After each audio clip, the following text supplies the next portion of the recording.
Good morning, cricket lovers, wherever you're tuning in from, and welcome to the European Cricket Network. We are in France, and as you can see, it's a cold and frosty start to the day. Yesterday was a fantastic day with individual performances from batters and also from bowlers, and also for the first time in France, we had the golden ball when the two teams from Paris Army and the Paris Knight Riders came together and tied on 144. Today is the start of day 9, and I feel that there's something special in the air today as well. I'm Rico Full. You're watching the European Cricket Series here in France, and the action starts right here, right now.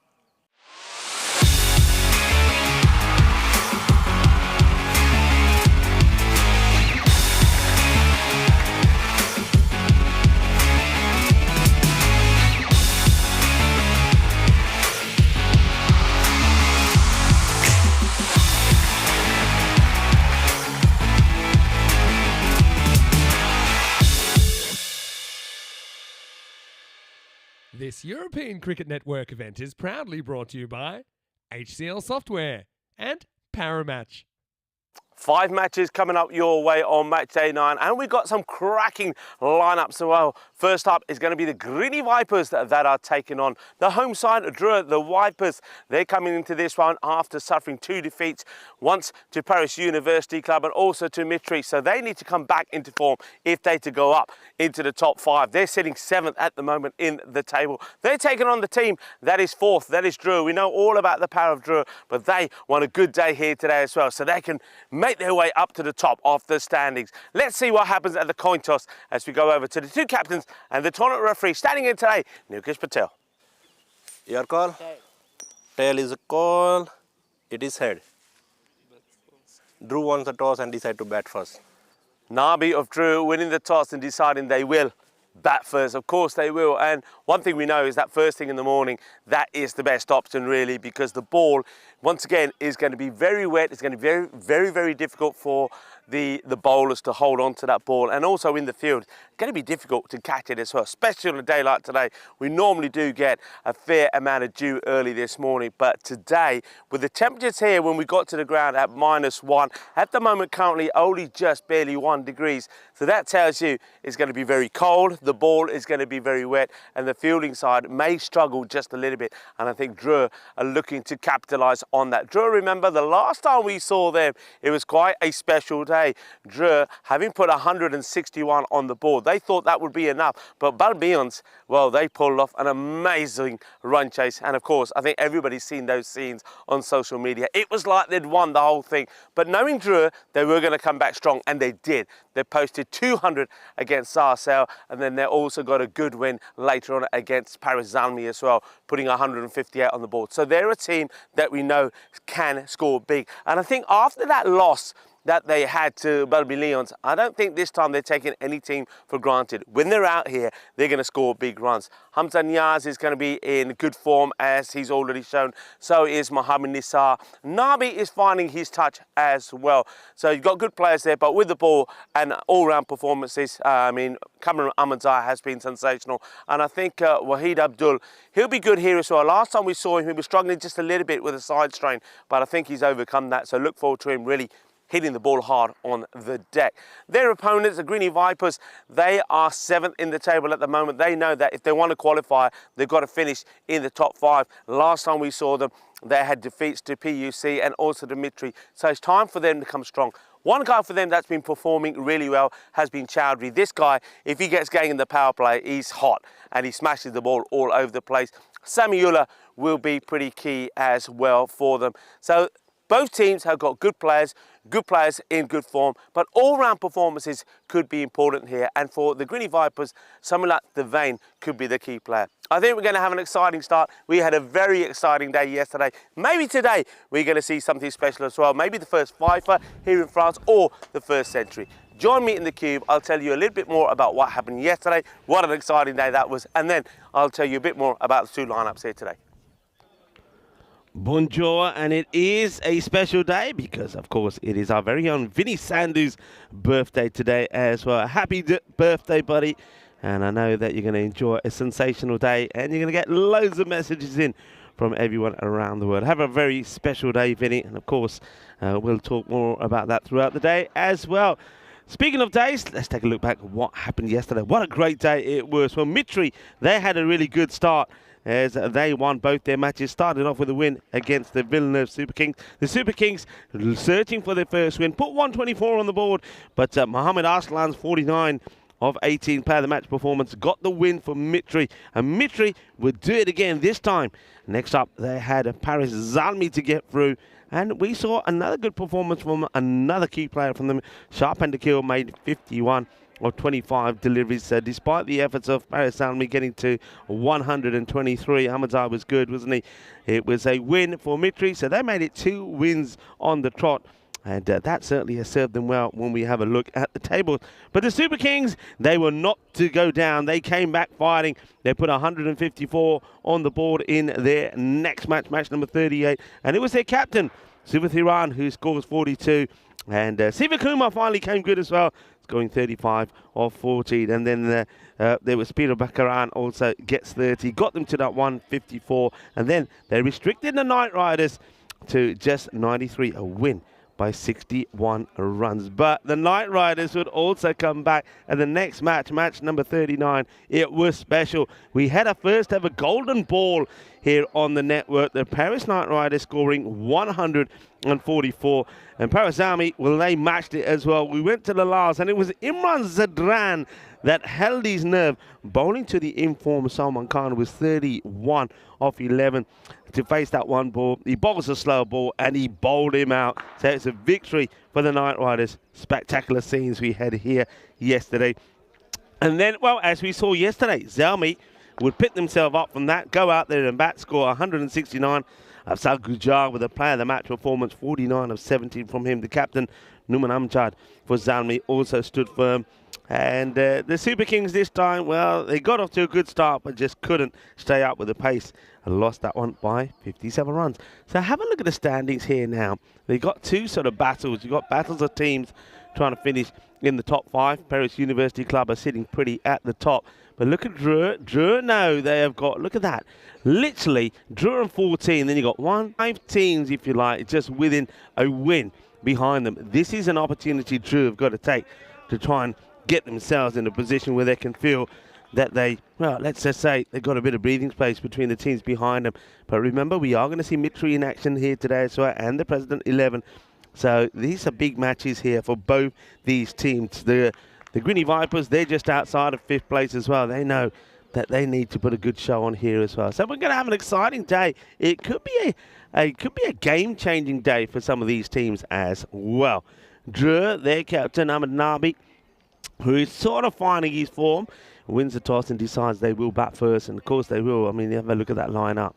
They are just ruthless, aren't they? And the Greeny Vipers, look, Vipers have been, I would call them like the average team.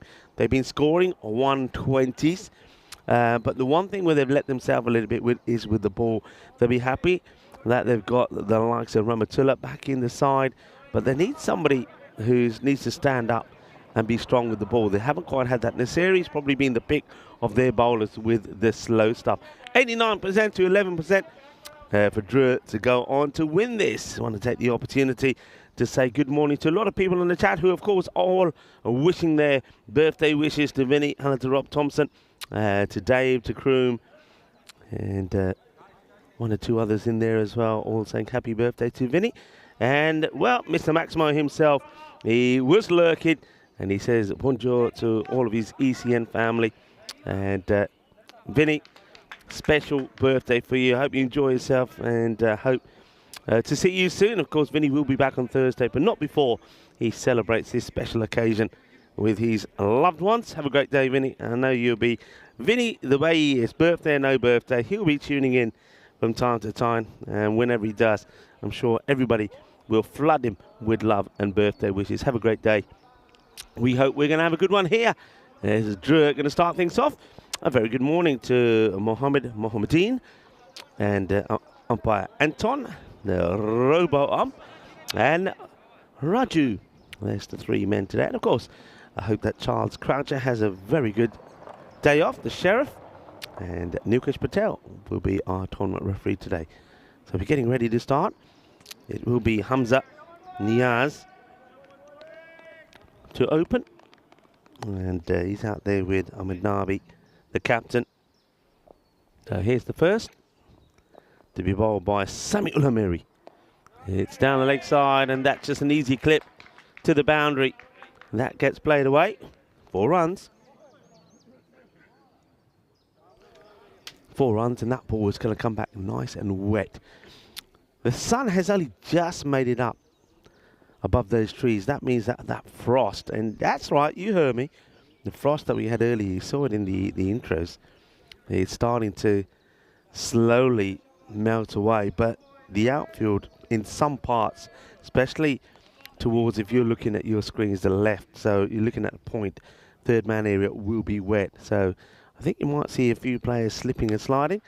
This one's another one that's a little bit short, and he's pretty disappointed with himself, Hamza Niaz, that he's missed out on this. I can understand why. He just worked a similar ball away to the boundary, and this one he misses out on.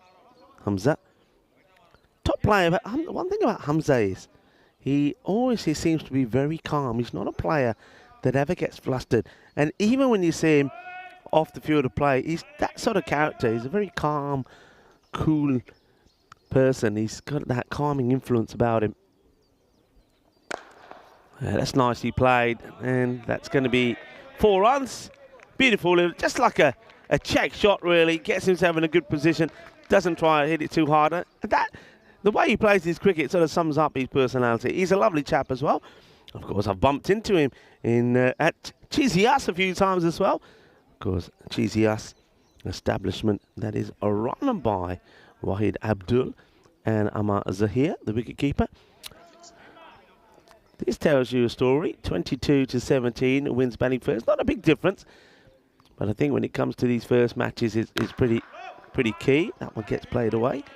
Yesterday, you'll see in the graphics, maybe we'll put them up at some point in this over. Yesterday, we were going at around about 136. And look at the high score, 200 drew with a team to do that. Average at about 131. Batting first, that is. Highest successful chase, 162 drew. We're also part of that because that was the Balbanians that chased the 161 that they put on the board. And there's another powerful shot there from Hamza Niaz. So we've seen him clip one off the pads, hit one straight, and now this one goes over cow corner. So 6 more. Yesterday was a bumper day for sixes. I'm keen to see what our 6 count is at the moment. I know we started the day yesterday on 649. So that shows you the run. So after that blip on Saturday, we're back up to the 130. Friday was a bumper day as well. So you can see that other than the Saturday, runs are on the up. And they'll continue to be in the up as now, well, Hamza Niaz says, all right, Rico, I'll put one through the covers as well, just for good measure. And it's a worrying start for the Greeny Vipers. Especially these two who bat so well are in good form. Last time we saw them, they're both in that score of 200. Put 70s on the board as well. And they're a dangerous team. Yeah, Hamza Niaz, 79, and Mohammed Nisar. All right, here we go. This is what I wanted to see. Look at the maximum rate. So we went past. So yesterday, we started the day on 8,200. So you can see how many runs were scored yesterday. Total maximo 758. So I'm just going to do some sums here. That means yesterday we saw 109 sixes. It was quite impressive. And this is the overall. So Drew, they're smashing big sixes. Mitri, they hit a few yesterday, didn't they? So I'll say if they get going, they can as well. But sort of tells you, you've got to be hitting the sixes to be at the top of the standings, haven't you? And talking of sixes, there we go. That one will be smashed away. Balle, balle, balle. Ginna zona. Shakalaga. And that will be the over. Gets absolutely clobbered. So cracking start, a magical start with 24.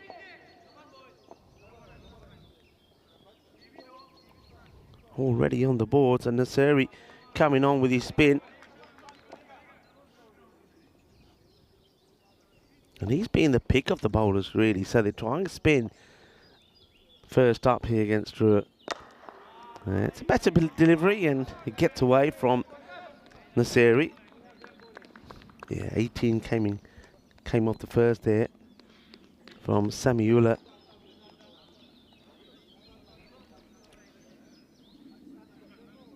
I mentioned the last time we saw the Greeny Vipers. Didn't quite go to plan for them, did it? It was on the Sunday. They posted 118 against Paris University Club, and the PUC knocked those off. That's too full, and that's just a little clip. It just bounces short of the rope, but it just goes to show that Niaz, he's in pretty good form at the moment, isn't he? It just, look at that. Not trying to hit the ball too hard. He relies on his timing. And a lot of the locals that are not at work, or I suppose at uni or studying today, have turned up to the ground to see Drew play. Drew, got a couple of matches here today, 2 matches they'll play. All right, catch it as a shout. Could be the first opportunity, but just dropped short of Samiula. And now they're asking the question there. This is worth checking. I reckon he's gone here. I reckon he could be out with this hit. He doesn't run. He thinks he's going to be run out, caught out, and he ends up being run out. And that is disappointing for Hamza Niaz. Well, I did say he seems to be a cool man and never seems flustered, but he gets that one completely wrong. He'll go for 22. Let's see if we can see the running of the 2 batters here when this is hit. They're just going to check this. They're asking him to wait. But you see he's not running at all. Nabi's already halfway down. And, well, I wonder if we can just slow that down. Just the last bit there to see if he actually gets the bat down. Just here. And let's have a look when these bells come off. Around about there. I don't think he... Oh, it's a difficult one once again, because we've got to see the bails coming off. And when we see the bails coming off, we don't actually see the bat. So I think we're going to have to go with umpire's call here. I really do, because just at that point, the knee comes in the way.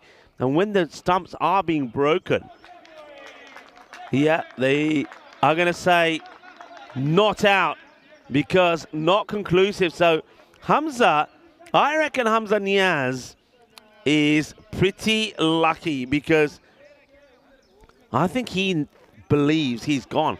His reactions, and you can see Nabi now saying, "Oh yaar, ki ho gaya? Ki ho gaya? Kuch nahi hoya. Main tenu kiya si kuch nahi hoya." Well, you don't argue with your captain. So Hamza Niaz, probably guilty of ball. I reckon there's definitely a run there. He's guilty of ball watching. He thinks he's going to be caught out. So I reckon he thinks he's gone, you know. And he's the only one who knows for sure. We couldn't tell, and I think what you go for there is the umpire's call, and the umpire is deciding, well, it's not conclusive for me, so I can't clearly say he was, so not out is the decision. So, well, Niaz, let's make a little note of that. 23 he was on at the time. Nabi now goes huge. That's a monster strike. Well, that ball is gone into the do not enter area, and that one is not coming back. New balls, please. Nabi Mullers is big. Boom. Shaka Lagya. Well, Nabi won't be featuring in the ECIs this weekend. I noticed there's a number of players that I thought I may be seeing from the Drew side. Now, I don't know if that's availability or selection, or maybe the selectors are trying some new players. Of course, plenty of good players here to check out. All right. Nabi now down the ground. This will be 6 as well. Manos. Arriba, Vitro, porque eso es 6 más. And that's also the end of the over. And Drew, they are motoring along at the moment. That one from Naseri goes for 24. Magical over. Well, we almost had a magical start to the day. We do have one now. That one gets walloped. So Drew looking dangerous. A few people were talking about that run out. The crew was saying run hard. Yeah, you got to run hard. And Ivan B, he thought it was out. I thought, using my cricketing instincts, I thought it's out. But, of course, the umpiring panel can't make a decision based on what they think. They've got to be able to see it. Because they couldn't see it, he's given not out. I think he's a lucky chappie. And Paul is saying he's... Oh, yeah, Paul, I think you're right. I think the batter knows he's gone. He starts walking. He's very disappointed with himself. And then follows protocol and has to wait. And then he gets lucky. Hello to you, Paul. Anyway, by the way, how are you? Hello, Dave. Hey, Dave, I've got to say, it's a good job you're not here today because I reckon you would have frozen your beard off. You really would have. It is that cold. It is freezing. And freezing is the right word. You know, some people say, oh, it's freezing. And it's like 14 or 13 degrees. And I always say to people, that's not freezing. As another one gets worked away for 4. So Niaz continues on 23. We thought that was going to be his lot. He gets a boundary as Devane comes on to bowl. Well, today, when we got to the ground, it was freezing. The temperatures hadn't gone above 0. There was proper ground frost all over the ground. And by the time I was out there shooting the intro, it had only just got up to 1 degree. But you wouldn't think it looking at the screens. You'd think it's probably nice and warm. Under the sun, I have to admit, it does feel nice and warm. But as soon as that sun disappears, and I hope it doesn't, it gets bitterly cold. And one thing for sure is I would not want to be on the boundary when the ball is crunched at me, having to catch it. So any catches you're going to see today are going to be good ones. Devane, I think he sneaks this one in as well. So, all right. Devane, Minnick bowl. Nice start, not trying to bowl too fast. And look where he's keeping this ball. It's interesting, isn't it? Just keeping it moving outside the off and keeping Hamza Niaz quiet at the moment. Niaz will have to make an adjustment. He does. He steps across to the off. It's hit hard. No run. So, Drew, we're looking to get to that 60 or so in the power play, but they've just been hampered a little bit with that thought, with this bowling here from Thurvane. Now he does go 2 straight, and this one has been pelted. That is huge. That's going to be right up there in the conker trees, and the trees might stop it going into the do not enter danger area where the bears and the wolves live. And that's been crunched. Just goes a little bit straighter, doesn't he? You can see the frustration there from the keeper. Ahmad Kabir is saying, no, not there. If you bowl it there, he will go after you. So that smashed beautifully nice and straight. Right, he's got to go back to outside. Yeah, that's better. But this is crunched pretty well. The fielder deals with it nicely. He's bobbling away. No mistakes. And the over does come to an end. It wasn't the worst of overs from the main. 12 come off it. The first 2, remember, going for 18 and 24. So that's the power play completed. And the score 54 without loss. Dave is saying, yeah, I made the correct decision.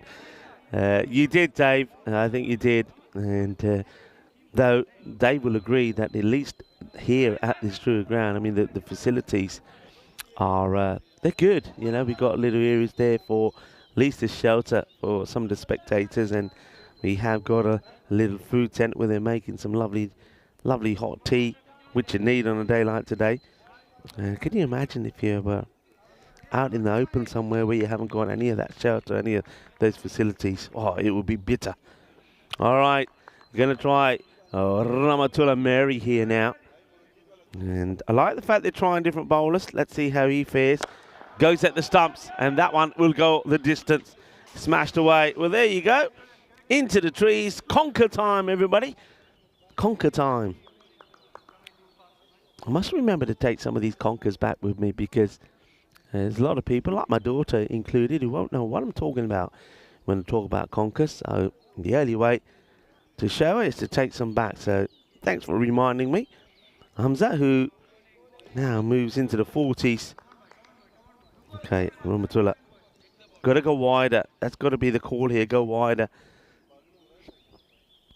And just checking the tree. The conkers haven't damaged the grizzly that much. Goes again, and he gets it. There's going to be 6 more.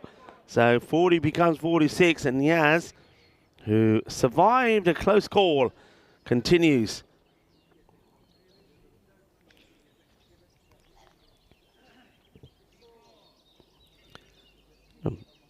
Always like to tell you some of the days here today, and I want to say happy St. George's Day to, it's St. George's Day, when I first always thought it was something that was celebrated in the UK, but it's not, because St. George is the patron saint, of course, of England, Portugal, Bulgaria, Georgia, Bosnia, Serbia, Republic of Macedonia, and many cities across Europe. So a lot of people will be celebrating. And that is another 6. I'll tell you who else is celebrating. Hamza Niaz brings up his 50 in just 17 deliveries. Shaba, well batted. 52-17. He gets the message and raises his bat. And let's just say, sometimes when the batter gets a bit of luck go his way, he can go on and make it count. And I'm going to say this pretty early. Remember I said we haven't seen an individual century here in France yet. I think this guy is on. He's had the little bit of luck he needs when he was on 23, survived that close call, and since then, he is belting every ball to the boundary. So, it's an early call, I know, long way to go, but we could see something special. And what he can do also is play shots the whole part of the ground. And that's another boundary to him. So 62 of 19, Hamza Niaz. And at the moment, you can see he's just composed and strolling around. The only time he got flustered is when he thought that he'd run himself out. But he'd survived. And now he's causing a lot of misery. Just look at that score, 82, with the ball still to go in this, the 4th over. So Mamatullah, he's in danger of going supersonic here.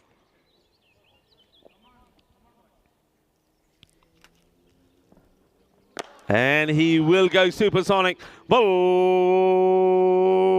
volley, volley, brrrr. 34 coming off that over. And the score races on to 88. Drew. They mean business here to the 2023 European Cricket League champions. And beautiful sunny morning here in Drew. And for those of you who are wondering, Drew is in the central northern part of France. We're about an hour away from Paris. You can get there on the train. It takes about an hour 5. And it's beautiful. Lovely green. Got some fantastic architecture around it as well. Lovely place to be. And the little square here, you call it a square, maybe plaza, is fantastic.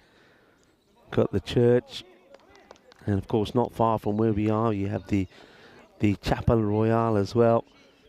And about 1,000 years of history surrounding that, where the chapel was. Chapel itself was built in the 19th century. Well, a rare miss. And it's Nabi. Well, Nabi just gets out of the way. Swings and misses. And Hamza Niaz says, thanks, Skip. I'll carry on from here. Thanks very much.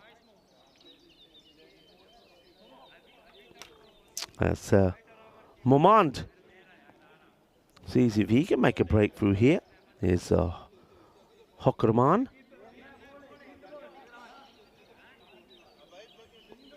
All right, Hokrman Momand to see if he can get the breakthrough and remove Hamza Niaz.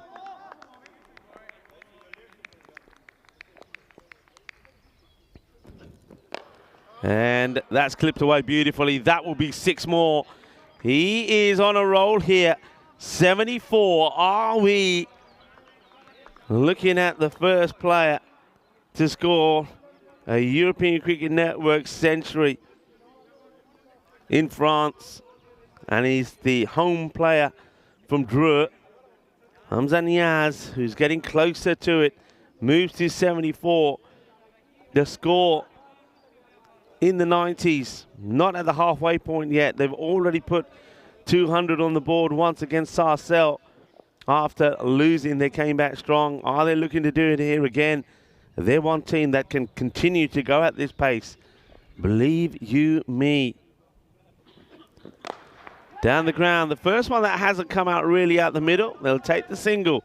A rare single from Hamza. He has smashed 8 sixes and 6 fours already. Nabi on 19. Well, he ain't going bad. He's hit 3 sixes and just the 1 single. It's beautifully played. Lovely shot. You know, that's the thing about Nabi. Maybe his own doing, actually. I'm going to say a lot of people think Nabi is just a hard hitter and he just likes to go over count. And you can understand why, because when we saw him at the ECS and also when we saw him a little bit earlier here as well, he has been that way, but he can play shots to all part of the ground, and that's a very good example of it. He is a proper batter, though he does sometimes get a little bit carried away with trying to go with the same shot to the same ball all the time. This time he's happy to take the single, and Nabi now here is sensing the opportunity as the 100 has also come up, sensing the opportunity here of what Hamza is on. So applause for the 100 coming up inside the 5 overs.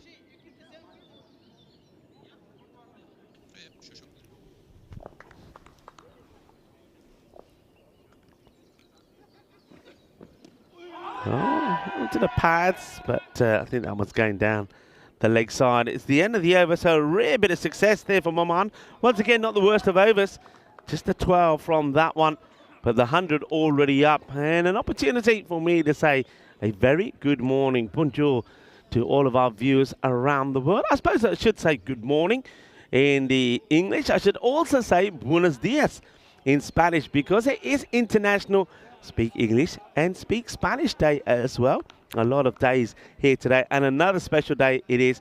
It is, of course, Vinny Sanders' birthday. So, as it is English language speaking day and Spanish language speaking day, I'll say it to you in English. Happy birthday, Vinny, and of course in Spanish as well. Feliz cumpleaños, mi amigo.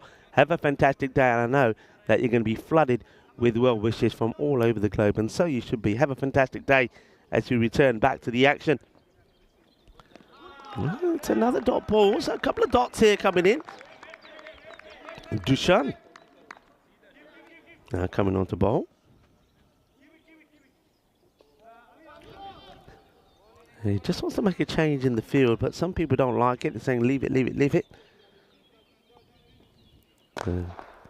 Smashed hard. That's going to rattle past me, and the fence sort of stops it. There's, Wahid Abdul would use his trusted bat to try and reach it. Let's see how he gets on here. Come on, Wahid, you can do it. You can do it. And, might need a bit of an extension. And he decides, no, he can't get there. So I think we're going to have to leave that to the ball retrievers. I tell you what, you need to go into the food area and get those tongs. That'll get him. Anyway, it's not that far away. I reckon they could be able to reach this, but he'll have to come back later. Hit hard and over the fielder it goes. Hamza Niaz keeps rocking and rolling now into the 80s. Smashes another 6. Now into the 80s. 6 number 9. 100 on the cards here for sure.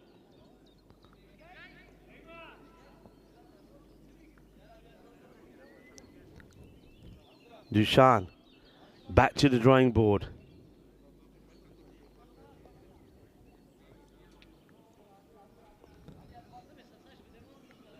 Hamza Niaz, I'm just having a look at his stats. He has scored a couple of hundreds. We saw him 2023, scored 115 against Hornchurch.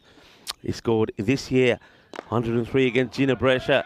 This one gets played away, and it's time to... Oh, no! Red card, referee! Red card! Send him off! Send him off! Oh, dear. Well, I hope this ain't too bad. It's a double foot challenge on the boundary, and he's wiped out one of his own players. And, oh, I hope this ain't serious.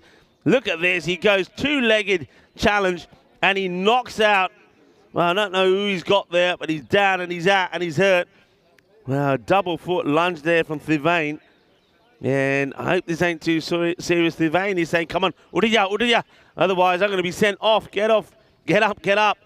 Well, it gives us a moment just to reflect on what Niaz is on. He is up. That's good. I can't see who it is, but wow, this is a double foot lunge from Thivane. And he wipes out. He literally wipes out his player. And hopefully it's not too serious. Let's see this again. There's the double foot lunge and down he goes. It looks like he's on his way up. He is up. That's the good news. He's up. He's coming back onto the field straight away, is he? Yeah, he's walking around. He's just walking it off.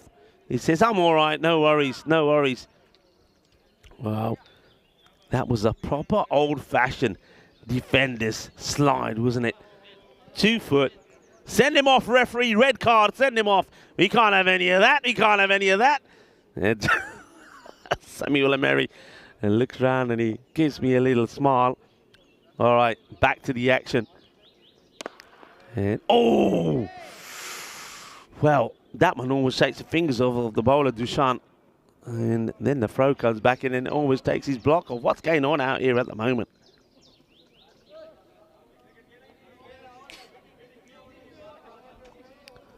All right, Nabi. He's on 24 of 7. He's going all right as well. Last ball of the 6th. They want a boundary here to stay in course for that 200. All right, goes for it, and he'll get the 6. He's power, isn't he? Watch out, incoming, and the catch taken. Well, then that goes to show that a batter with gloves on can take a catch. That's Mohamed Nisar, who's keeping warm, waiting to come in. We saw this yesterday, actually, where it was a failure from the batter. And this time, there he is. Mohamed Nisar says, thank you very much. Incoming. Takes the catch and now sits back down. Well, how much longer will he have to wait? Remember, he thought he was going in there a bit earlier when we thought that Niaz was going to be given out on 23. He thought he was given out on 23. I think he thought he was out on 23. It wasn't to be. 123 without loss. Just having a look at some of the partnerships that we've seen. I mean, again, 2-2-2. Is it on? You know what? At the moment, it is on. Because these guys can really rock and roll. Trying somebody else now, Maruf Amir. And he gets hit away by the fielder. Does he lose it? Yeah, he does. Oh, no. That one gets away from, I think that Dushan. Yeah, it is. He's got to do better there, unfortunately. I think that's one you've got to stop. So Amir is not going to be happy about that. Just gets it wrong. Doesn't really put a stable base on. Right, so Hamza Niaz is on 94. 94. Are we going to see the first century here on the European Cricket Series in France? Goes for it. Yeah. Shaka. Shaba. Jabardast batting. We see the first century on the European Cricket Network here in France. And Hamza Niaz brings it up. And he brings it up in 30 deliveries. 100 of 30. And it is another special day on the European Cricket Network. The next one, it'll be, well, I think has that got any of the bat? Well, didn't quite catch the signal from the umpire. It's a no ball. Well, कहता यार तेरी century तो बन गई है. जे तेना ball नहीं कर सकता तेना नॉकआउट कर दूंगा. Not a good delivery from Maruf Amir, and that means a free hit now coming up for Hamza Niaz as well. And he'll get a bit of a warning there. As that one, I'm guessing it just slips right out of the hand of Maruf Amir. What a special day. What a special moment. Yesterday we saw the first ever golden ball here in France in this beautiful Dreux cricket ground. And now Dreux, the home side, and one of their top batters, Hamza Niaz, scores the first ever century on the European Cricket Network here in France. And I don't think he's finished yet. And he'll take the single this time. Should be really looking for 2. And that's a little bit sloppy running. That's what caused him to get out. Well, we thought, I shouldn't say that. That's what almost got him out. when he was on 23. So he's got to run better. But I suppose, like I say, just his style. All right, Nabi now will feel, all right, he's got to a century. It's time for me to get going as well. Firm, flat, 6. Nobody's stopping that. So, piling the pressure on. 145, the expected score now, once again, looking to be over that 200. This partnership keeps on growing.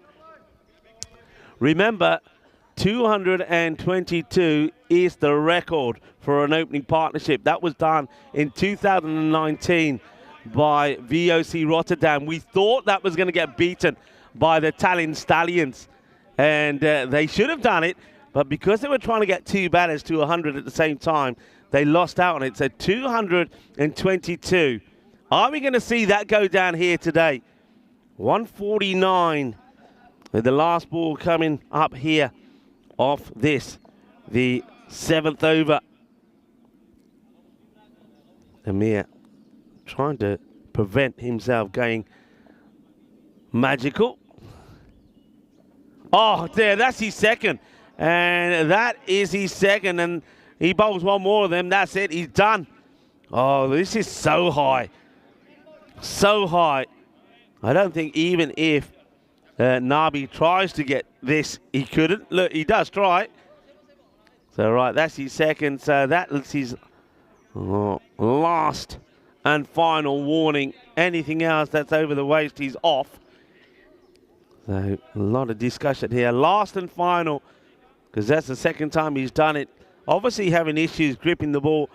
I'm having a look around. I don't see anybody out there who's got a towel who's working on this ball, which doesn't really help the matters, does it? 150 up, 150 partnership between these two.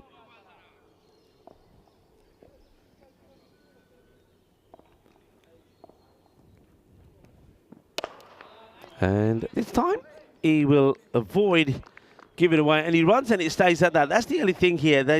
I know there's not been many, but if you're to break big records like that 222, then yeah, dot balls are what hurt you. And I think we probably had, at a guess, maybe 4 or 5 dot balls.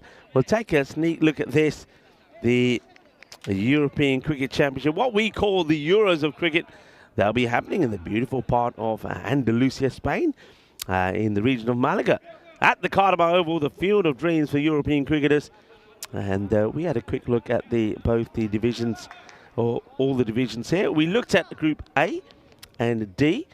Group B we touched on because we will see Romania and Hungary playing in the ECS here against France. Group C, Spain, Switzerland, Belgium, Malta and Finland. Okay, this one is just over me. There we go. Thank you very much. And, well, it's a good job. I saw that one pretty well. Well, that came from nowhere into the sun and just sneaked into the cube. And I was keen to get out of the way because I had no idea where this was. Watch this, incoming. Luckily, everything okay. And this one gets worked away. We'll take a single. Hamza Niaz keeps on ticking away. Hands it back to Nabi. Nabi himself will be pretty keen to get himself to a half century as well.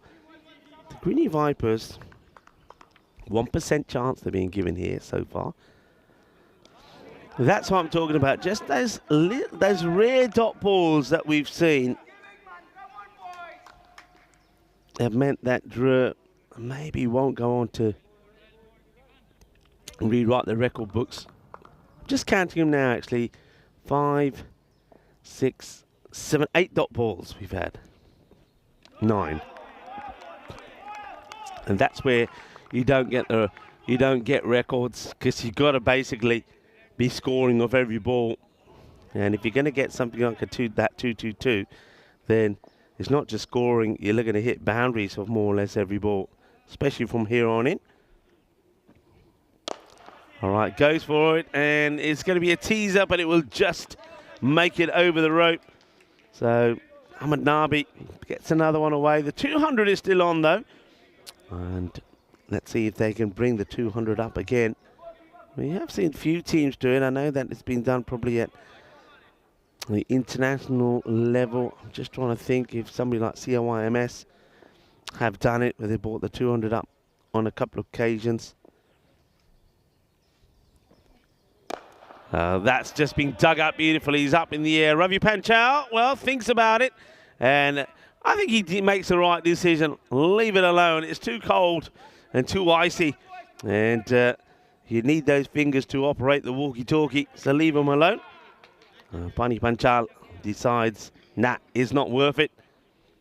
So another one gets smashed out the ground. All right, end of 8 overs now. 169 it is. And I suppose Thivain, you'd have to say, probably not the worst of bowling figures. Consider what the carnage that we've seen already. He'll go for 31.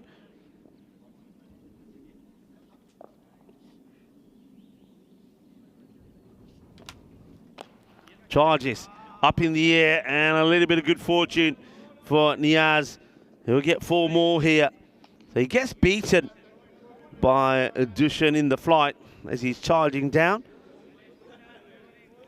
So, bit of good fortune, bit of luck as that one gets over the infielders and races away to the boundary.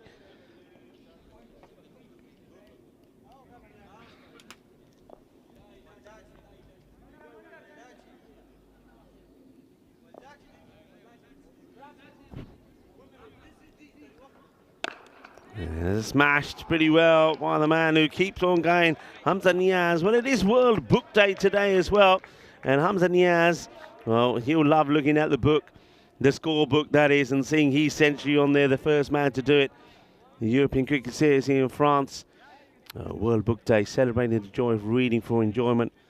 And 100 countries will observe World Book Day. And why not? It's a well-known fact. And it's a massively important learning tool for the youngsters. Children who regularly read for enjoyment have higher test scores. It's a fact. That one gets pushed away. Watch the bobble. Nicely watched by the fielder. Doesn't make a mistake here, Samiula. So, higher test scores develop a broader vocabulary, increased general knowledge, and a better understanding of other cultures than their non-reading counterparts. Asking the question and gone. And that will do. It breaks the partnership and also breaks hopes of the record. Nabi falling on 48. 48 and out. And the partnership, though, still a very fruitful one. 178 these two put on.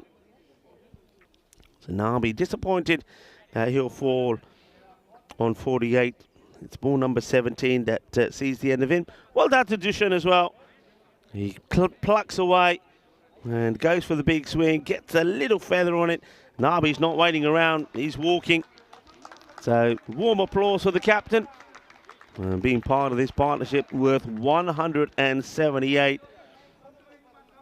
The first bit of joy for the Greeny Vipers. And this one is incoming. Watch the bounce on this. And thank you very much. There you go. That's the way to do it. I was worried just a little bit for the camera there. Thank you very much. I reckon we might have a little bit of this. We can fall in the house, everybody. No worries. Keep your eye on the ball. It's in the air, and that's an outstanding effort, but doesn't quite take it. You need me out there, you see? You need me out there. And that's hurt my fingers, he says.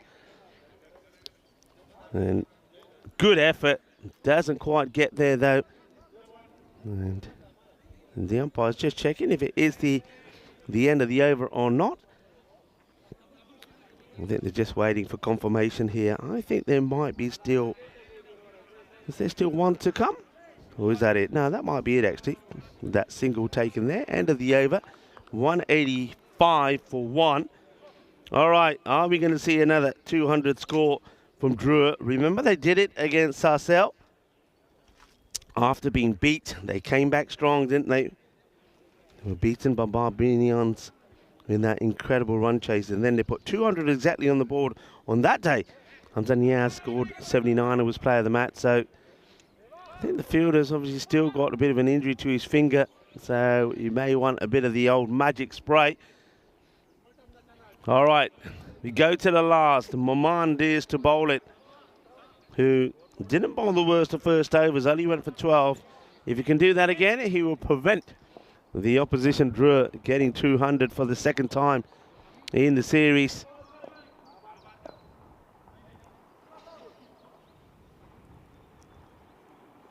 Checks his field. I think there's still some issues there for one of the fielders. Here we go.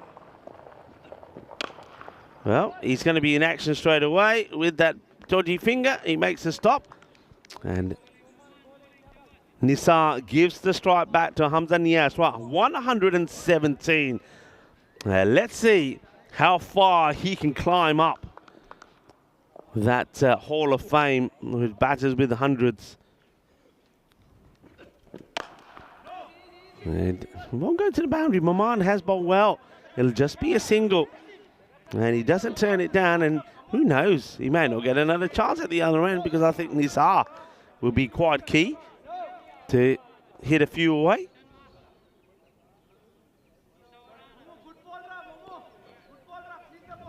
Amazing start to match day 9. A century first up from Hamza Niaz, and he'll be keen to get to the other end. But he would have to race Maman to it. All right, that's another dot. So, stranded at the other end at the moment. 187 for 1. 3 balls to go. Are they going to get to the 200? And probably not is another dot. So, Maman has put in quite an exceptional spell here. The bowlers have been taken to the cleaners, yet he has only gone for 14 in the 9 balls that he's bowled. I think that's 10 balls now, because there's only 2 to come. There we go. All right, that's been hit, but straight to the fielder. They will take a single. Well, reluctantly will Nisar get to the other end. So last ball, they've avoided a 200 chase. And can Maman finish well? None for 15 so far. Centurion to face the last. Face the first and will face the last. Bats through the innings. And he hits this pretty well. And this is once more 6 more runs. So that is the end of the innings. Hamza Niaz will finish on a brilliant 124. Just remember, though, 101 runs earlier. We were umming and ahhing whether he was in or out when we thought he'd run himself out. We'll have a look at that, of course, in the highlights. But the decision of not out was given, which I think was based on the fact that the camera evidence was of no use with I think it was at the time, the bowler's leg being in the way at the crucial point. So he stayed on there and he made it count. 124. 194-1 is what they will finish on. But he's going to get very warm applause when he comes off. This is the way he started that first over, went for 18. He just times the ball so well. And early on in his innings, he already showed us that he's capable of hitting runs to every part. But this is when we thought, was he in or was he out? He thought he was out. You can see straight away he's walking. He's annoyed with himself. But he gets told to wait, and the decision not out was given. And then after that, well, he went to town as the bowlers got plastered all over the place. That was a 50. And Ajdana bowler no suere changiya juttiyan paiyan as Hamza Niaz made his way or crafted his way to that century, and he did play some outstanding shots. And you could probably say that he never really gave any real chance. Well, this one was a nasty one, wasn't it? A little bit of kung fu fighting out there in the middle. Luckily, Nasiri, who was wiped out, was okay. But the runs kept on coming. Well, the only thing the number 3 batter could do at that point was just wait to see if he could get a chance. And he would eventually get a chance, Martin Nisar, but he did some good catching while he was there. And that was 100, and what a lovely moment this was. And fantastically done. That 100 came up of just 30 deliveries. And there were a few of these, a few no-e's, but the hitting was epic. This one was when I had to get out of the way because I didn't know whether it was coming in or not. It did sneak in, but there was another one later, which I saw all the way clean into the trusted Rico hands. A big swing and a little tickle. That was the end of Nabi. And then incoming! Watch out, watch out. There is a grizzly about. And nicely taken. Thank you very much. Well, Dana Horace, the ECS photographer, well, she was keen to get her burrito out of the way. But there we go. Fantastic start. Well, fantastic if you drew. Start to this match day 9, the home side. Piling on the pressure on the Greenie Vipers. Remember, the Vipers, they are in 7th. They want to get some points here themselves. And that's the key here now. Look, to get the win, you've got to score 195. But to even get a point here, I reckon you're looking at close to a 120-something score. Just doing a quick calculations myself, and I reckon it's going to be around, well, it might even be more than that. Might be around about 135. So they're going to have to go some. Well done to Hamza Niaz. He will go in the Hall of Fame. Well, the European Cricket Network is all about making players' dreams come true. And Hamza Niaz scores his 3rd century on the European Cricket Network and his 2nd one on 2024. Remember, we saw him score one in the European Cricket League as well. So congratulations to him. 194 for one. That partnership between him and Nabi worth 178. A lot of bowlers have tried, but I have to say, Moman, he stood out and didn't take any wickets, but only goes to 21 off his 2 overs. But a little bit of pain there for the bowlers. We're going to leave you with that mid-match summary on yet another historic day here in France, in Dreux. Hamza Niaz scores a century, 124 not out, which means that Dreux post 194. 195 required for victory for the Vipers. Can they do something special? Only one way to find out. Join us back in 10 minutes' time.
This European Cricket Network event is proudly brought to you by HCL Software and Paramatch. Hello, cricket lovers, and welcome back to the European Cricket Series here in France. We are in Dreux, and Dreux have once again put a high score on the board, 194. That means the bonus point equation score is that 135. And wow, the Greeny Vipers, a team that have struggled really to get to scores in the 120s. They're really going to struggle to get anything out of this contest. In 7th spot at the moment, we've already seen just how close all the teams are, closely knitted, the top 8 teams. So not picking up any points here certainly will hamper their chances to finish in the top 5. It looks like Wahid Abdul will bowl the first. Let's see how his fitness is here. And also congratulations to Hamza Niaz, who scores his 3rd century on the European Cricket Network. We've seen him do it twice in the European Cricket League. Did it in 2023, did it earlier this year as well. And now he's the first person to score a century in the European Cricket Series here in France. So congrats to him. And that's why they get to this score of 194. Fair play to the Greeny Vipers. At one point, it looked like it's going to be a 210, 220 score. So they did come back pretty well. And Nabi scores 48. He was involved in that partnership worth 178 with Hamza Niaz. All right. Waiting and ready for the reply. Let's see how they go. The Vane minute ball will be out there with Samuel Ameri. Just have a quick look at the field there. Nice shot there, courtesy of Spring Media. They see nobody back on the leg side, so they've gone with very much an attacking field here first up. They've got 3rd back and fine, so the 2 players on the boundary are behind the bat. Slower delivery, 4 runs. It's I don't know if this was a deliberate slow delivery from Abdul or just a real loosener or whatever it is. Thavain hits it pretty well. Abdul is not quick enough to get down to it. There's going to be 4 runs to start. And that's a quick look. Abdul at the bowler. He's not very happy about that. Let's just say he was not impressed with Abdul. And the ball does it get fouled? No, it's another one that's gone through the fence. So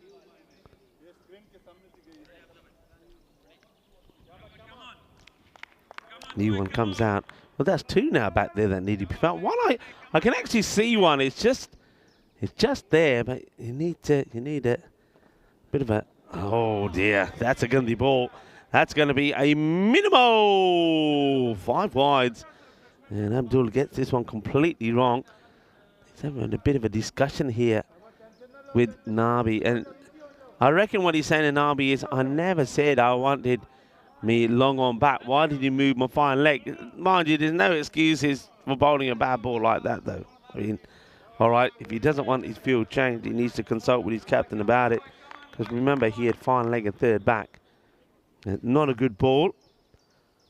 That's 9 off the first ball, and make that more, and make that 10 off the first. It's another wide. So Abdul, maybe he might try coming around the wicket to the left-hander here at the moment, but not having his own way. He's still not, for me, running in and delivering the way you'd expect to see him. He's half-heartedly, gingerly coming in. And I think as a bowler, I think I've said this before on here, as a bowler, if you're not coming in and giving it 100%, then you never get into your rhythm. It's a better ball. This time Abdul puts a bit more into it, gets a bit of shape here as well. When you start going back to your normal rhythm, you get that ball moving about a bit as well. This one starts to come back in, but clearly missing leg stick. Abdul shouldn't be appealing for that. An experienced player, he knows he's not out. But still drifting down the leg, though. If Devane had moved out of that, that would have been a very difficult stop as well. And that's pretty well hit. Just gets it over the infield. There's going to be 4 runs. Cuatro más. He has got his wish again, though. He's got far leg back and also third back. Clipped away.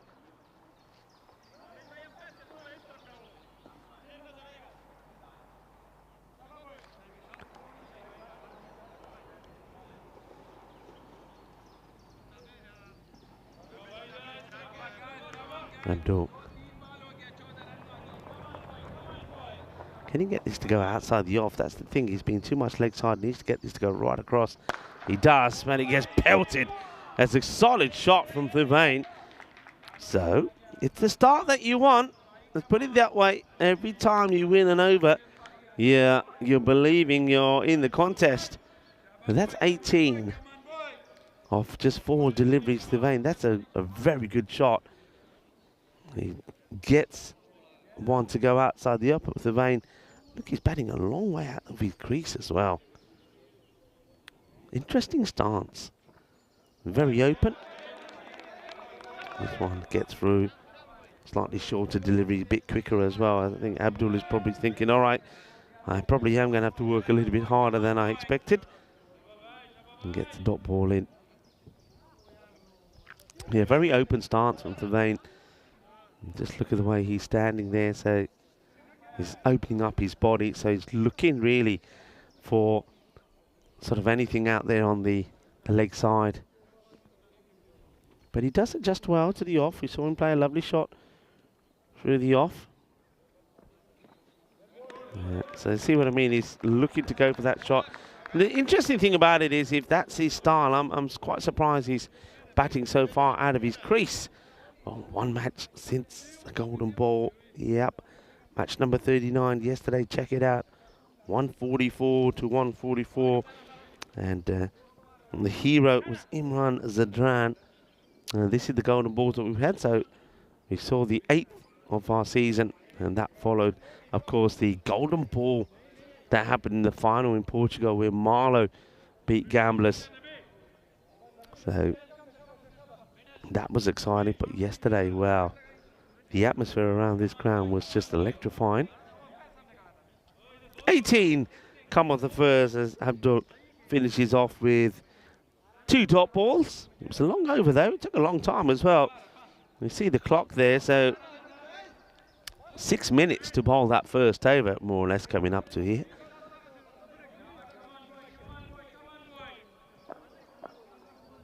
Abdul Rahman Ahmadzai had a good day last time we saw him. The lefty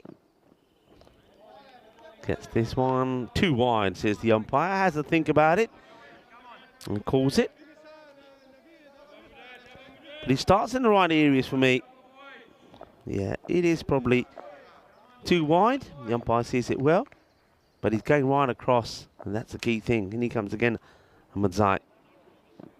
Yeah, that one's fine. And you rather, that's what I mean, you rather him going too wide than too straight, which ends up being on the pads on the leg side. So he's got his plan in place and trying to execute it well is Ahmadzai.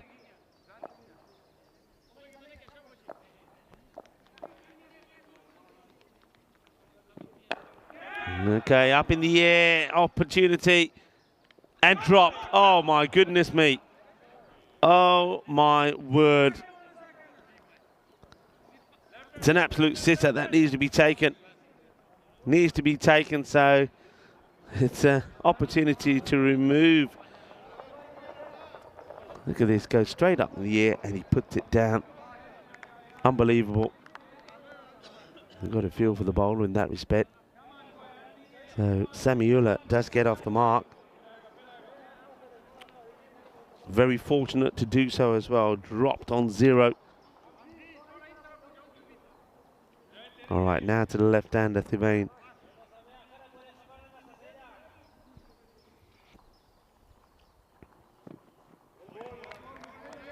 Good areas again.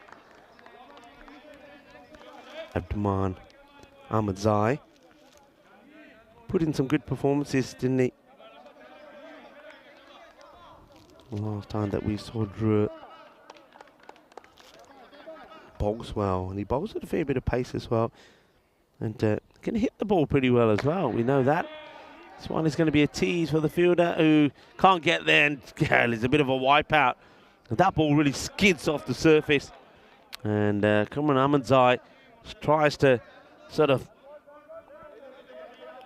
forehand this back into the field of play. He's not able to do so. And the last time we saw Abdurrahman Ahmadzai scored 47. And he bowled pretty well with pace as well, so we know he's a bit of a good all-rounder. Oh, and this time, well, Cameron Ahmadzai was just about to lose his footing, but he stays on his feet. Gets an applause for his efforts there from the other Ahmadzai. Just watch this, gear, but he manages to hold on to it. Overruns it for a moment.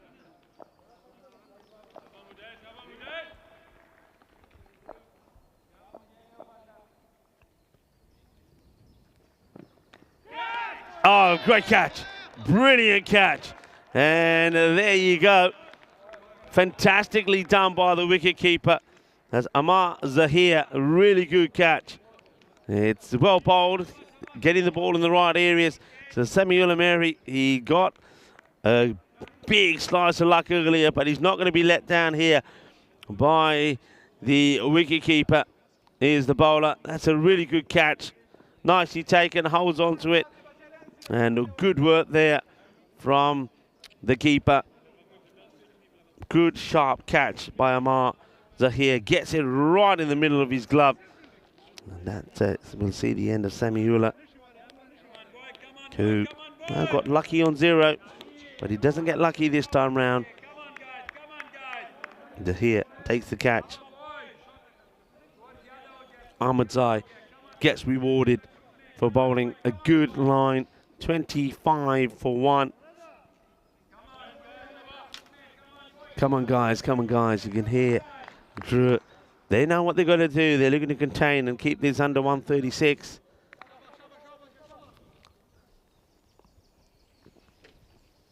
Now the other Ahmadzai, Cameron Ahmadzai, to bowl to Thivain.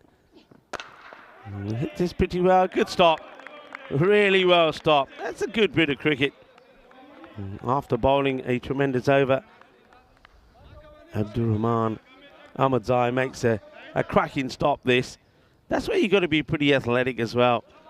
So once again, the two Ahmadzais combining well. He said, well, you did the fielding of my bowling, I'll do the same for you. Sun just gets behind a cloud and all of a sudden the chill factor, you feel it. In the air with this carry and asking the question, and this could be gone. Are we going to see a diamond duck here? I think we are. I think Chowdhury is going to be run out without facing. Let's see, he's gone. Chowdhury will go for a diamond duck. That's disaster because Chowdhury is a hard hitter. And there's the diamond Derek.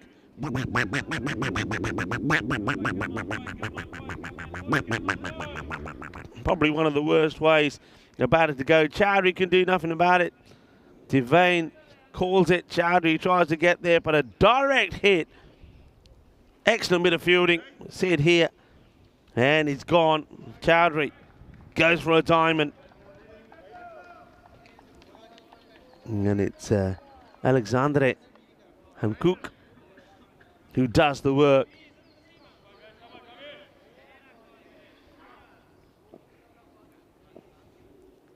Well, that's the worst possible way to go.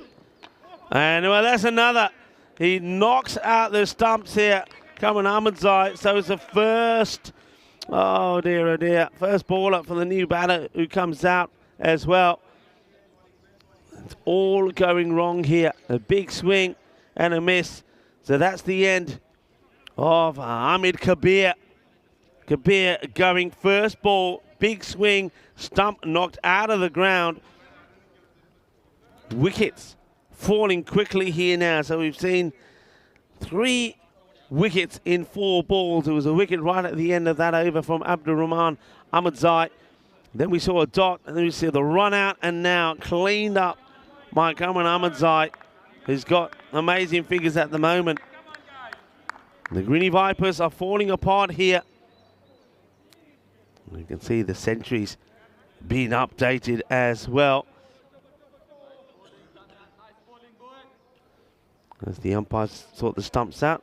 Well, this is what we see in Hall of Fame hat-trick. So it could be a team hat-trick here. And we've seen a run out. But just to show you, that's the last hat-trick that we had was Zahir Zahiri. Took 4 for 18. And these are the centuries. Well, we got time. We'll go back to that in a moment as we go back to the live action. Yeah, let's go back to it again now. So we got to the second page of the centuries. And there he is, Hamza Niaz, 124. Remember that, look at the top. Look at 31. So he scored 31 and 32. And that, of course, was against Gina Brescia in the European Cricket League. So Hamza Niaz has scored his second century. And his third of the ECN. This is another one that would go. It's going to be another duck. This time it's going to be a 2-ball duck. He's just too quick. And Asfar Bazirak will go. And he's backing away, isn't he? Backing away. And sees his stump shattered. That's the third wicket in this over. Is going to be another Derek.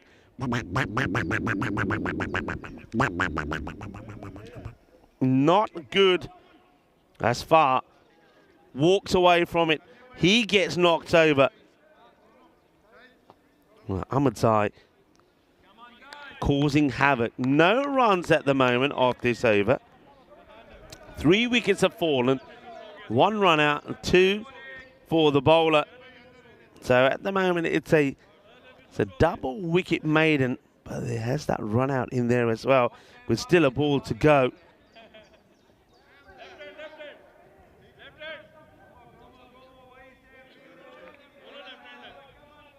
Ahmadzai getting the ball in the right areas. This scorecard is not looking good after a good start the first over. Ahmadzai, Cameron Ahmadzai, looking to pick up another wicket. No runs from it so far. Dushan joins Thivane out there and he just leaves this one. It will finish with a dot. A double wicket maiden. But with the run out in there as well, 3 wickets and no runs in that over. 25 for 4. The Greeny Vipers needing to get to 136 just to get a point out of this match are a long, long way behind. And just look at the difference in the 2 power plays. But the huge difference is the wickets that have gone. Left-hander Thivane is still there, but everybody else is falling and falling fast. Chowdhury, run out. Kabir, bowled first ball by Kamran Ahmadzai, and then Ashfar, he last 2 balls. So we've literally had a diamond duck, a golden duck, and a 2-ball duck. Field now. I mean, they do make a change, but they don't really have to. They can keep it nice and tight. Tabish Bharti, good time to come on to bowl, really, when the opposition are struggling. 4 down. Well, it's just down the leg side. Wide ball to start off with.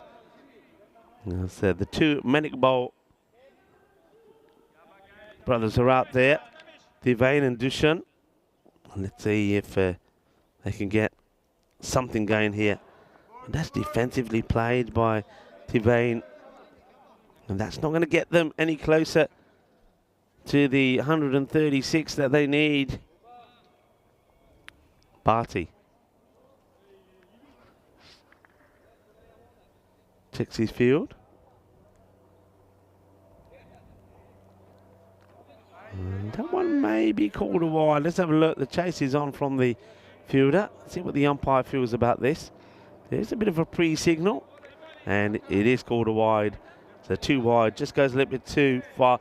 I think he's trying to see if he can get Thivane stumped here. Because Thivane does come out for it. But decides at the end to leave it. But I think he just gets in the way of Zahir, who can't get to the ball. Both left-handers, and at the moment Tabish Bharti just struggling to get the ball in the right areas to the lefties. So it goes a bit too wide again.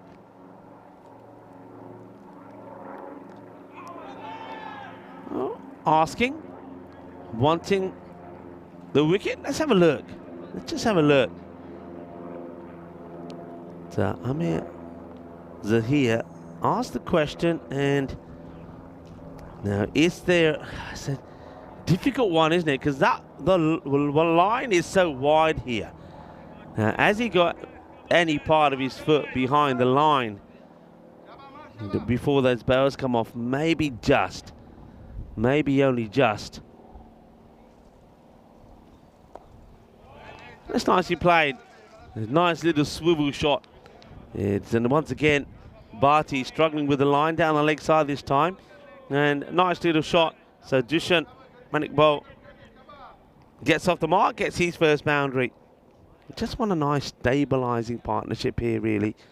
I mean, whether you get anything out of the contest as well, you don't want to be beaten badly. I mean, they've got a couple of big matches here. Have the Greeny Vipers today. They'll play this one. And then in the fourth match of the day, they take on President 11, which also won't be a easy match. Still some struggles here for Bharti. It's another wide. Struggling to get through this over, really. They're taking a bit of time. But, of course, with the 4 wickets they've taken, they have picked up 4 minutes as well. This one will skid through the 2 fielders. There's nothing that Mohammad Nisar can do about that. Or Cameron Ahmadzai gets between the 2 of them. 4 more. Nicely played away.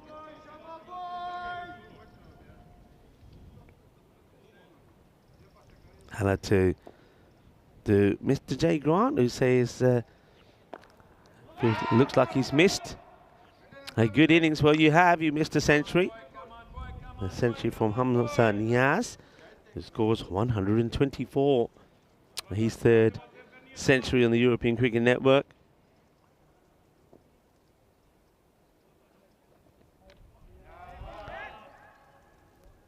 It's another wide. So Bharti certainly struggling. This has been a long over. That's the 5th wide that's been bowled. So he's just not getting the ball where he wants it. He's struggling with the lefties here, is Bharti. Now he goes short. And gets pulled. And they'll take just a single. Big shout of no. They should have a good understanding, the 2 brothers out there. Over finally comes to an end. It goes for 15. 40 for 4. Got so many options now Drew can go to. Or maybe there's an opportunity perhaps for them to maybe not go back to the likes of either Abdul or Ahmadzai, or either one of the Ahmadzai. You might even find that Nabi himself might fancy a bit of a bowl. I did see that even Mohammad Nisar was warming up and turning his arm over.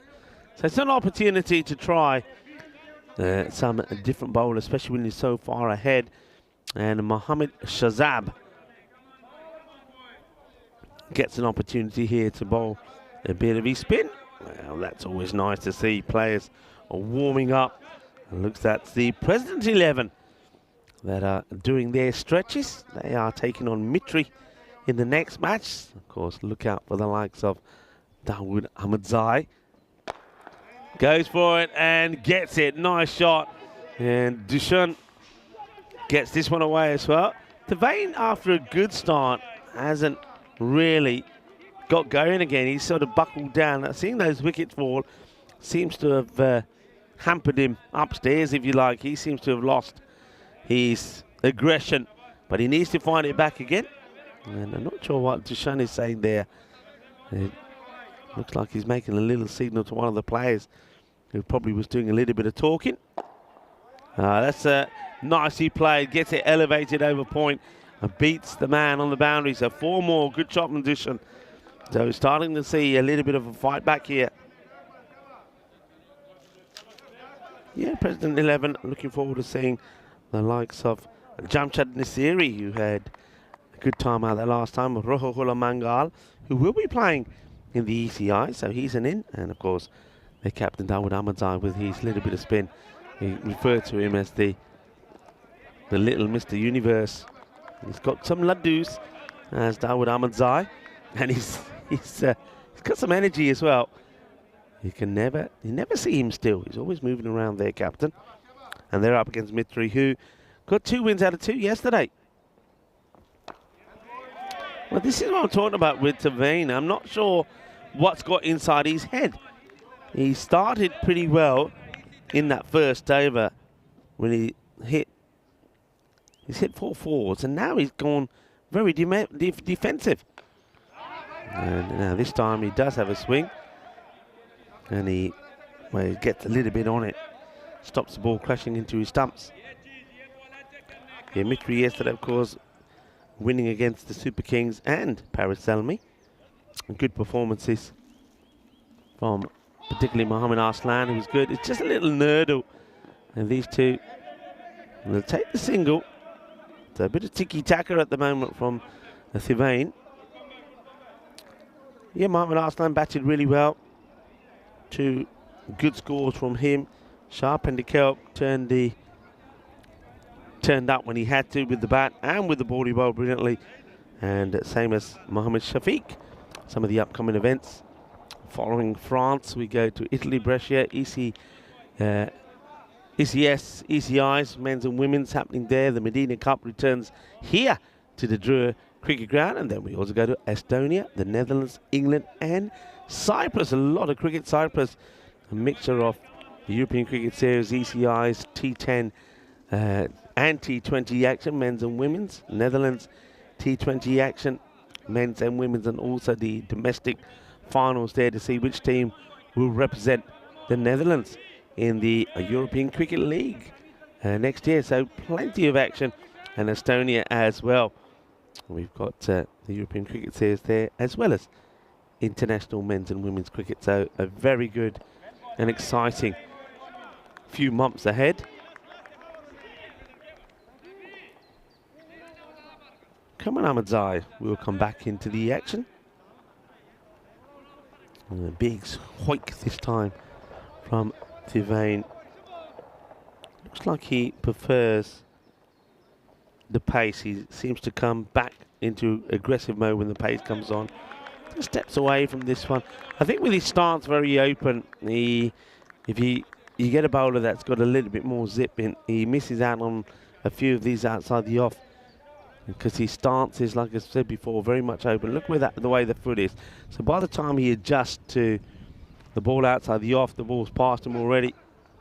Okay, gets a fair chunk of this. That'll skid through the gap between backward point and third. 4 runs. Winnie Vipers.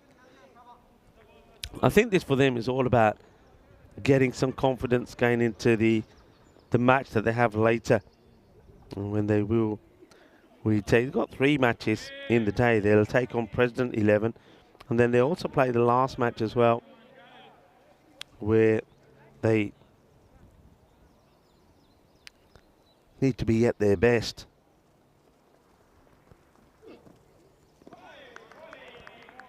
Well bowled again. Ahmadzai.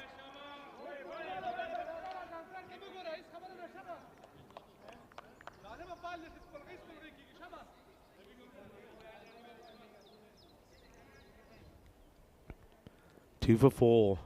Remember, there was no runs of his first. That's nicely played, and it's going to get through. And 4 runs. Waheed Ahmadzai does go down, does try to make the stop, but it gets through him. It's a beautiful shot, actually. Just look how he's well controlled he is. Times that beautifully. So Thivane Menik bowl, and he went for a little period there where he just went over defensive, but starting to open up again here now. Good comeback from Ahmadzai. It's 1 for the over. He bangs this one in. So just have a look at this again. He does give the old effort ball. I think that's a fair call. Batter is off the ground when he's trying to play this. So, end of the over. 60 on the board.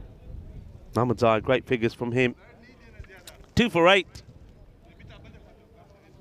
First over was the 2-wicket maiden. But there also was the run out, the diamond duck for Chowdhury. That was unfortunate because Chowdhury, I mean, if the Vipers are to do well, you need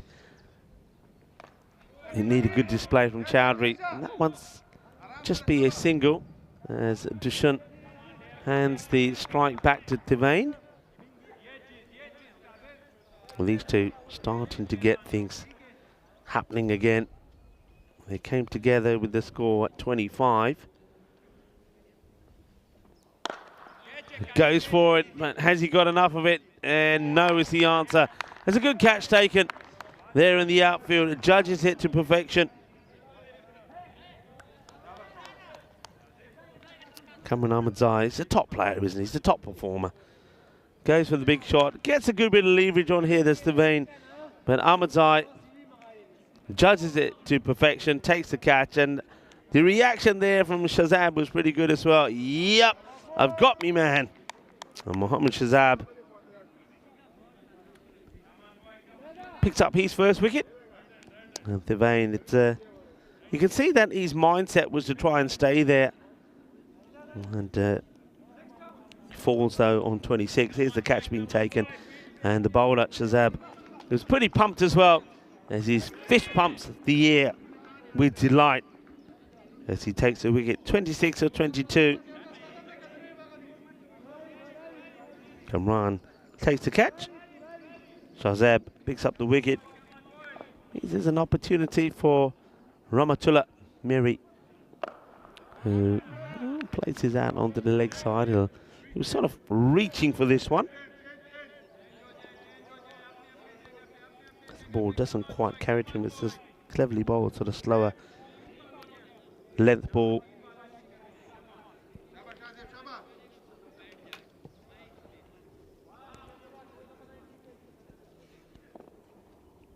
Dushan watches his onto the bat, tries to guide it past Abdul at point. Be no run there. Shazab liked his bowling so far. He's trying to win the battle with the flight as well. And that's hit pretty well. Fielder is going to take a wonderful catch. Brilliantly done. Absolutely superb. Mohammad Nisar combines brilliantly with the fielder next to him. The credit will go to Abdul Rahman Ahmadzai, but this is all about Mohammad Nisar. It's an excellent catch, and just before he goes over the rope, he passes it back to Abdul Rahman Ahmadzai, who will be rewarded with the catch, but that is all about the class of Nisar. Absolutely brilliant. Superb work. Well, Nisar, remember we saw him take a catch before he went out to bat with the gloves on. So we know he's got good hands, but this is great technique. Great technique. Releases it. He knows Ahmadzai is there. Ahmadzai holds on to it. He'll be rewarded with the catch. And another one bites the dust.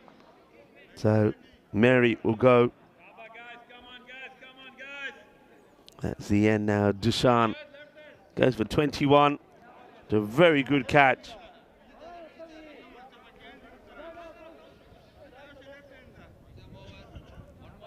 And we've said this before, we've got to have something now in cricket where you give something to the assist there, because Mohammad Nisar will get no credit for that catch at all. But this one gets pushed down. See, another lefty comes out. This is Maruf Amir. He comes out now to join Mary.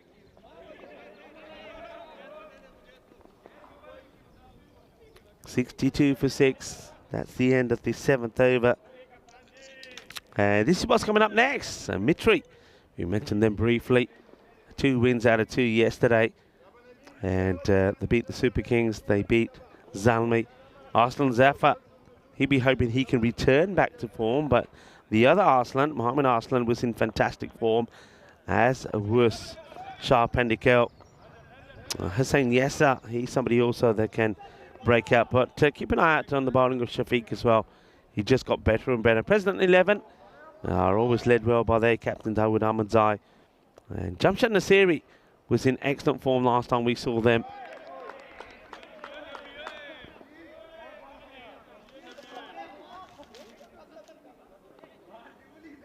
And I noticed Rahula Mangal also in that side.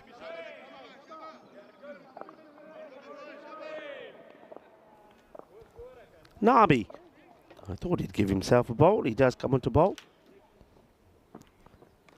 And well, tries to get funky, does the batter. Rahmatullah Mary wants to, well, he tries to do the switch hit here to get the reverse in, but doesn't quite get it right. In the end says, I'll get the ball for you. I'll have another go. Nabi won't be amused. And gets a big chunk of this. He's in the air. Fielder comes across and puts it down. Well, Nabi won't be amused by that either. It's another catch that goes down. This time is Harcook, who did take a catch earlier, but not this time. He was involved. In fact, he was involved in the run out of Chowdhury. Direct hit. It will be a comfortable victory there, this for Drew, but not had everything their own way. The number of wides that they bowled will be a concern. The extras and catching as well. A couple of catches that have gone down. Gone. Well, that is just full straight and not the best of shots from the batter. And unfortunately, Maruf Amir, he will also join the number of ducks that we've already had in this innings. He'll be the fourth duck, I believe, as he has his stumps shattered. Well, those sticks go off like a stick of dynamite. There's the leg stick of the Amir smashed out of the ground. It's a 2-ball duck for him. Nabi, well, you're the captain. When you know your opposition are 6 down, you want to come on and have a bowl. That's exactly what Nabi does. Knocks the timber over. There's another batter comes out. Just the wrong shot to play, really. The ball is on the leg stump. He needed to be looking to clip this away, whip it away. So timber. There's a Maruf. Well, the roof has come down on Maruf as the shumps get shattered. And that means that Nasiri makes his way out into the middle. 63 for 7. The umpire still trying to set the stumps. And well, he says, I'll have a bat. Why don't I? Can I have a go? Yeah, why not? Knocks those stumps. Those stumps, you've got to be careful, really. That's the one thing with the turf stumps, that every time they get knocked out and you put them back in, to get them stable, that you're knocking them in, they get lower and lower. They'll be about shin height soon, those stumps. Work to be done there for Nilkesh Patel, standing in for the Sheriff today. Defensive start on this area. He doesn't want to give Nabi another wicket, and he probably doesn't want to be another duck. It's we have had 4 ducks. We've seen a diamond duck, a golden duck, and two ballers. Just places away. Now I wonder if this is caught any of the bat. Let's see what the umpire signals. It does go all the way to the boundary, and will be given as 4-leg byes. And another indicator there, though, just how quick this outfield is. Yeah, it hits him high up on the thigh pad, but it just keeps on going, and going. 67 for 7. Nabi picks up a wicket. 2 overs to go in the contest. Out pure. Having these celebrations wherever you are for St. George's Day. Recognised, of course, as the patron saint of England, Portugal, Bulgaria, Georgia, Bosnia, Serbia and the Republic of Macedonia. So enjoy your day. It's a holiday in a lot of those places. It's also English language day and also Spanish language day today. So buenos días, hola, ¿cómo estás? Eso es solo uno. And well, if you're celebrating English language day, you might as well also celebrate International Shakespeare's Day. Obviously plays a big part in the English language and English literature. And why not celebrate with a muffin? Because it is muffin day as well. This was going to go to the boundary as well because that outfield is super quick. So Nasari this time does get off the mark. That is all bat. Yeah, the National English Muffin Day brings attention to one of the most beloved breakfast foods in the world. It's a small rounded bread, roughly about 4 inches in diameter, and it's pretty thick and fluffy. The yeast is added to the mixture, which helps the bread rise. Talking of rises, that one rises pretty well from Barty, who has had struggles with his line. And usually you slice it horizontally and it's toasted before being served. Oh yeah, nice old-fashioned English muffin. Well, nothing better, eh? Well, yesterday was, of course, World Tea Day, so a nice cup of tea, an English muffin, and a nice book to read as well, because it is World Book Day as well.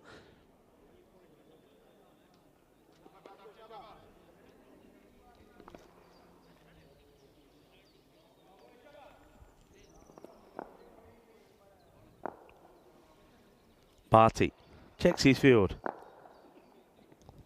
Not a good delivery. That will probably be another wide from Barty.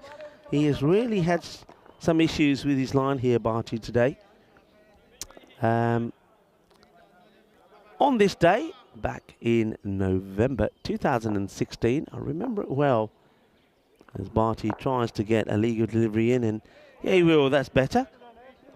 More than, well, that was here in Paris, by the way, so we're in France. More than 170 countries signed the Paris Agreement on Climate Change, a landmark treaty that sought to control and reduce greenhouse gas concentrations in the atmosphere.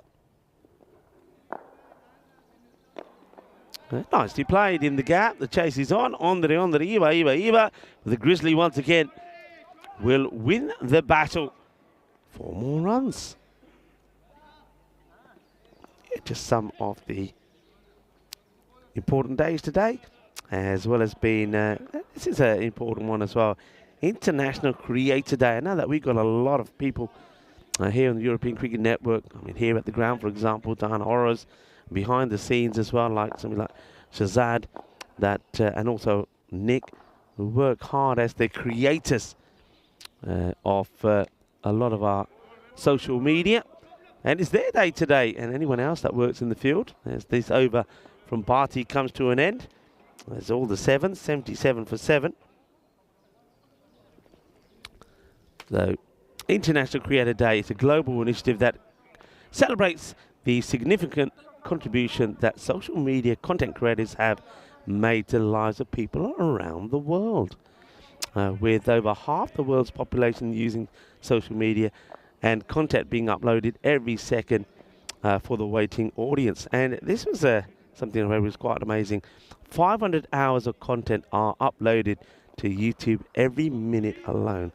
Quite massive, and a lot of that, of course, is content that you'll see from the European Cricket Network as well. And I know yesterday we had a fantastic day, and a lot of things would have gone up on the social media, from excellence to a bit of comedy as well. We saw the jalebi catch, didn't we, on the boundary. Then, of course, we saw the fielding and the fielding error. The ball got dropped over the boundary rope, and of course all the drama of the golden ball as well. So well done to all the creators of the world on International Creator Day. Ahmadzai comes back. I'm liking this kid. He's a good player. He showed us the other day that he can crunch the ball pretty well, and I'm liking what he's doing with the ball. And Abdurrahman Ahmadzai, I think he's a a young bowler is going places.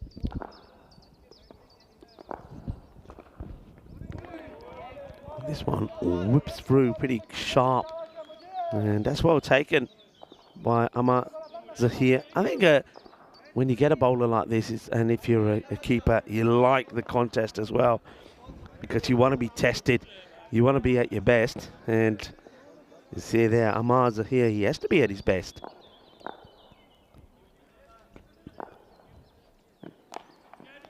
Okay, swipes hard at this, and well, once again, a little bit of luck. It's going to be 6 runs. Says Guerreras. Norris looking for this to go. So this innings coming to an end here. And haven't seen too many boundaries, but it's not been one to remember, not been a match to remember for the Greeny Vipers, but for Drew it certainly has. Well, that'll give us a good finish. So that one gets crunched big. So Nasiri smashes one out of the ground.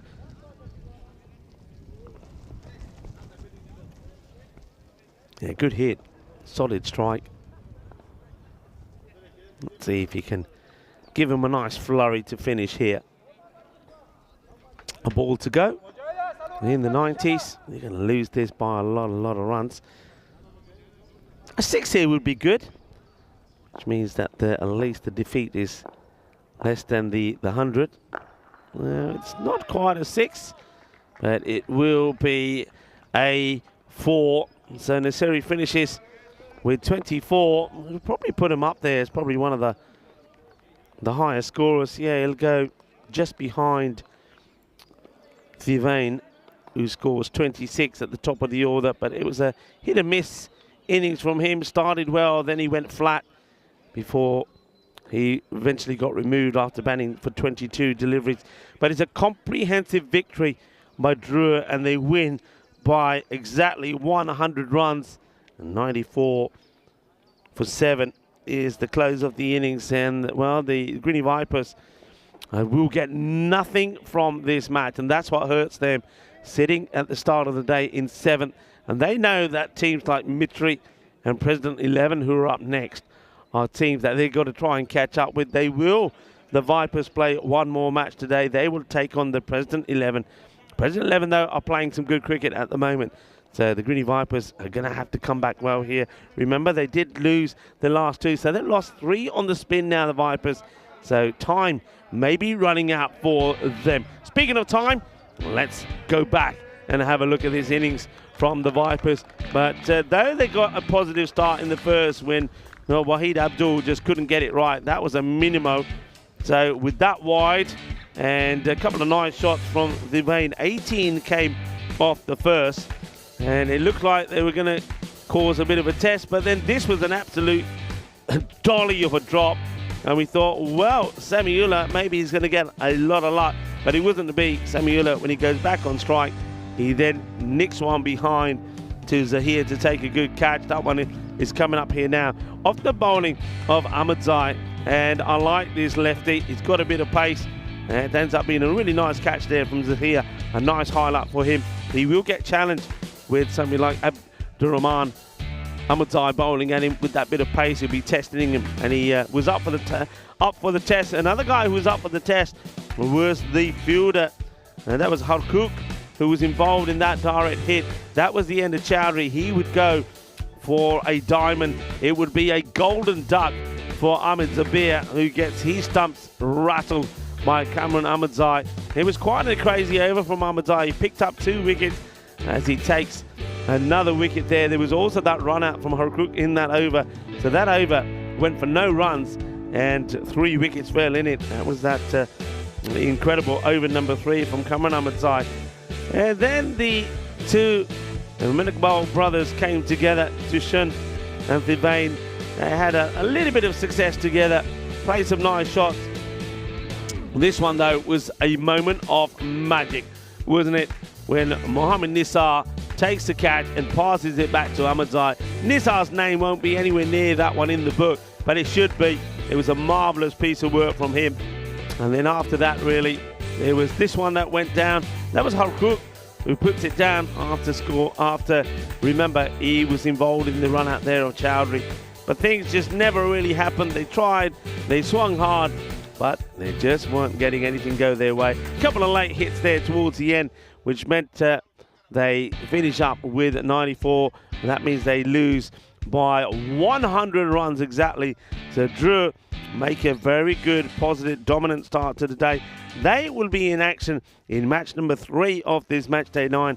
Again, match number 43 when they take on Mitri. But next up, it will be Mitri taking on the President 11. A quick look at the scorecard then. 26 from Thirvain at the top of the order, and 2 other scores of 20. Ramatulameri was the not-out batter on 4, but Dushan Manikbal also gets into the 20s, and then right there towards the end, Nasiri played a couple of nice shots to finish on 24. So the Greeny Vipers, they know they've got a lot of work to do if they're to make it in the top 5, and they're hoping that a few results go their way. They don't pick up any points here. Drew pick up 4 more. Quick look at the bowling figures. I think the extras will be a concern. 18 extras, 14 of those in wides. But Cameron Ahmadzai, superb. And, well, another Ahmadzai, his namesake, Abdul Rahman Ahmadzai, was great as well. 1 for 24. And Nabi chipping in there with a cheeky little 1 for as well. 1 for 1. So we're going to take a short break now. It will be just under 15 minutes, and we'll return for the clash of Mitri, a team on good form at the moment, taking on the President 11. Both these two teams are playing some good cricket. I get the feeling that after seeing a one-sided start to the day, where we saw Hamza Niaz become the first player here in France to score a century on the European Cricket Network, well, after a one-sided run, I think the next one is going to be a lot closer. Join me, Rika Full, and the rest of the ECN crew when we return in under 15 minutes' time.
This European Cricket Network event is proudly brought to you by HCL Software and Paramatch.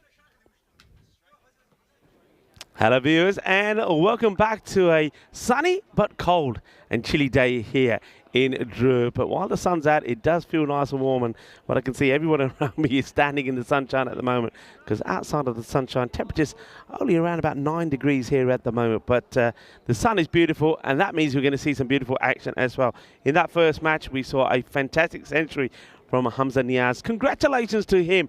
That's his third century that he has scored on the European Cricket Network. He scored 2 on the European Cricket League. We saw him do it in 2023 and 2024 earlier this year, and now he's the first player to score a century on a European Cricket Series here in France. So congratulations to him. Also, congratulations to Drew. Get that powerful win of by 100 runs over the Greeny Vipers. Next match, though, I think is going to be a lot closer. Both these two teams come into this contest with wins behind them. So they've been undefeated in the last few games that they've played. So that makes it an exciting match. Mitri are going to be taking on the President 11. Earlier, there was a coin toss. Let's see what happened. It is call. Head is a call, is a tail. We'll bowl first. Maitri won the toss and decided to bowl first. So with the conditions nice and dry now, Metri believe that chasing is what's going to serve them well. I've got to say, it's what worked for them yesterday. So I'm not surprised by that. They chased 124 against the Super Kings and 123 against the Zalmi. And they did it well. Looking at the fantasy dashboard here, players that were in good form for them yesterday. And it was very much Mohamed Arslan. He batted really well.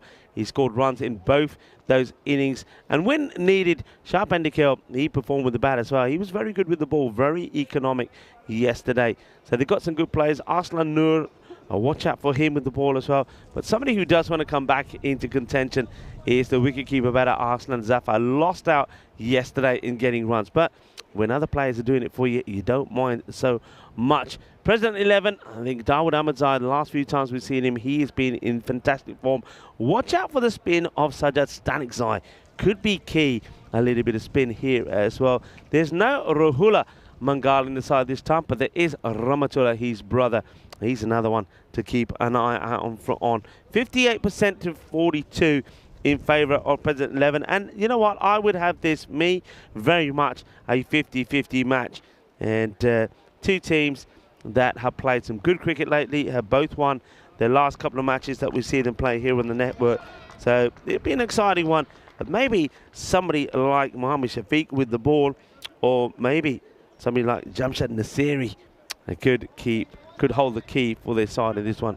But a very even Stevens. I don't think we're going to see so much of a one-sided match this time around as we did in that match number 41, the first of this match day 9. So match number 42, President 11 taking on Mitri. Mitri putting the President 11 into bat. We have to remind ourselves, because it was back on Saturday that we saw the President 11 in action last. They put 127 on the board batting first against the Paris Knight Riders, and they held on to win by 14 runs. Jamshid Nasir, 31 of 10, was the key player there. And then they had a lower run chase against Balbinians after restricting Balbinians to 102.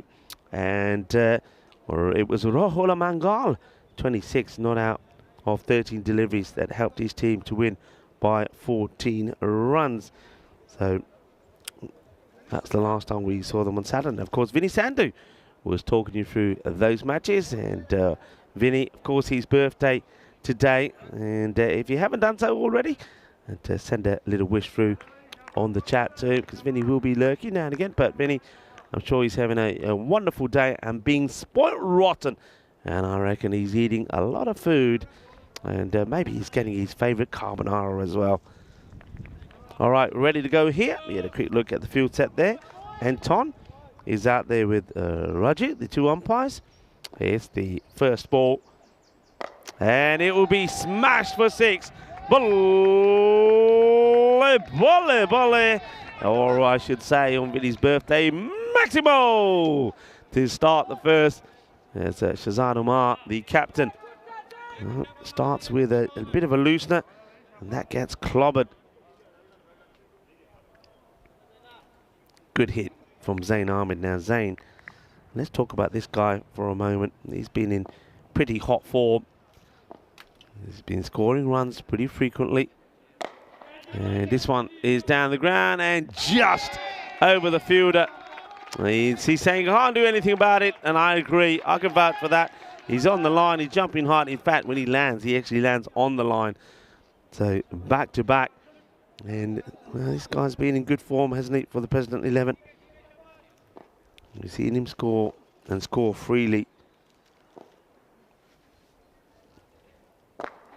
Okay, pushes this out this time. No runs.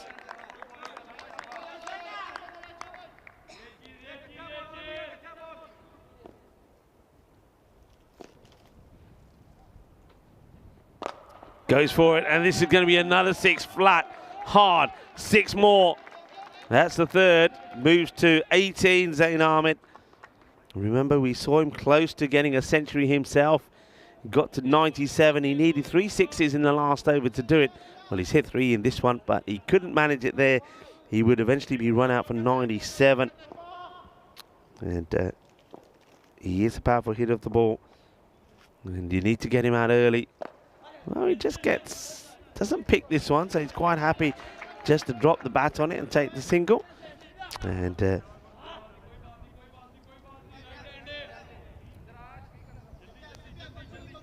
Jubaid Ahmed has taken his guard here. Faced what would be his first ball and the last of this first over.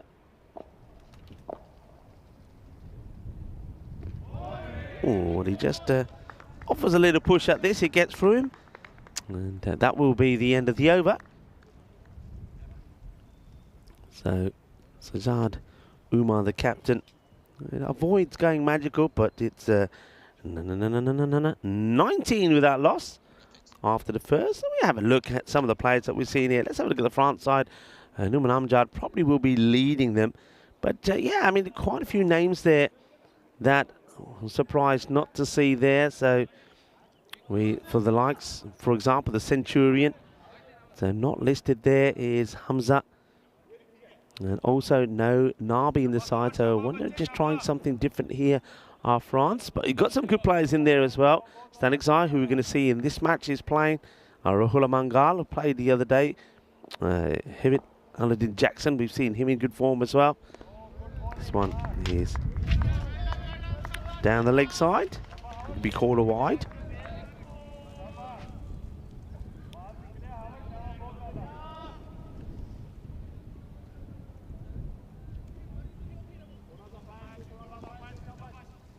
Kawa is the bowler.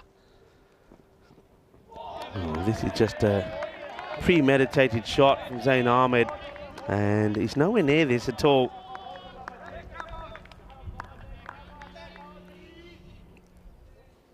One thing on his mind, and that's to attack, but you've got to play each ball on merit as well. There's no real foot movement. This time there is, and is belted. That's a biggie. That goes a long, long way. Probably ends up just on the border of that fence. Yeah, that's better. See, this time he uses his feet, just inches forward, gets himself to the pitch of it, and crunches it for a big 6. Smashed away. A lot of people in the chat having their thoughts about these two teams. Some feeling that Mitri are lacking in the bowling department. We'll have to wait and see. Kawa goes the same area what gave him success before outside the off, but this time it's a much better shot from Zain. And now he goes a little bit wider. Does he sneak this in? The umpire says no. This is a tight call. Kawa doesn't like it, and yeah, I can understand why, because the umpire thinks long and hard and then decides he's going to call this. And I got to admit, if I'm the bowler, I'll be very disappointed if that's called. Oh, this one gets over the fielder. I get the feeling this. I mean, there was a shout of catch. Now, I'm not sure whether this is straight up or whether it goes into the deck. But the fielder does try. Let's see if we can spot this here. Yeah, it's a difficult one to judge. But I think he might have just played it into the deck and it's bounced off and over the fielder. But it goes to the boundary. Not to the amusement of Kawa. And that one is in the similar area and similar shot being played. Just, he sort of jams the ball into the deck, but he gets it into the gap. Watch this again. So, yeah, good, sweet timer of the ball. Racing along, 35 on the scoreboard already with a couple of balls to go. It's slower one, but loses his line. It's down the leg side. And Kawa trying to find something that works for him at the moment. He's just bowling a load of runs. And this one, from the moment it leaves the hand, doesn't get it right. But I like the way that he's tried something different, and just not being able to execute the line. Will he try again? No, he goes back with pace and he uses the boot to stop it. I think he's still got one more to bowl here. Well, that can turn out pretty nasty. It looks like he's okay. He's not hobbling or anything. So gets lucky.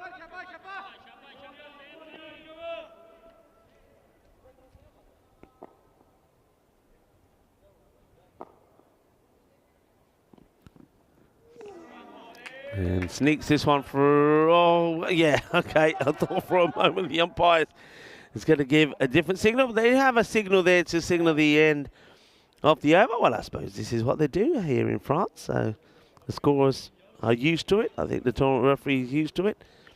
We're not all used to it. When you see the umpire turn around, you think he's going to give a call there. Thought he was going to call another wide there. But I think Kawa was thankful that it wasn't.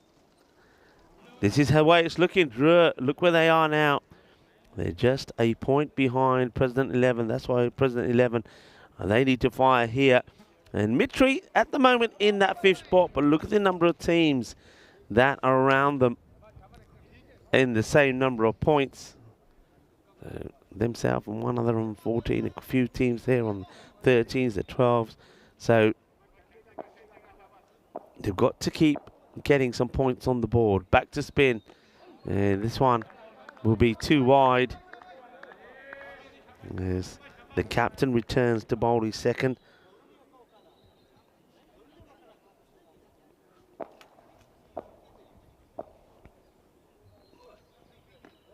Okay. I think it's better. Gets it a little bit closer. So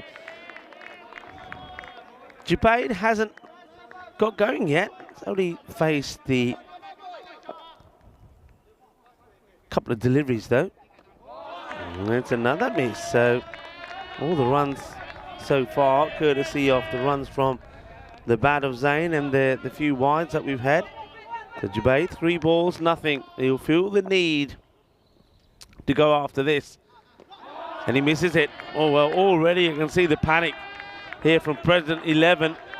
And they're shouting all sorts of things here at him.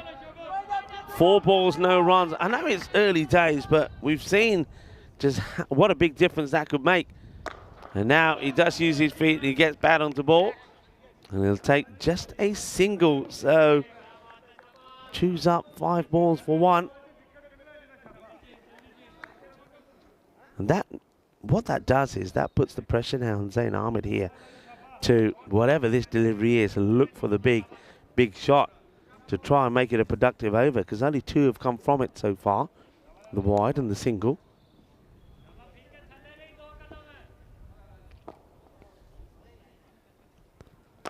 All right, high in the air, catching opportunity. And taken.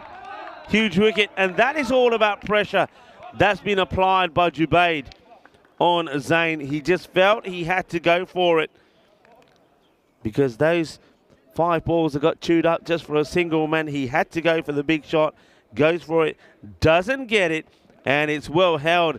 So Shazad Umar gets the breakthrough. It gets the dangerous Zain early. And delight and joy. They needed that wicket, and they get that wicket. It comes right at the end of this over. There's a ball still to go though, because there was, of course, that wide that started the over off. The new batter is Jamshad Nasiri. Now this guy was in great form the last time we saw him. And let's see how he goes. He'll face just the one from the captain. Well caught under pressure from Noor.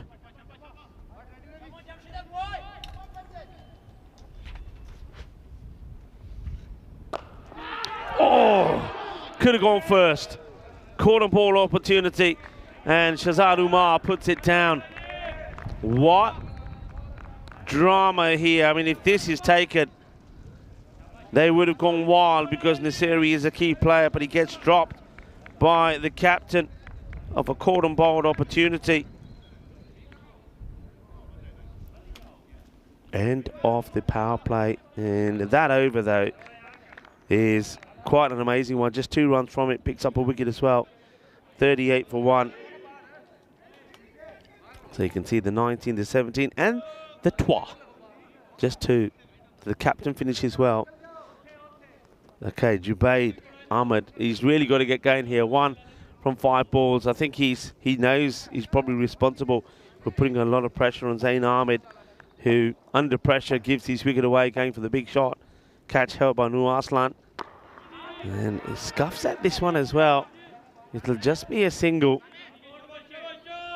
Jamshad back on strike. Scored 31 of 10, playing the match performance against the Knight Riders. And then he was 27 of 14 against the Balbinions. So he's been in good form. He needs to get going here pretty quickly. And it is Mohammed Shafiq with the ball. It's hit pretty straight, fielder coming across. And very well done. It's a one-handed pickup from Nur Aslan. Comes across. A little bit dangerous, really, because he puts that the one hand. He might have a good look at this here. And if he doesn't get that, I don't think he's got anything backing it up, but he backs himself to make the stop. Keeps it to just a single. That's a big wide. Good take from Arslan Zafar.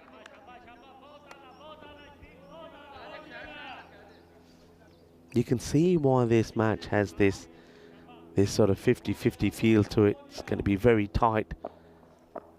Little things could make a big difference. Wide again. Interesting with Jubaid why Mohammed Shafiq is probably not attacking the stumps more. He's not made a good start. He has struggled with the ball.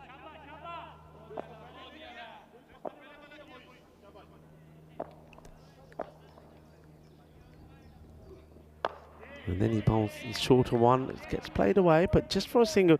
See what I mean? He's obviously not in touch at the moment. So if you sense that as a bowler, you put pressure on him, or even as a team.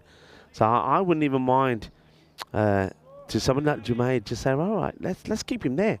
Let's try and let him not get a single, because Nasiri at the other end could fire away a few nice shots. So while these batters aren't hitting boundaries, let's not let them take the single. So let's attack a bit more. For example, here now with Jubaid, there's no mid-wicket in the circle. Maybe get the mid-wicket in, get the fielder in cover. You've got a sweeper out in the offsides to get the cover fielder a lot closer. Put a bit of pressure on. That will be a wide, I think. And one given. Well, there's an appeal here. I don't know what the appeal is about. Surely, well, I think they're going for the stumping. Let's look at this. First of all, that to me is probably a what? Oh, he's hit his own stumps. He's hit wicket. That's what's happened. That's out. It's out. He's hit his own wicket. There you go. Hit wicket. So he has hit his own wicket. That will be out. That will be out. Let's have a look at this again. Look, he goes round. He has actually hit his own wicket with his own bat, and that'll be gone. The thing is about this one, as we look at that again, it's probably a wicket that if you are Mitri, you probably don't want. You probably want him out there because Jubaid was struggling big time. And in the end, maybe he's done his team a favour by, well, blowing down his own wickets because he wasn't in good form. So hit wicket. We see more and more of this now. I think is that the second one that we've seen here in France. So Jubaid Ahmed hits his own wicket. He gets out of the way. There you go. Nice shot of that. And he's just, I love the way he's just standing there like saying, what's the problem? And they're saying, and then he looks back and said, Mani kita, mera nahi kasoor. The wicketkeeper saying, hey, you've got to get out of here, Aslan Zafar. You've broken your own stumps. All right, so hit wicket. Was the wicket will go down to the bowler. So Shafiq will be happy about it.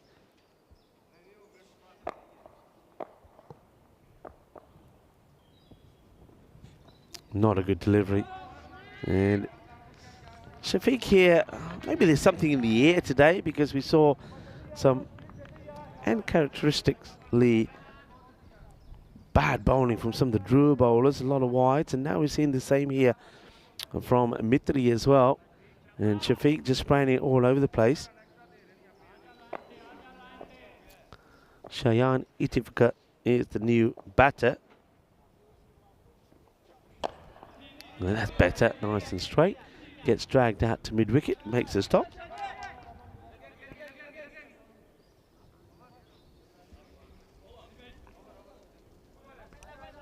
Itifka gets off the mark, but over his call, so he'll have to go back on strike again. So after a pretty solid start, now is it over? They're just checking here. You can understand why they're checking. Number of wides, I think there might be still one more to go. Yep, there is. Mohammed Shafiq is told to hold on. Got one more still to bowl.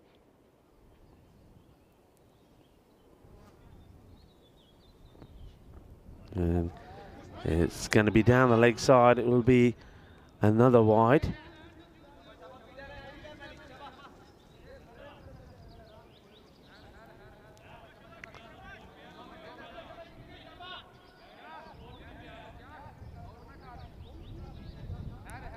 .48 for 2. Ball to go in this, the 4th. Expected at the moment 1, 2, 3. Well, they want more than that, will the President 11. And that one will help. That's why you want the extra ball. In the end, it was worth 5, the wide and the 4. So that one takes the score into the 50s, 52. 2 wickets down, both the openers gone. And Jamshad Nasiri gets his first boundary though. It's a fortunate one. It will be 4 runs.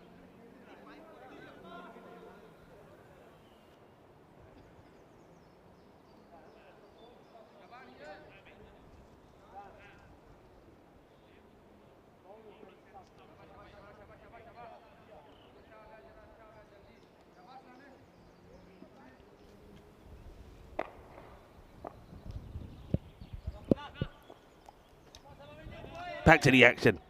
So, Itifka comes in after you saw Jubaid hit his own stumps. Now, I reckon that one could work out in the favour. President 11, Jubaid just didn't look on at all.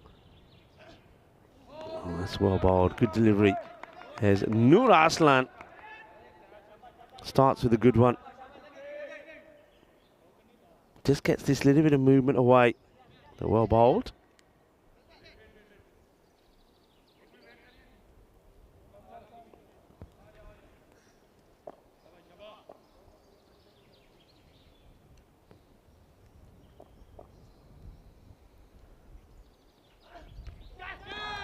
He's gone, gets an edge. Good heavy ball being bowled here by Nur Aslan, short of a length. He's getting that movement away. So Shayan Itifka swinging but missing. Swinging a bit like a rusty gate, it has to be said. And it gets an edge. No mistakes there from Aslan Zafar. And nicely taken. And Nur Aslan, just like he did yesterday, bowling a very good, nice, tidy line. So Itifka will go.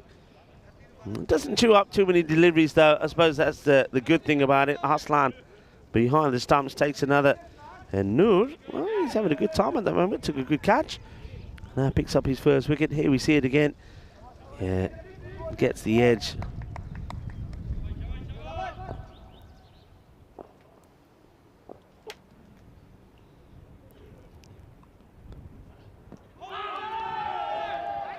No appeal at all from the bowler.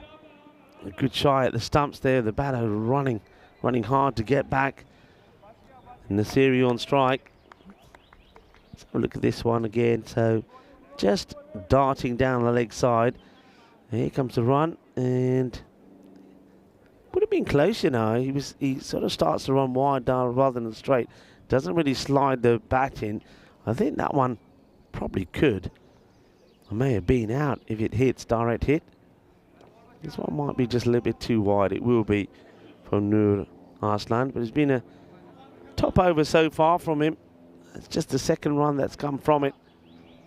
1 for 2 now with that wide. Siri, Jamshad, looking to see if he can start clicking here with the bat.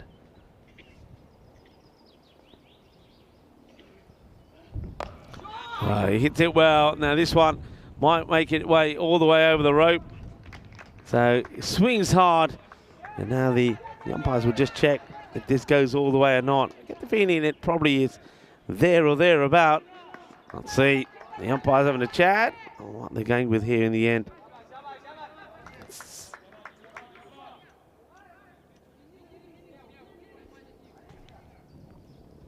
I think they're still waiting for the call here from the umpires on this one. There you go. I reckon that's 6 runs. Yeah, put them up in the air. Put them up, put them up. Like you just don't care. That's 6 runs for me. And there's the signal. 6-run signal. The umpire.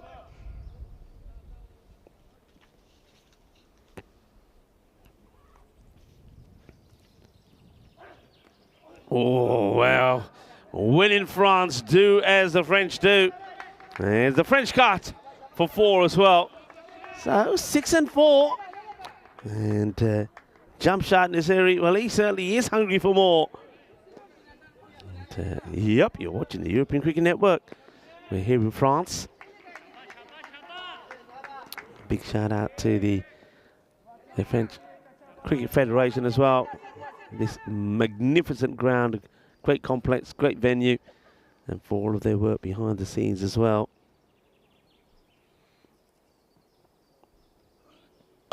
Slightly slower, trying to get it in the gap, and it will be 4. There's the fielder. It's a bit of a slow-mo here from Mohammed Shafiq to try and get it. Shafiq, remember, made a stop earlier where he went for it one-handedly, and I said he got lucky because he puts nothing behind it. Same here. I mean, it's like a slow-motion dive, really. I don't want to be harsh, but I think you've got to do better there to try and stop this one. As that is the end of the over. We're at the halfway point here now. 68 for 3. Something to take a note of our upcoming events. And speaking of England there, of course it is St. George's Day today, so enjoy your celebrations. Also something that gets celebrated around the world as well. Well, it's my opportunity to once again welcome you what looks like it's going to be another very exciting day on the European Cricket Network. We've seen a century at the start of the day. I said, well, we saw the golden ball yesterday. We've seen some great individual performances. Would we see a century? Well, we saw a century. Well done to Hamza. Yeah, so maybe, I should say, are we going to see a 5-wicket haul? We have seen a hat-trick here from Zahiri. But we haven't seen a 5-wicket haul, so maybe we see a 5-wicket haul, and that'd be probably everything, wouldn't it? Had the golden ball, we've had the hat-trick, we've seen a century. Will we get a 5-wicket haul as well? Big. That's gone a long way. So Arun Rama has smashed this one big. It's a monster strike. In fact, that is a biz away super 6. Clobbered. Absolutely clobbered. So sharp in the kill. Now, he's not used to getting this sort of treatment. But that's a great shot from Ramar. Ramar, we have seen this guy higher up the order, Arun, but he hasn't always clicked. He's shown that he can stick around, but he's never gone big.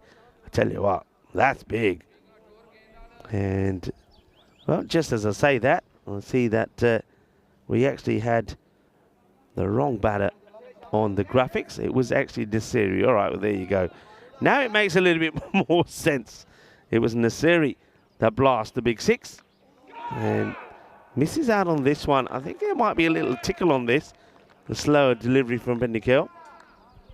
Gets a little bit on it, but doesn't carry. Just there, you see, it goes downwards. So he's disappointed, is Jamshad Nasiri.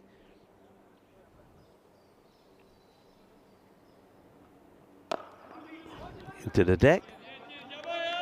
Bowler gets a hand to it. So Sharp Bendikel, after being smashed with that big six, he's come back now, as you'd expect him to do so, with a couple of dots.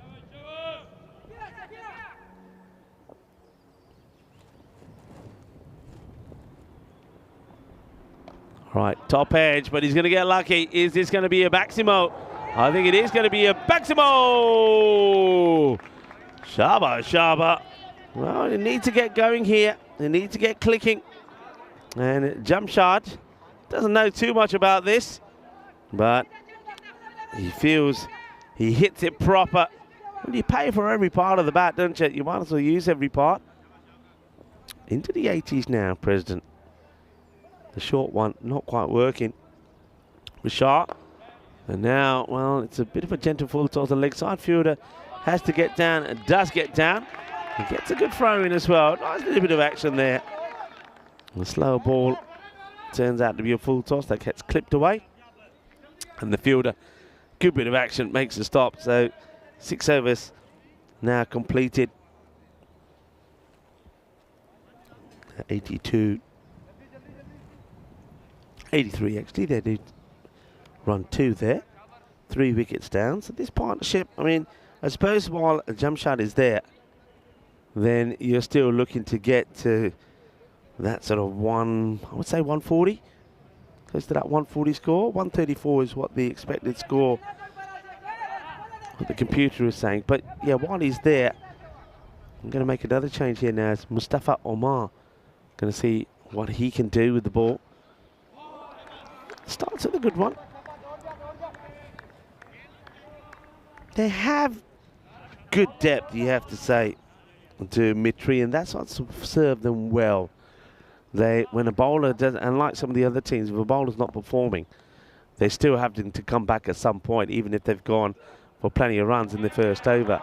Whereas you're seeing here from Mitri, they've got those options. So Kawa has bowled one, but hasn't been brought back. Shafiq has bowled one. Noor just the one. Shah just the one. And now Omar as well. So the captain is the only one who's sort of bowled himself out. He's going right across the line here. I don't mind this call. It goes to the boundary. Let's have a look at this again. He does go right across. And let's just see. I mean, the bowler, Omar, he likes it. Let's have a look. He steps right across. And all right, is that impact outside the line? We probably don't have the best of angles on it. That's the only thing I'm thinking, that the impact is outside the line. That will go down as leg byes. And this time it does get bad onto it. And you can see, or hear I should say, just to the left of me. Yes, here's the call from the President 11, because that's what they want. They want Ramar Arun just to be getting bad onto ball, no dot balls, and getting Nasiri on strike. Mind you, they don't mind if he kicks the ball to the boundary like he did last time. Oh, that's well bowled. Has he got an edge? The umpire says, what's the umpire saying here? He's doing some signalling, but it doesn't look like he's giving this out. Well, I don't like it when umpires do that. Let's see this again. Now, is there anything on this? You see the umpire here, he starts to do something. Oh, he just it just sent him a scratch. Okay, not out, says the umpire. This one is over the infield and is going to be 4 runs. So just keeping things ticking along nicely as Jamshad Nasiri. Just gets enough of it, doesn't he? End of the over. Doesn't like that call, does Omar. Still though, that's a pretty decent over from him. 9 runs come off it, 92 for 3.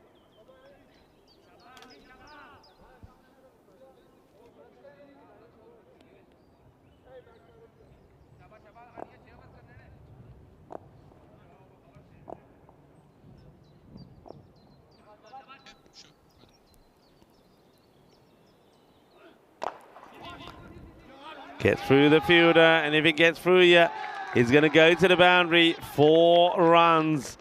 Cuatro carreras. The outfield is quick. It got a nice fresh cut yesterday. So ground shots in the gap will pay you dividend. It really will. So even though the fielder gets a bit on this, can't stop it. So 4 runs. Nur Aslan gets called upon to bowl. He's second. Goes short, just out of the reach of him. Gets punched down the ground. So this is what you want really from Arun. He's doing the right thing at the moment. He's picking up a boundary, whether it's via his pad or his bat, and then he's getting the single to get Jamshad back on strike. Nur Aslan, this is the wicket really that Mitri want. It hits pretty flat. It's well watched by the fielder. It'll just be a single. They don't mind the singles here. That expected rate still around that 130 mark. It was 136 earlier when I was saying they'd be looking for about 140, but the last few overs have been sort of minor wins really for Mitri. They haven't gone big.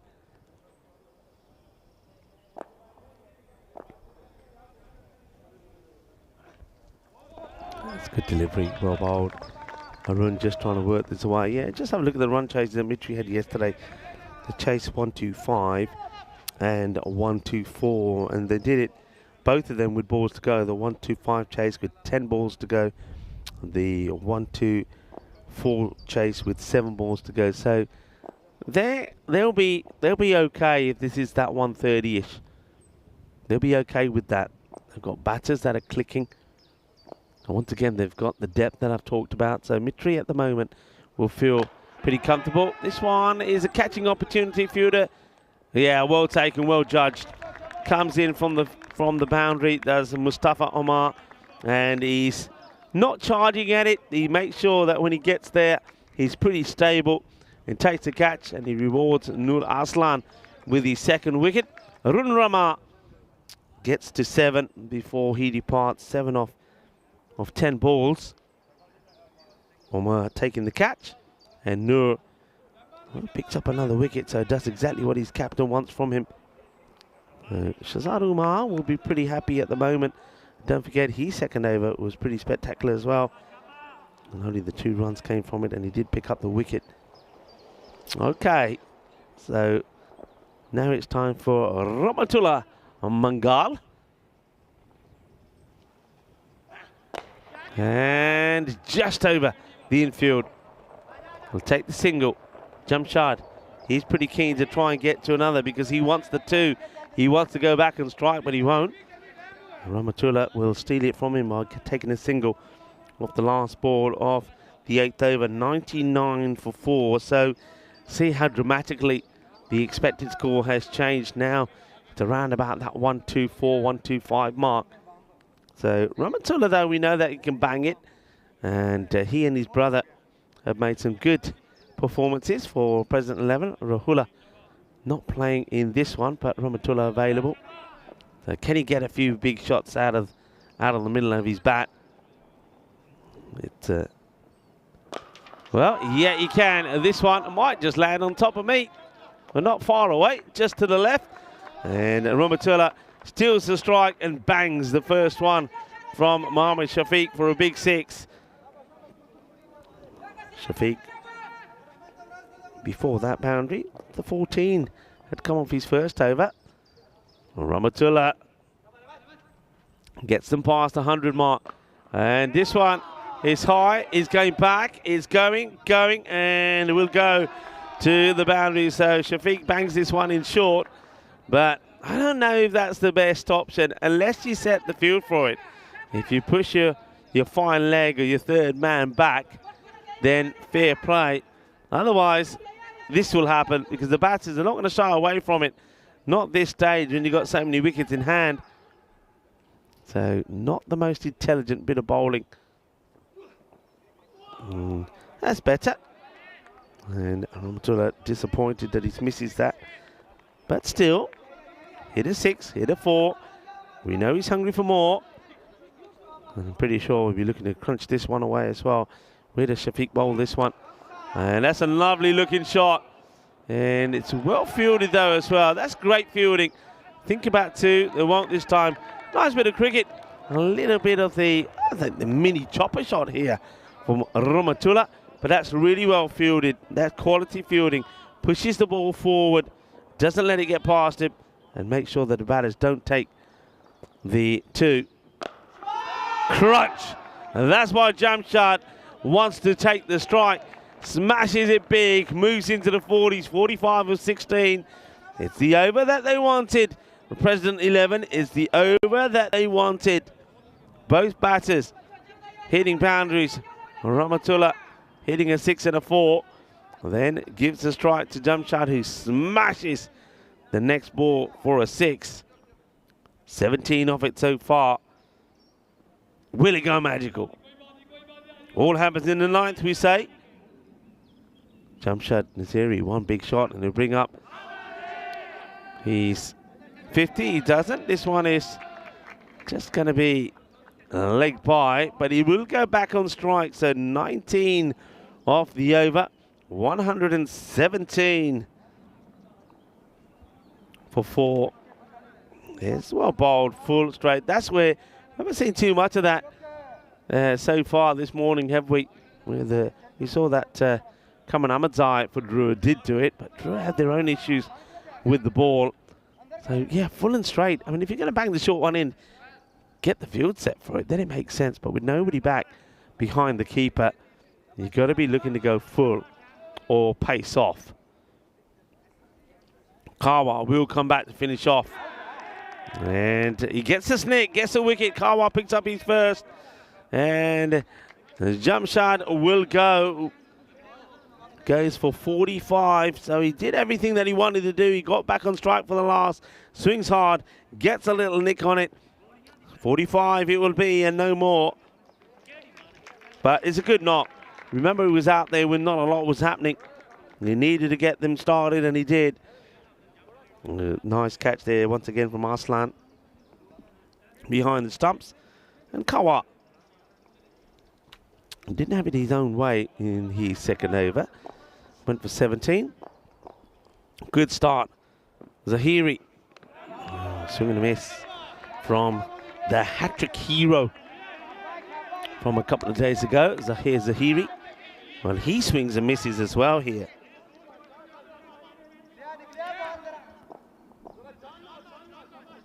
Two balls, 2 dots. And also the wicket of Jamshad. 3 on the spin, going for it, and well, we're going to have a good look at this because it wasn't the quickest throwback from the wicketkeeper. So let's see, does he have his man or not? Rahatullah trying to get there. Let's see. Well, let's see if I have a look at the side view of this. Oh dear. Let's see if we slow this right down. We can probably make out what we reckon. We've got player right in the way. I think he makes it. Yeah, he's clean home. And saw the back of the captain there, Amar. So, okay. Mangal gets there. Now, can he make it count? Yep, he can. Another one incoming, I think. And just hits the table in front of us. Good shot. Well, that's why Ramatullah had to get there. Gets back on strike. Hits a nice shot down the ground. Beautifully played. Gives himself room, and he crunches it.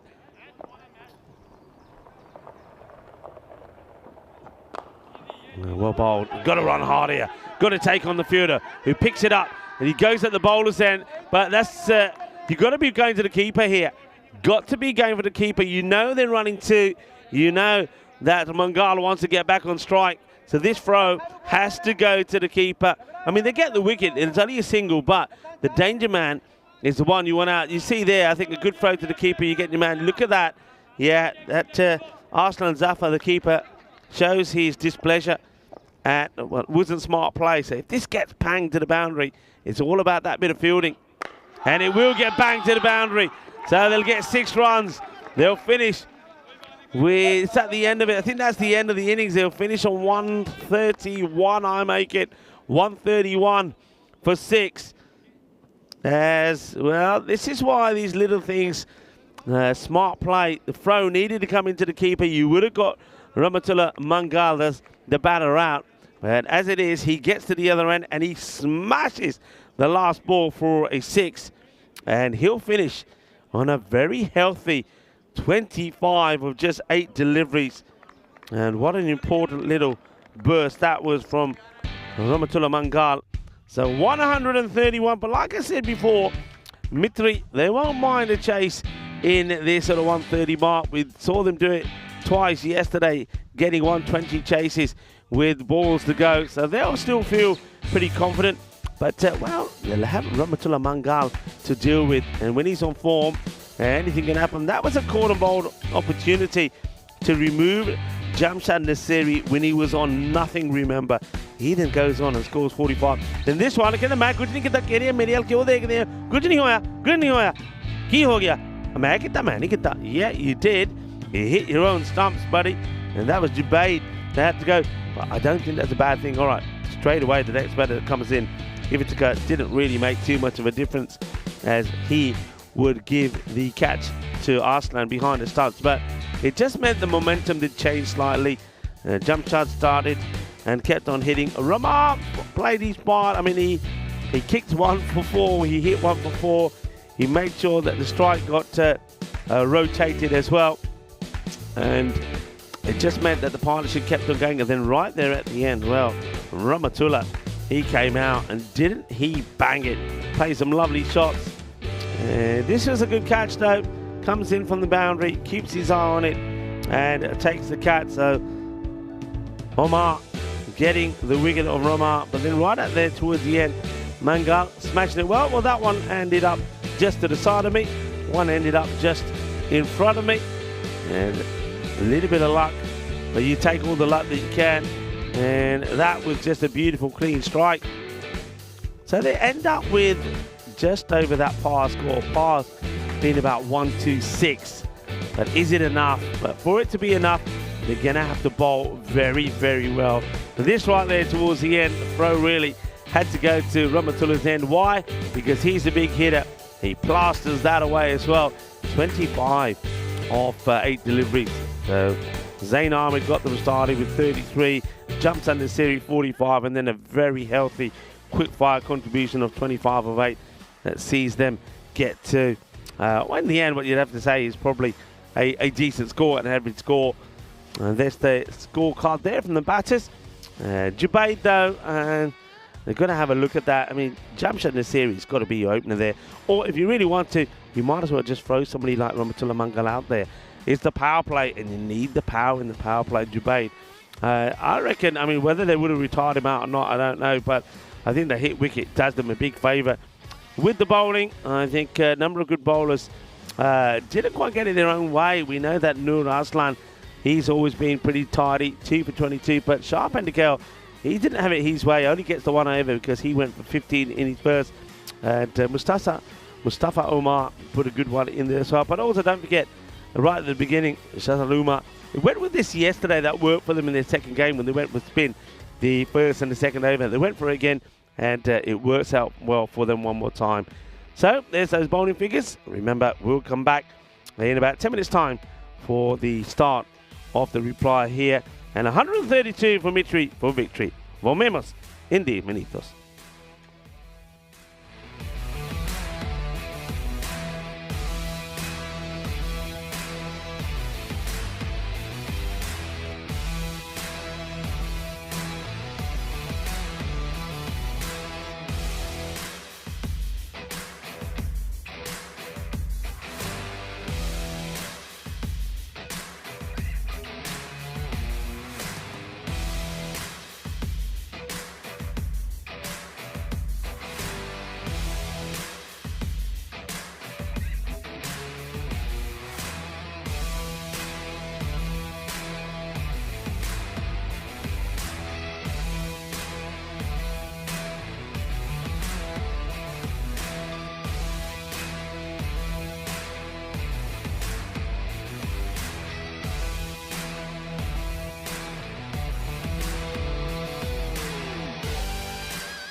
This European Cricket Network event is proudly brought to you by HCL Software and Paramatch. Hello, folks, and welcome back as we get ready for what I think is going to be an exciting run chase. Mitri needing 132 against President 11. And that's the bonus point equation there for you. And 91 is the number. That means that 92 to get a point. And Mitri will be looking to get there.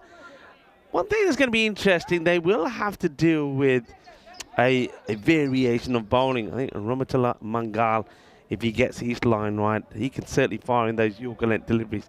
So he might be a handful. And then you've also got the captain himself, Dawood Ahmadzai, that will be bowling his spin. And he's been in pretty good form at the moment. The last few matches we've seen him play, he's been picking up wickets. So it won't be easy. And then that Mitri, they're a team that like to go hard at it straight from the beginning. They've got probably, I would say, 4 key batters. And they'll probably be interested to see if they still go with the likes of Arslan Zafar at the beginning. He wasn't really able to click yesterday. But man, that was in good form was Mohammad Arslan. He played some really nice shots, a very good cutter off the ball. So you don't want to give him width. And Omar is another one that can perform. Sharp Andy Kelt, we saw him score a fine half century as well. So they've got some batting, but will anybody click? And will they be able to deal with the variation of the attack that the President 11 have? Hussain will start, and it will be Arslan Zafar to face the first. And this one gets straight through, but it gets through the keeper as well. So Jamshad Nasiri doesn't take it cleanly.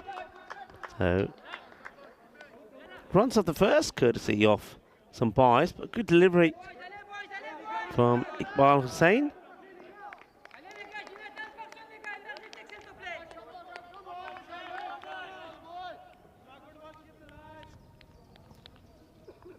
Mustafa Omar, number 2 batter on strike. Very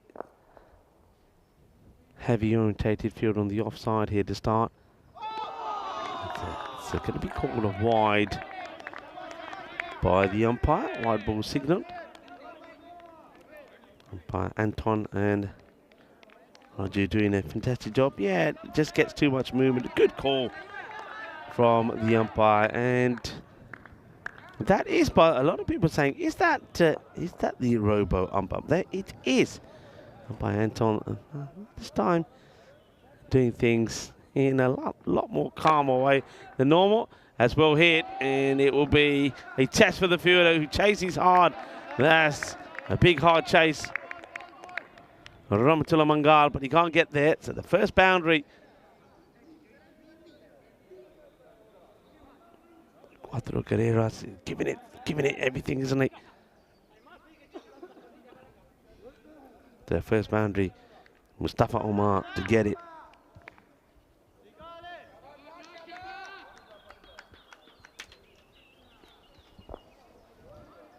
Hussain back again. Goes Fuller, up in the air. Ramatullah under it. And takes the catch. So they remove Mustafa Omar, who doesn't deal with this one well. It doesn't make the right contact. I wonder if this is slightly slower from Hussain, but it's a bit of a full toss. See here, he just doesn't get it right. It's right at the bottom of the bat. And I think here it's all about the head of the batter. The head is up in the air, hits it up in the air, and Ramatullah gets the wicket. Look at Iqbal Hussain, he's happy about it. Now Omar goes back early. We saw a lot of this yesterday from Mitri. They lost the top 2 pretty early, but they still found a way. Good catch by Mangal. So far, it's been pretty key, hasn't he? Hussain picks up the wicket, and it will be Mohammad Arslan who does come out at number 3. Let's see how he fares today. Yesterday was in the runs, 49 scored in the first, and then 48 And he starts with a short one that he will hook away for 6 runs. Volley, volley, volley. Ginna Sona, Shaka Lagia. One thing about Mohamed Arslan and why I liked him yesterday is he does have all the shots. He's not just trying to hit the ball in one area. He's a brilliant cutter of the ball. And he shows there that he's a great puller and hooker of the short ball as well. Beautiful. There you go. That's exactly what I'm talking about. This is what this guy does. He's got a little bit of class about him, a little bit of finesse as well. He can be brutal, but at the same time, he could be delicate as he just guides this away quite beautifully. A lovely shot. Top draw there from Mohamed Arslan.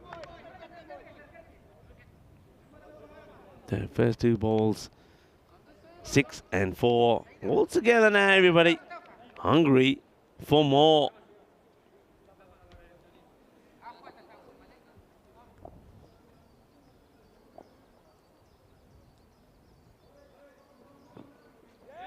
Just dangles at this one. Just takes a little bit of pace off that from Hussain. So first over comes to an end. I suppose there's a little bit of even Stevens. The wicket of Mustafa Omar does fall. But 15 runs are scored as well. 15 for 1, 2 matches since the golden ball. Hey, that's sort of territory, isn't it?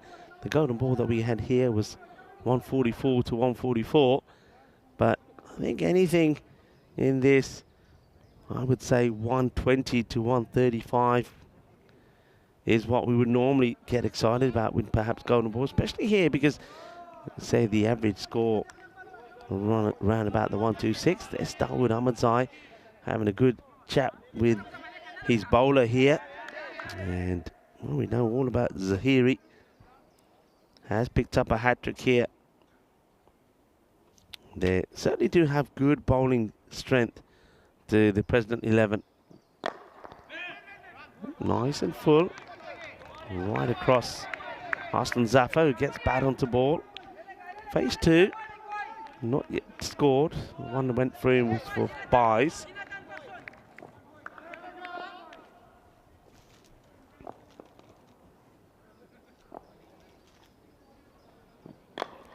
And this one is just a little teaser for Rahmatullah. Doesn't carry. So Arslan Zafar gets off the mark. Last time when we saw President on day 4, they were pretty impressive with the ball. Remember that in the win against the Super Kings, they had a 4-wicket spell from Zahir Zahiri, 4 for 13, also from Milkzada, who took 4 as well. Ooh, pretty close. Not a good bit of calling there, and Arslan has to hurry to get back, and that would have been pretty close as well. And then, of course, in the very next match against Royale, it was then that Zahiri took the hat-trick in the 4th. So, got bowlers that can make things happen. No Milkzada in the side here today, but still got a number of good bowlers. Hussain, for example, Rahmatullah Mangal comes into the side, so it's not a bad swap. Mangal coming in for Milkzada. And that's been hit pretty well, just out of the reach of the outstretched fielder. So Arslan picked up his first boundary. He never clicked yesterday at all, here or Omar. So he's due some runs. He's due to get back into form. Be a good time to do it.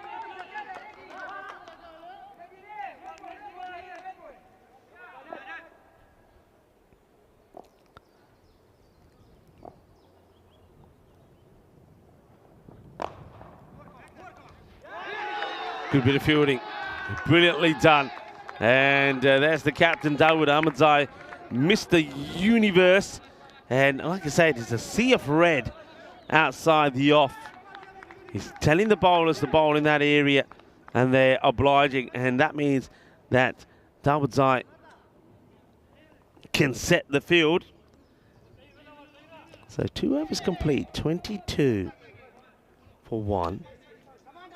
Remember, the third over was a good win for Mitri when the captain bowled a super over, just conceding a couple of runs and picked up a wicket as well. So they finished on 38 for 1 after 3. Let's see where Mitri can get to. They will now go to Rahmatullah Mangal. So all the bowlers being used so far in the power play different, and I think as a captain, if you're able to do that, it serves you well towards the end of the innings. Well, that's that feisty delivery. Bit of genuine pace there from Rahmatullah. That'll be the one for the over, I'm pretty sure. It is a spicy delivery, a little bit of masala out there in the middle. A bit of evasive action taken there by Arslan. Now, Arslan is not one who normally shies away from the hook shot, but that was too hot and spicy for him.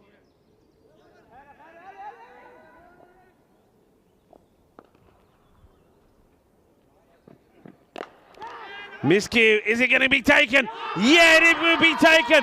What a catch that is. And it is Mr. Universe with a top catch. 10 out of 10.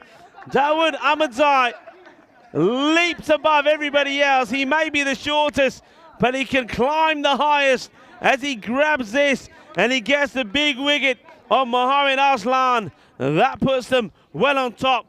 Look at this. He's on the prowl. And that is just brilliantly captured. It really is. What a great catch that is. Fantastic from Ahmadzai. And the sea of red on the off does the job. The huge wicket of Mohamed Arslan goes for 11. What a catch that is. Brilliant action. Yeah, they were like Skittles, weren't they? They were like Skittles going over. But Ahmadzai holds on to the catch. Excellent. Brilliant bit of work.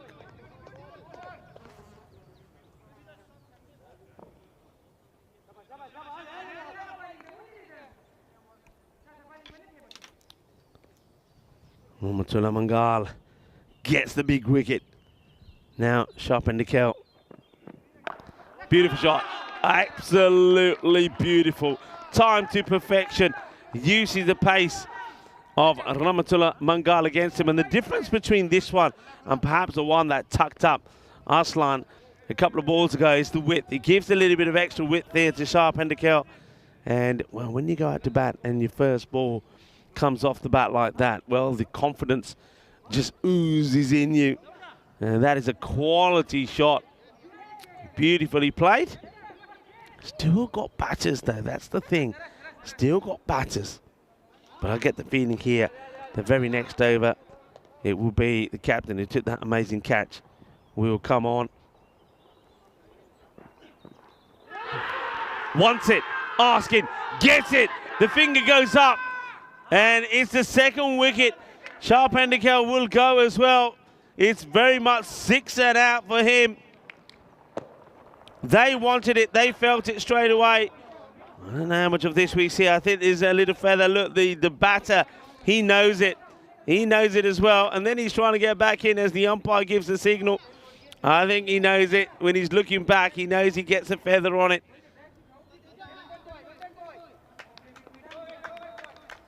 Huge wicket, huge over. And Rahmatullah Mangal picks up his second. Nasiri holds on to the catch.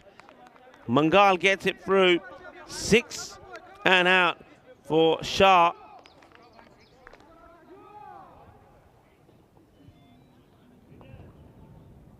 Really on top here now. Pace of Mangal doing the job. Hussain Yasser. It's just down the ground. It will just be a single. And, well, I say just be a single. Yes, it took an age to get going. Just make it. All right, Arslan Zafar, he needs to bat out of his skin here. 29 for 3, Mitri. Both these teams coming into this contest with wins behind them. Oh, Well, what happens here? I reckon this is done with Ahmadzai. He trips over something. It's like he trips over his own laces. It's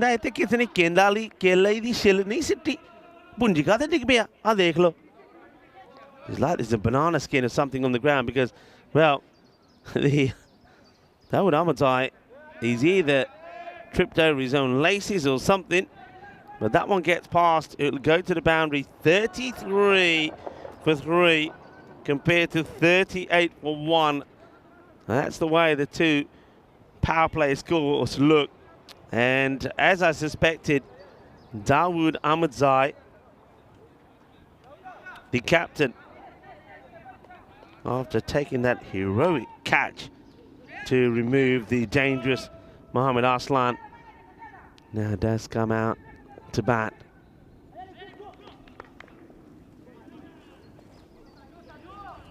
Ahmadzai with the ball. Out to bat is Hussein Yasir. Ahmadzai, though, he's been in good form. Down the ground, he could pick up a wicket straight away, will he? Yes, he will. It's a grab. And there he is, Mr. Universe. Does his trademark celebration, Dawud Ahmadzai. We'll have a good look at that in a moment as Hussein Yasir departs for 1. Goes for it, doesn't get it out the middle. The fielder comes across. That's Zahiri. He takes a really good catch. And just watch Ahmadzai here, Dawud Ahmadzai. Wait for it. There he goes. Mr. Universe celebration. Look at my laddus, he says. Look at my laddus. And wicket off his first ball.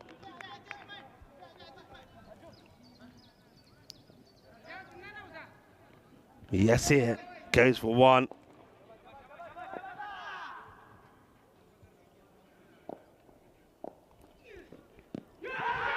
Well, he's asking the question, but I get the feeling this might have just been going down the leg side. But Hussein Zafar, well, he hardly plays a shot at this.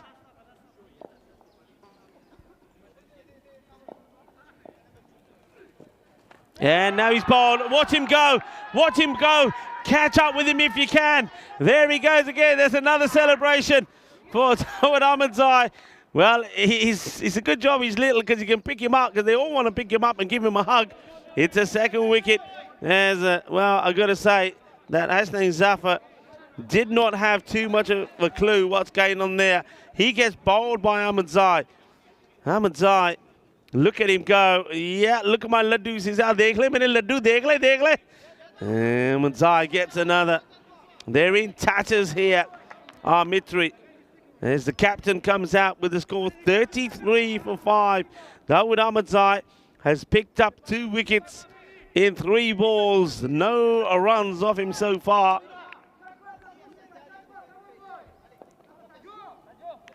Arslan Zafar is still there, though, at the other end. He just needs somebody to stay there with him. Not that he's really got going himself. 9 of 6. Good batters come and go. Somebody's got to be able to stay there, get something going. This one gets played away, and the stop gets made.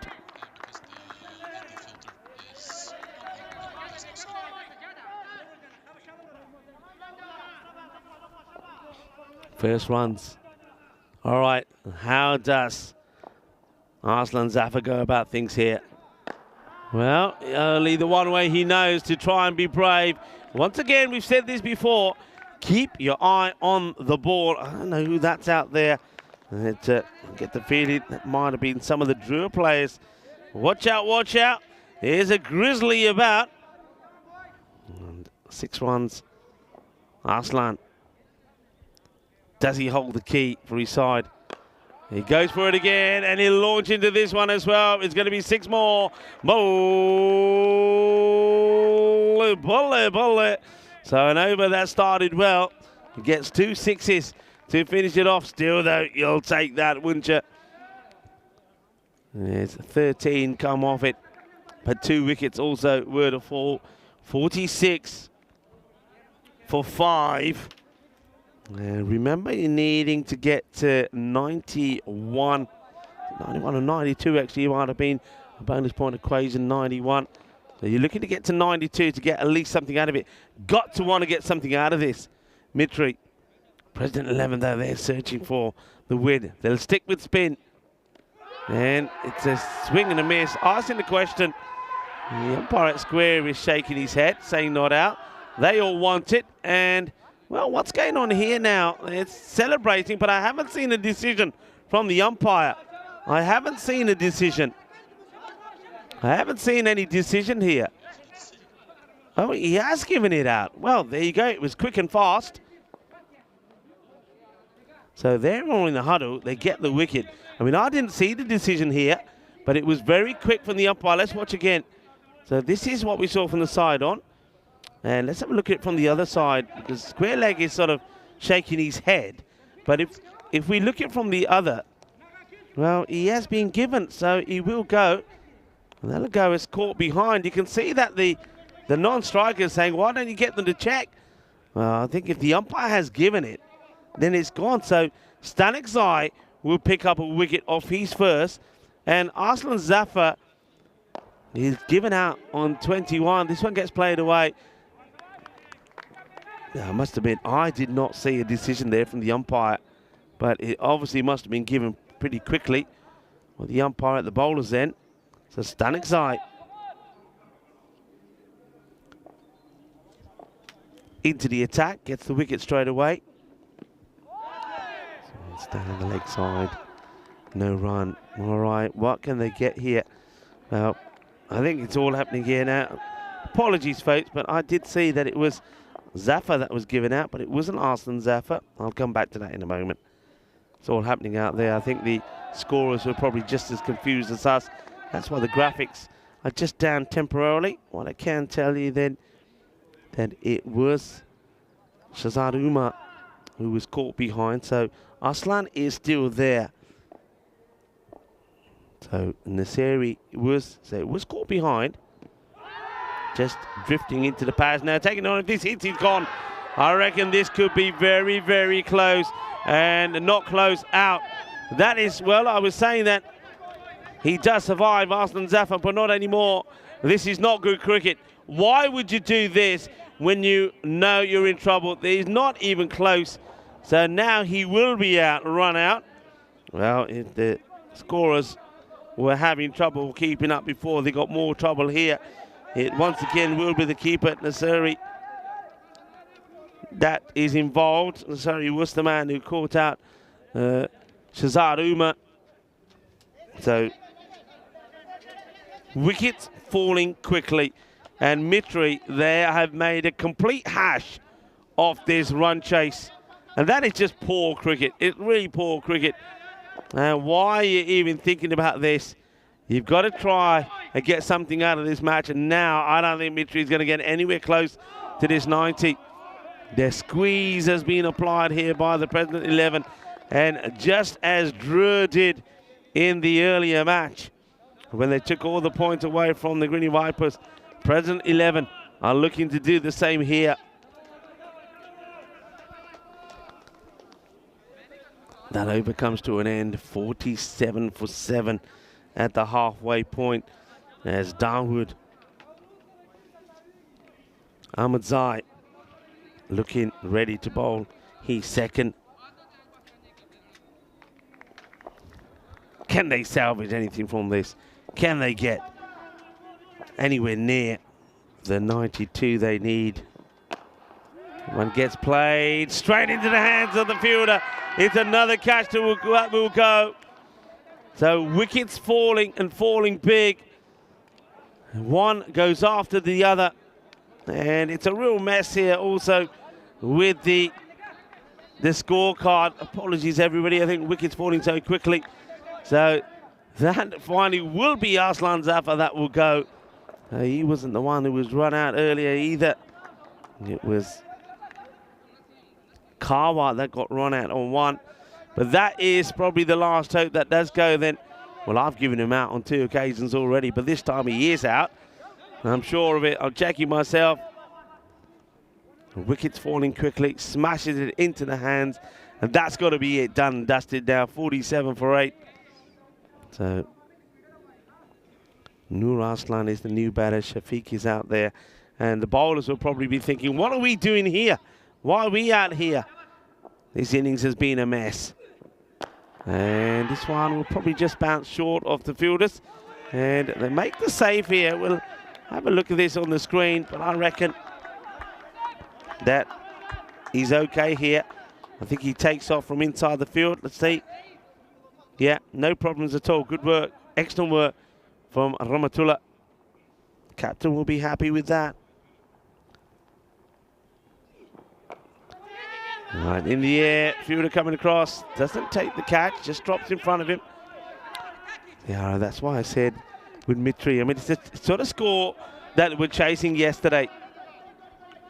But I did say that they've got to deal with the variations here of President 11, and this is where this President 11 is strong with the bowling attack. They've got the 2 spin options of Stanikzai and Dawud Ahmadzai, the captain. You've then got the pace attack, the genuine pace of something like Rahmatullah Mangal, and combined, they've all made a difference here. Spinners between them have picked up 4 wickets. Well, this one has gone all the way through, and that will be 4 byes.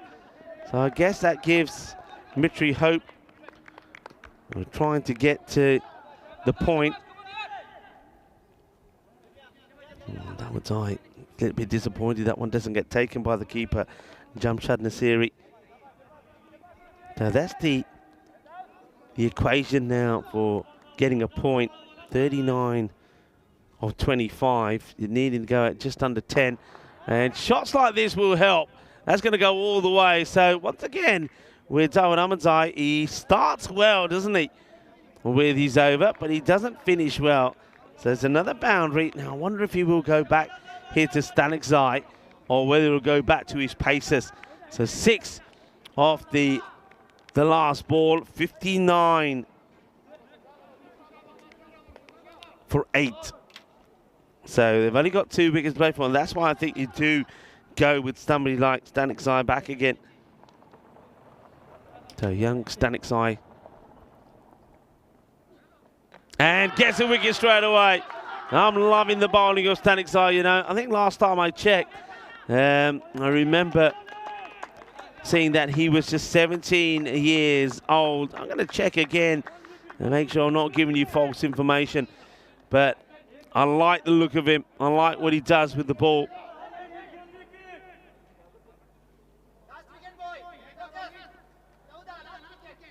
So 1 more wicket. Yeah, Sajid Stanikzai, let's have a look. Yeah, born in 2007. So what a player he is. And well, what, you know, when you think about the number of cricketers and good cricketers you have here in France, well, having someone like this kid coming up through the ranks, well, he is going to be sensational. He's second. The spinners have taken 5 wickets here. Dawud Ahmadzai taking 3. That one gets put away. Well, all right. So Ahmed Bilal, the number 11, comes out and he hits a 6. Can they get to this point? You got the last 2 in there. President 11, though, no, just 1 wicket and he's done. Applying the pressure. That one's up in the air, fielder. Well, he could have attacked it, but he waits on it. Next match, by the way, well, Mitri, if you thought they had it tough, they're right up against Drew.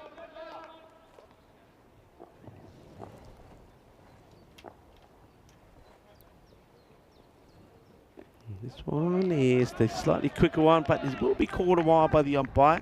That's a long, hard look at this, does umpire Anton. Let's watch it again, and yeah, good call. And President 11, well, they'll be taking on the Greeny Vipers in match 44. All right, good hit. That's a solid strike. So Noor Aslan smashes this big guy. Well, does that go into the tower? Certainly heard a bit of noise there. What does that bang into? Well, it certainly made a big noise here. It's close to, well, we'll never know. The tree's in the way, but that's close to the tower. That makes a bit of noise. 73 for 9. 19 runs off the 20 balls remaining to try and get a point. Well, the Mitri batters must be thinking they really have let their side down here. If they don't get a point here, they'll have to look at all the batters. And this is lashed onto as well. It's going to be 6 more. So, Nur Aslan and Ahmed Bilal, are they going to get a point for their side here? Smashes that for another 6. 79 for 9. Thing is, they're present 11. They'll probably go right back to Seminat Rahmatullah after this one. Goes for it again. It's going to be 6 more. Nur Aslan is really making a name for himself here. Bash is another one out of here. He moves to 25, and Mitri now are into the 80s. 85 at the end of that over. Wow. All right. Well, this is what Mitri are going to deal with afterwards. They take on Drew, and Drew, well, the form they're in at the moment, they're not going to show any sympathy for Mitri. Mitri, well, it's their own doing here this time round with the bat.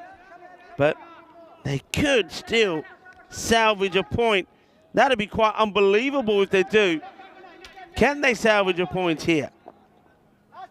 Now, who did they go to here? I thought they might go to Rahmatullah, but they don't. They'll go to Hussein. 7 will get them a point. Hussein is going to try and stop them.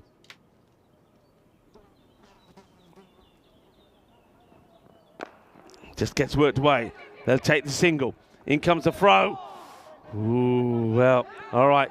Single gets taken by Bilal. Hands the strike over to Arslan. With the way Arslan is hitting the ball, one big hit could get them a point here. One big hit could get them a point. They were 59 for 9, by the way.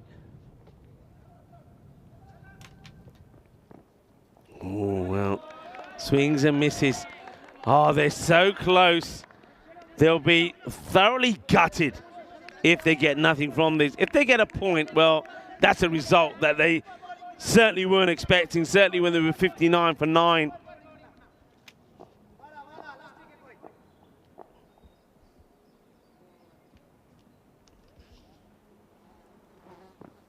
All right, in the air.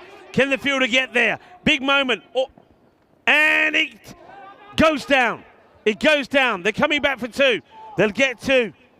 Oh, this partnership now worth 29.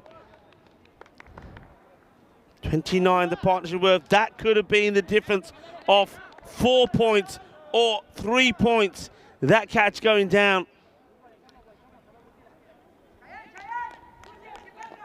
4 runs for a point. 9 wickets down. 88 for 9. In comes Hussein. It's been well, Matt. They'll take the single. You'll take whatever's on offer to you. And now Bilal. Bilal, I mean, he's smashed number 11, smashed his first ball for 6 when it was down the leg side. All right, Bilal, can he hold his nerve? Can he hold his composure? Or will he get a rush of blood? Well, he does hold his nerve. He chips this one over the bowler.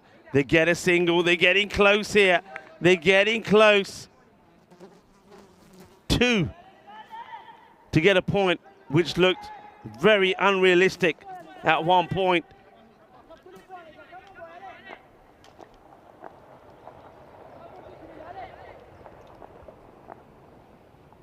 One good ball would do it.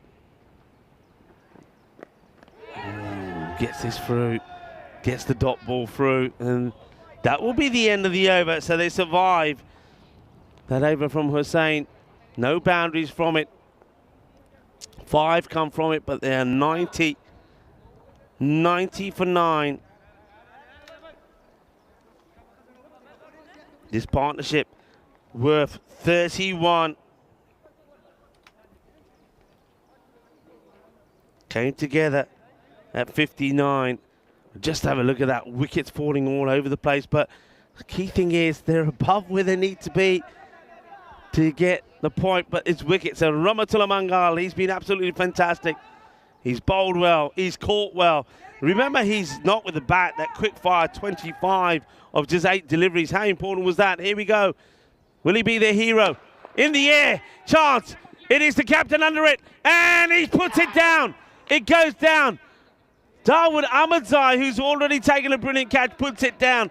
So that there now becomes the big moment. Is that the talking point for them losing a point? Gets hands to it, but isn't able to take it, and then he almost, well, it kung fu kicks the fielder behind him, knocks his shades off his head.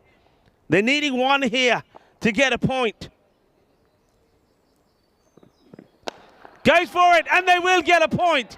Unbelievable last wicket partnership. That is humongous. Nur Arslan smashes it for 6, and from nowhere, these two have salvaged a point. That is quite extraordinary. That is quite extraordinary. It never looked on the cards. Arslan, what a knock from him. That will be a wide. That will have to be bowled again. And Nur Arslan has come in at number 10, and it's been an incredible innings from him so far. 98 they moved on to. 34 of 10? Could they? Who knows?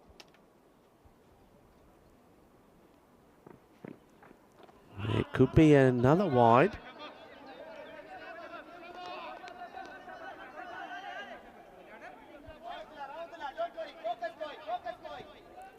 Back to his mark. 99 for 9. These two now. 40 runs. 40 runs. Mitri. Salvage a point. Mangal just loses his concentration there. He'll go back to his mark. 2 for 20.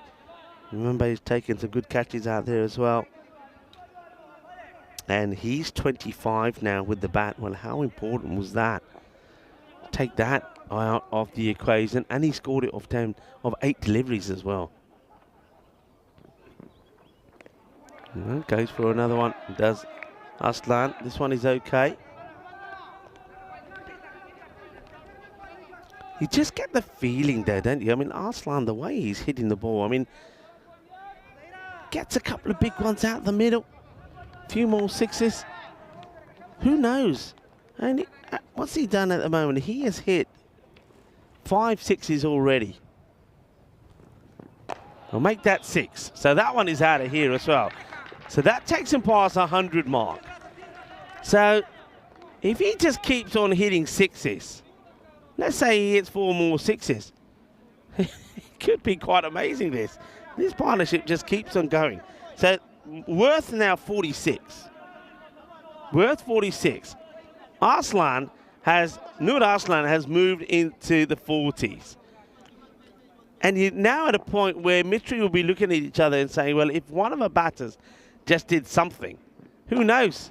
Well, that's hit pretty well as well. That's going to be 4. Well, do they believe here? Do they believe? I mean, this would be quite incredible.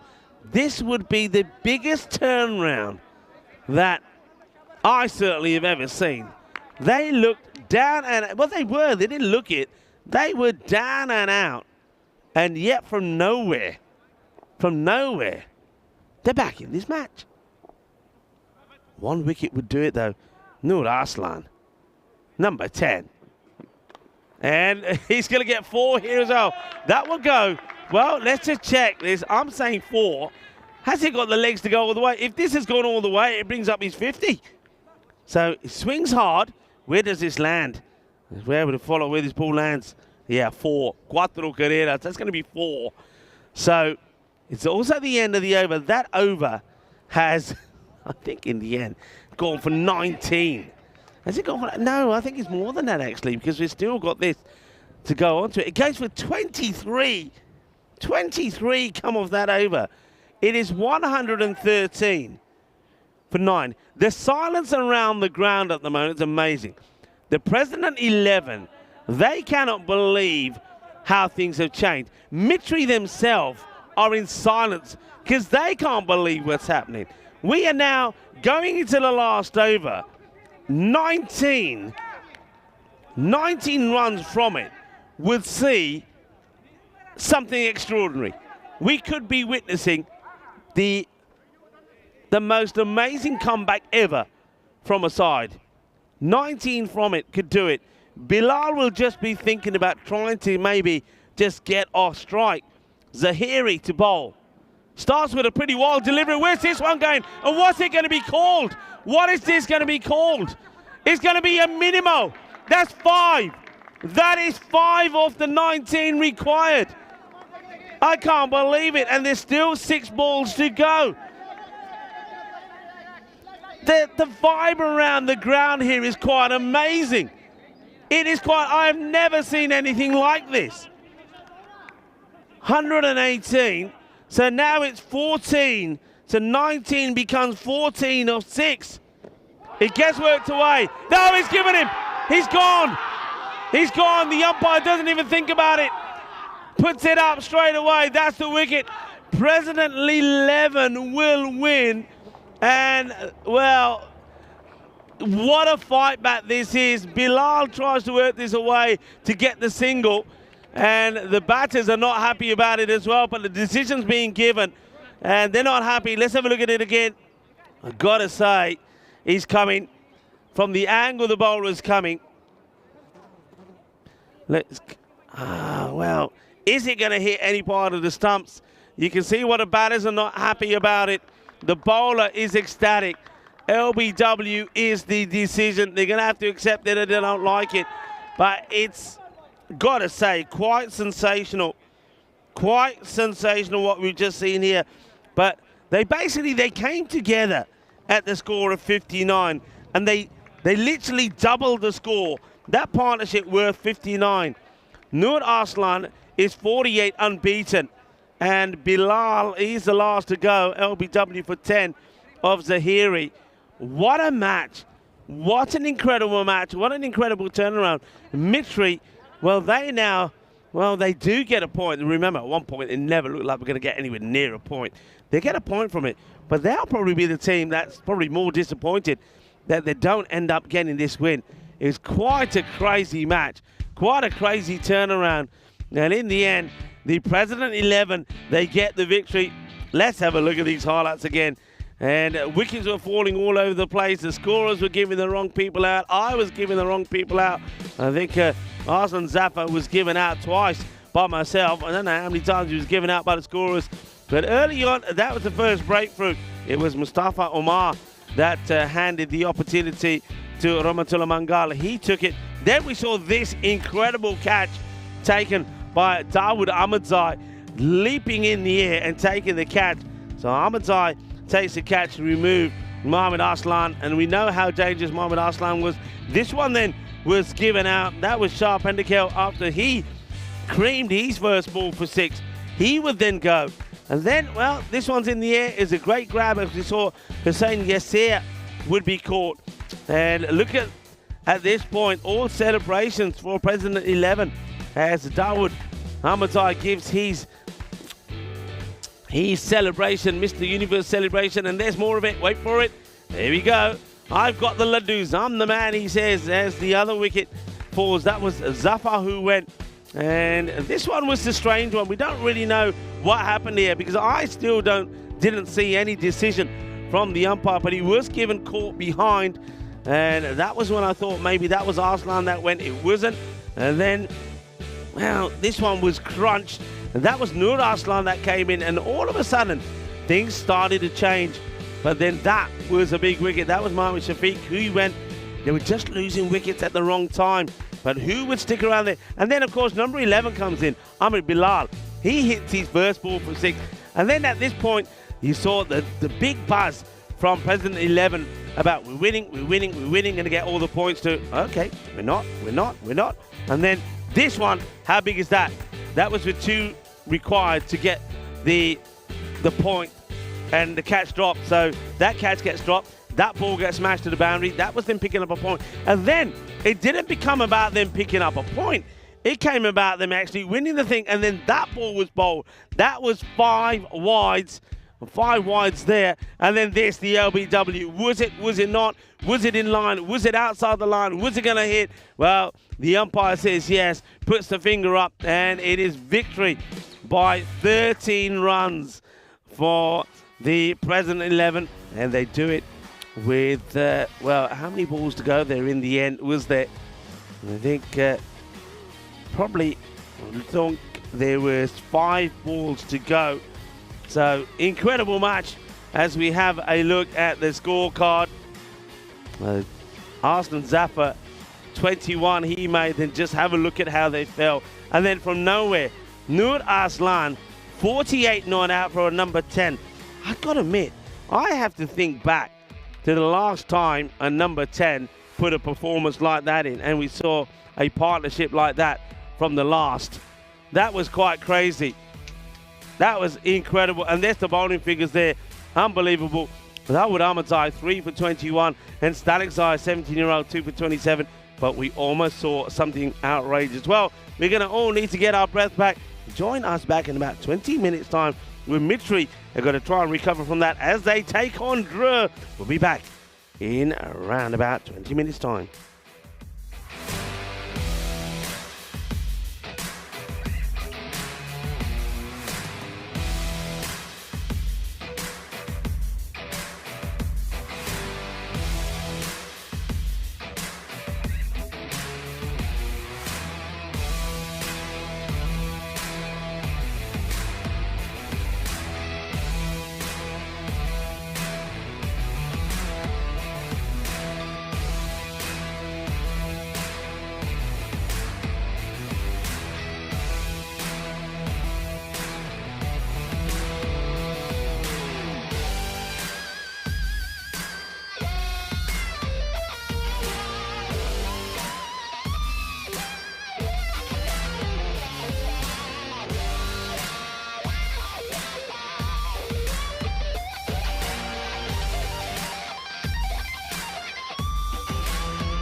This European Cricket Network event is proudly brought to you by HCL Software and Paramatch.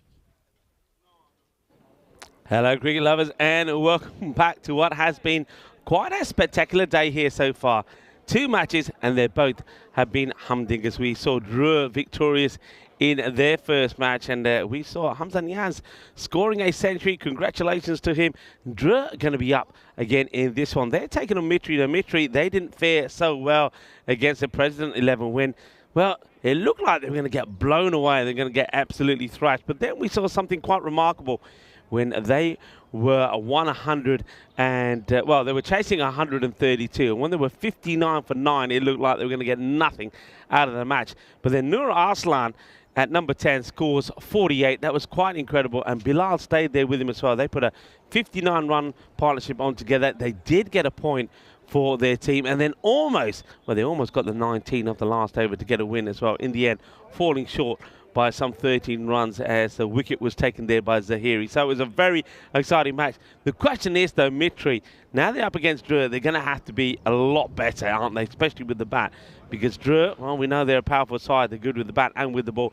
Drew, though, they did have some issues early on, though they did put on 194 on the board, and they batted really well, courtesy of that century from Niaz. And also, Nabi scored 48.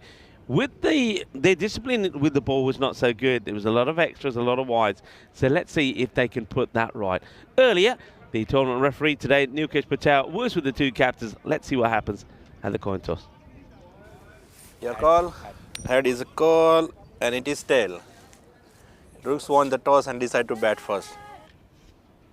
Well, we're getting used to seeing that, aren't we, from Drew? And of course, every time there's going to be the opportunity there for Nabi to have a bat first. That is exactly what he's going to do. And I get the feeling that we'll see the same openers against Hamza Niaz. We will probably be facing the first ball, and Nabi will probably be the non-striker this time. Someone like Mohammad Nisar will be hoping that he can get a go, and maybe even Kamal Ahmadzai. But a guy that's really impressed me at the moment is Abdul Rahman Ahmadzai. He's been quick and he's been fast. And I wonder if Tabish Bhatti and also Wahid Abdul can find their form. Well, we know what's the win predictor is thinking here. 91% to 9%. Big time favour here for Drew. But Mitri, can they come back well here? Hey, hello to everybody on the chat. Welcome back. Terry Richmond is saying bonjour to me. Bonjour to you as well. Hello to you as well, Dave. As we get ready for the start of this one. Absolutely cracking couple of matches that we've had so far here today. And we almost saw what would have been quite an amazing run chase. Amazing because where they were in the match. This one gets played away, and Niaz will start with a single. Kawa, the bowler. So match 43 is off and running. And let's see which one this goes. Drew will continue to try and get to the top of the standings. And Punjab swing and miss here. We know that Paris University Club is sitting there at the moment, but Drew, especially the way they won the first match and picking up all the points early on against the Gwynny Vipers, they'll be looking very much to do the same here again.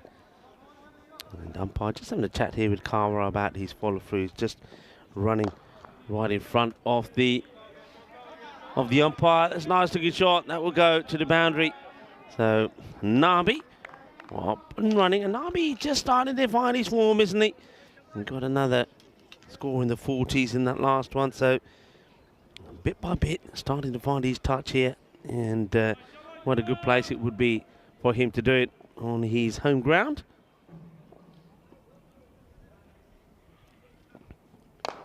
It's nicely played. This time out on the offside. Beautifully timed, but the men are back there and sweeping nicely. They've got an interesting field set here, actually. So they've got 2 men out on the offside, so nobody on the leg side.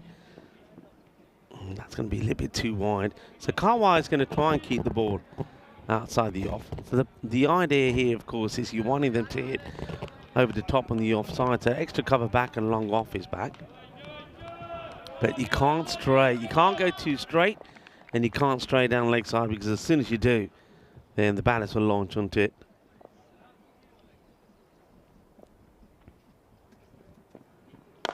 In the air, and taken. So the plan works a treat.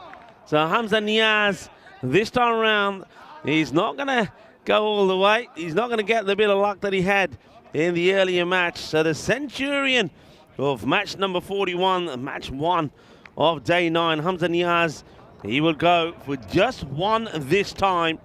And unlike in this, though, from Mitri, they've set a plan, and so far, it's working perfectly well.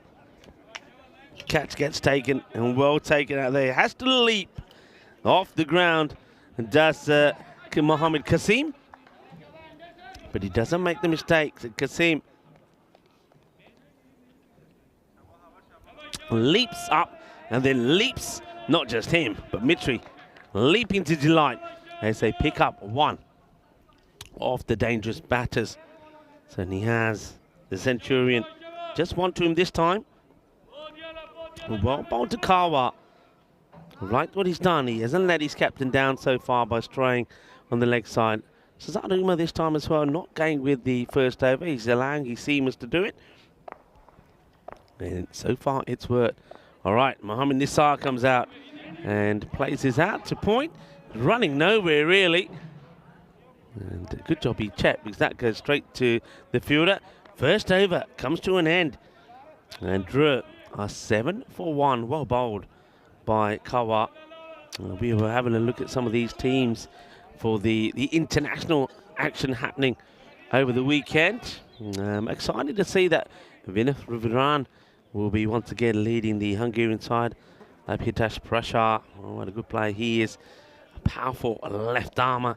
It would be good to see him in action, as well as Sheikh Rasit. We saw a bit of him when we were watching the European Cricket League as well. Zishan Kukiel, another fantastic player to watch, and Abbas Ghani in there as well. And our very own Mars Baji listed in that squad as well. Marzi at the moment doing some scoring. Well, Marzi will be part of that setup. Edge, and this is going to go all the way down to the boundary. I suppose that's the danger when you've got this sort of field set. You've got the extra cover and the long off his back. So if there is a sneak like this, it's going to go only one place, and that's to the boundary. So Nabi gets a bit of luck here. Mohammed Kasim, who took the catch, will bowl over number 2.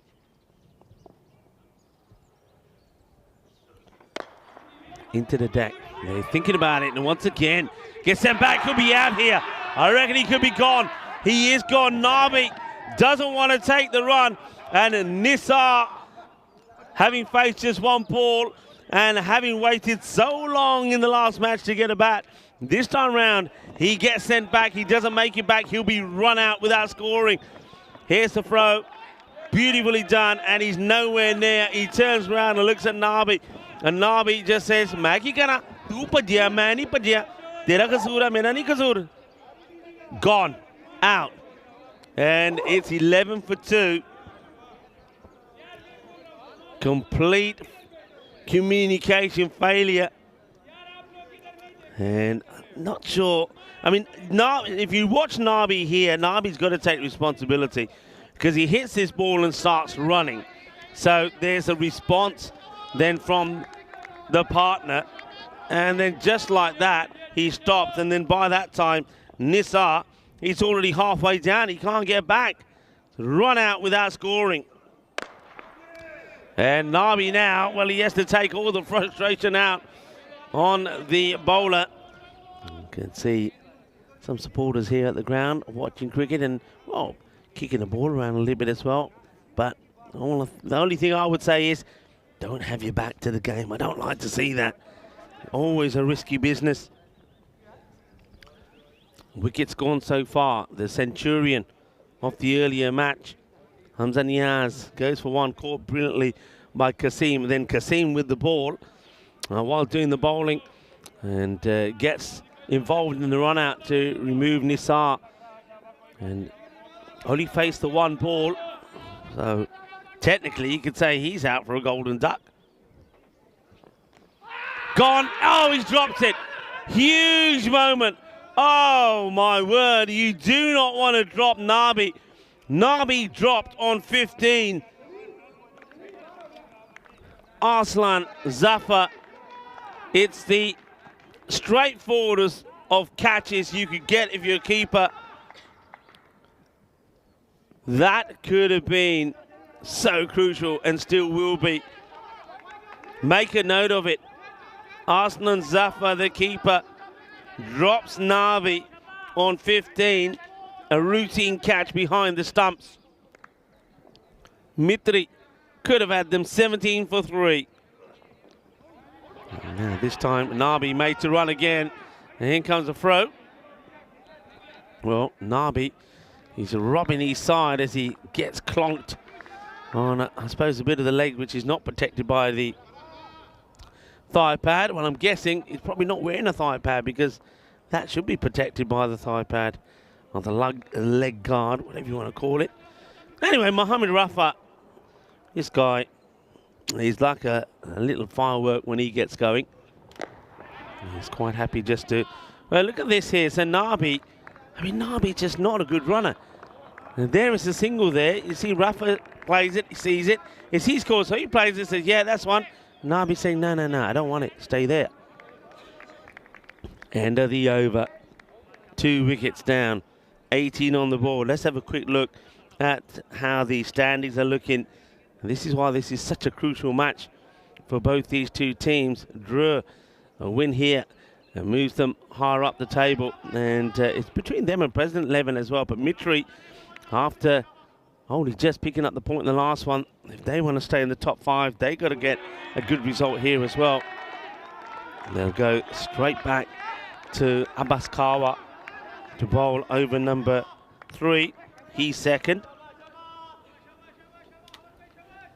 It's a bit of a feel about this day here today. It's almost like teams are understanding how important every match is. It's another miscue.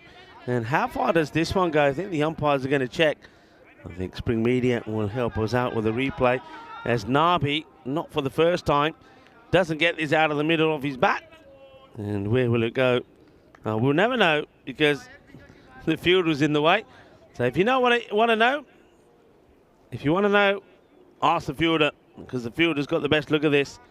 The umpires are going to have to make a call, and they say it's 6. So 6 being called. And if the fielder complains, it's his fault, because he should have told him what it was. This is where, I mean, Nabi, for some reason, I mean, he knows he's doing this. This is the thing about Nabi, because I know that he's had conversations about this at the ECL. He's had conversations about it when we played, of course, in the Western Shield in Portugal. But he knows he's doing it, but he just can't stop himself. Playing the same shot all the time. In the air. Can they get there? Be a great catch if it will. Oh, it's a sensational catch. It is a sensational catch. Absolutely brilliant. Mohamed Kasim takes his second, and he's come from nowhere. It's like we're watching a race. You know when you're watching a race and somebody comes from nowhere and just pips everybody to the finishing line? Well, that is what's been done here by Mohamed Kasim. Nabi, he sticks with the same plan. He sticks with the same shot, slices it up in the air, and Kasim comes across and removes it. So Nabi, oh, he was dropped behind by Arslan Zafar for 15. Well, it won't hurt them that much because on 21 he will go. What a good catch this is. Look, he comes from nowhere and under pressure from other fielders coming around him, he takes the catch, then spikes it into the ground. What a moment. And Abbas Kawar has taken his second wicket. And you got to say he has removed 2 of the very dangerous batters of Drew. First he gets Niaz, Hamza Niaz, who remember did score a century earlier. Now Nabi, 21 of 12. They can't get too carried away though. We know that Drew do bat deep as Usman Khan has come out at number 5. So Mohamed Rafa, of course, is still there. Yet to really get going though. Oh, swivels on this, and this will go all the way to the boundary, as it is Usman Khan that gets his first one away. I suppose the thing with Drew is that perhaps a lot of these batters don't get too many opportunities. So if they get the opportunity, they're probably happy about it and need to make it count. And that's what Rafa and Usman Khan will be looking to do here. It's short again, and he's very quick to pick the line of this being short. And he works that away. So Usman Khan, 6 and 4 all together now, everybody. Hungry for more. Yeah, just helps that away. And Kawa, though, you'll take those figures. 2 for 23. And he's taken the wicket of Hamza Niaz and Nabi. Score at the end of the 3 overs, 34 for 3. But like I say, plenty of batting to come, and you could probably still see those towers going upwards. They're not going to shy away from hitting here. And remember, you still got plenty of batters to come. That's the thing. We know that.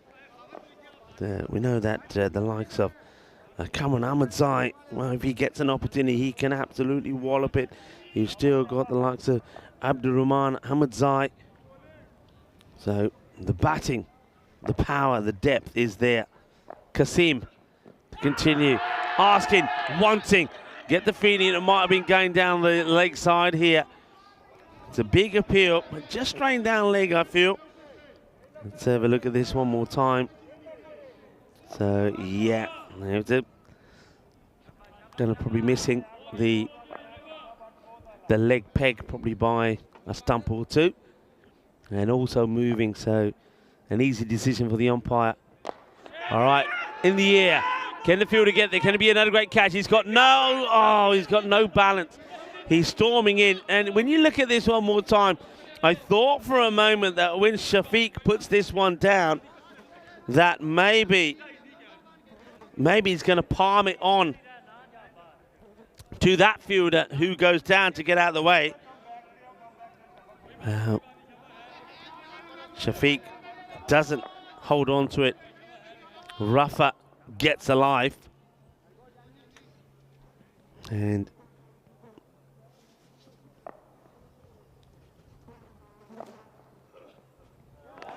this time the shorter delivery from Kasim.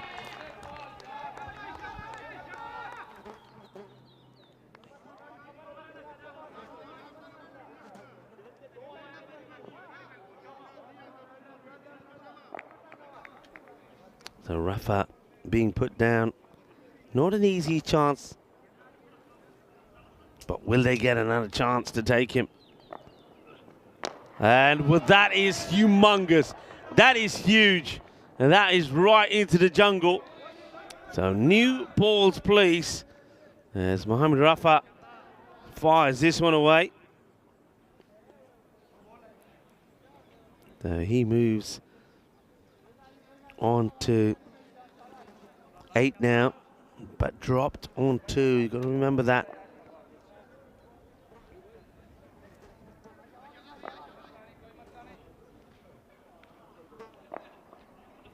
Kasim wants to try and go fuller. And this one sliced away. It's going to get to the boundary. It's going to be one of those. It's going to be a real battle, isn't it? Battle of wits. It's going to be a gritty battle where Mitri will be trying. They'll be throwing everything at Drew.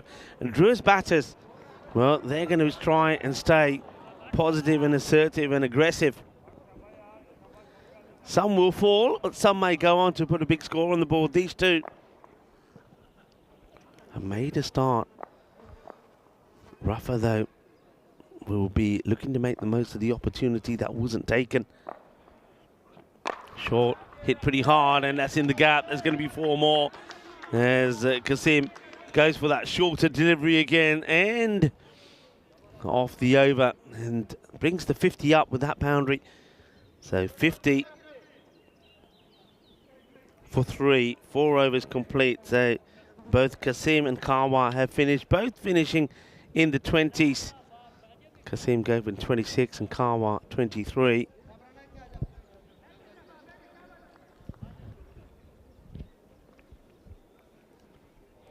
welcome everybody in the chat, wherever you are tuning in from. And I think we've had a fantastic couple of matches already, and this one promised to be another exciting one as well. What about the two matches that we've had here today? If you are just joining us, I mean, it's been quite amazing. We saw Drew 194 to 94, a huge win by 100 runs against the Greeny Vipers first up. When Hamza Niaz scores a century, he's third on the European Cricket Network. 124 of 39 deliveries, a century came up with 30 balls. And then we just saw quite a remarkable match where President 11 131, just above sort of par score. Mitri, a team that we've seen batting well and get to these sort of scores with balls remaining. Well, they made a real hash of it. The top of the batting, only Arslan Zafar made any runs, but then they were 59 for 9. They didn't look like they were going to get anywhere near the score, or anywhere near a point really, when their wickets were falling all over the place. And then quite sensationally, the number 10 and 11, they bat through almost the last 4 overs. They put a partnership of 59 together, so they literally doubled the score. Nur Arslan, number 10, scores 48 not out, and they're needing 19 of the last. As you see, well, a few of these we've seen already. Well, Nabi hit 2 in that area, and Muhammad Rafa does the same. So he moves now into the 20s. Yeah, then amazingly, needing 19 of the last, there was a 5 wides to start the over. Then the second ball, it was Bilal, the number 11, who made 10, giving out LBW, and that was a close call as well, let me tell you that. And if it wasn't given, the batters would have got the leg by, they would have crossed, and Nur Arslan would have been on strike, and he was smashing the ball all over the park. So now this one, Drew batting first. Once again, we'll be looking to try and bat the opposition out of the match. Okay, this one, has he got the legs to go over the boundary? And, well, what happens here? I reckon they messed this up a little bit. It's a combination of the two fielders here. And Husnain's up. I get the feeling this is catchable. And yeah, it's definitely catchable. And in the end, I think he doesn't catch it, Husnain Zafar, but he palms it over for 6. That, for me, is still an opportunity, you know. Really, the right play there would have been is one player to stay inside the rope and Zafar to try and make it catchable. So Rafa now, I'd say he's dropped on 20 as well.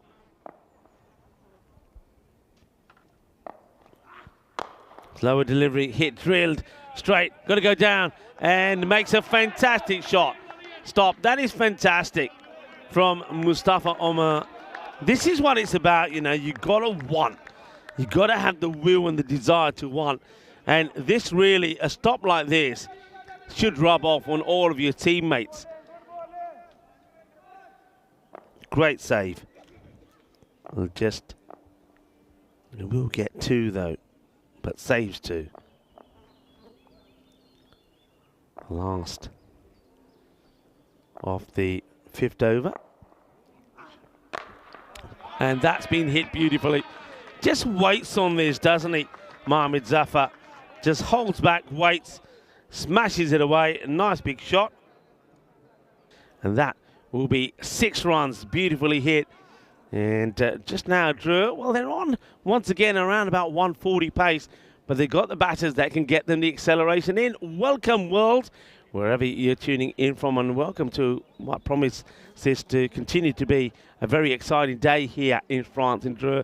We have lovely sunshine, though it is a little bit chilly. Everybody's got the thermals on here, I can assure you of that. Only currently around about 10 degrees, but once the sun's out, it feels pretty nice. Good cricket here today, and once again, I know that all of you will be wanting to wish our very own Mr. Maximo a happy birthday today. Well, Maximo, whatever you're up to, hope you're enjoying yourself. And Maximo, of course, will return on Thursday. As this is played over point, that'll be 4 more runs. And we've seen a few runs going in this here, and I wonder if the captain here. Umar might decide to just make a change in the field. So he is coming on to bowl. So taking the pace off the ball, but I reckon I can see why he's got the field set the way it is. But these guys, especially the likes of Rafa, particularly likes to hit out on the off. You might want to change the field. You see, once again, that's that shot attempted. And they've only got the one sweeper out there. So I'd be tempted to bring my square leg, who's behind square, up into the circle and push one of the players back on the boundary there. Maybe put point back on the boundary. And never mind about the single. It's been hit quite nicely. So you see here, most of the shots that are going on that side will go to the mid-wicket. So leave mid-wicket and long on as they are. Bring up square into the circle and give yourself an extra bit of protection out the offside. Shazad Umar, though, at the moment, quite happy to continue with the field as it is. That one's a bit of a miscue. Well, he's asleep, isn't he? In comes a throw. It's well backed up. And Rafa, really. This time it's his turn to fall asleep.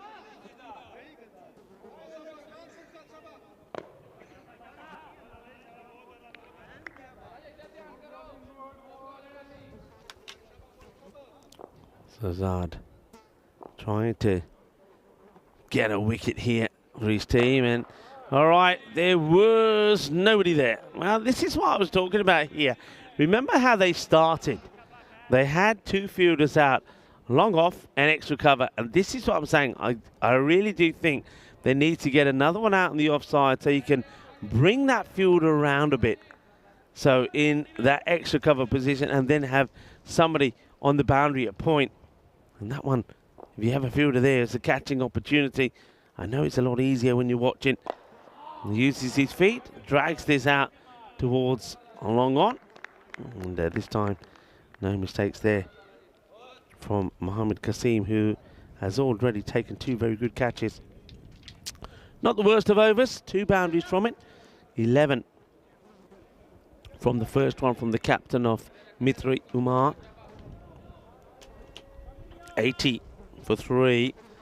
Let's a quick look at that scorecard. So Niaz and Nisaro, he'll be feeling all the pain. It's not often that he loses out, but he gets run out.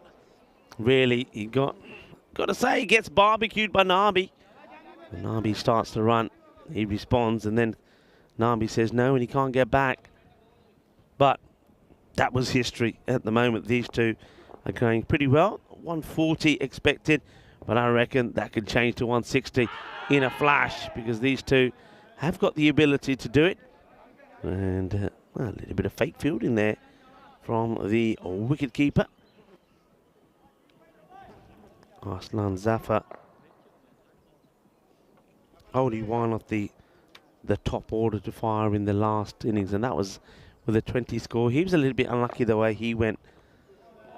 Quicker delivery here by Shafiq.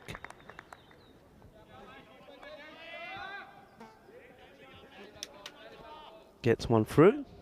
And Mohammad Rafa will be swinging. There's no doubt about that. Field doesn't change, so they're keeping it very standard. 3 on the leg. And the 2 on the offside being long off. Well, that's a full toss, and that will go the distance. Watch out, incoming. Yeah, you can't be bowling there. I think he's far better off with the line and the intent he had with the earlier delivery outside the off. But this is a full toss, and it's just easy hitting for Mohammad Rafa, just helping him to get his eye in even more.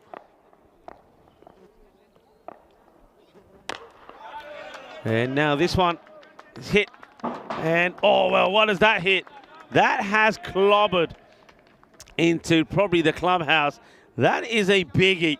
Well, this one is what we like to call another banger, because he bangs it, and this has gone thump into the clubhouse.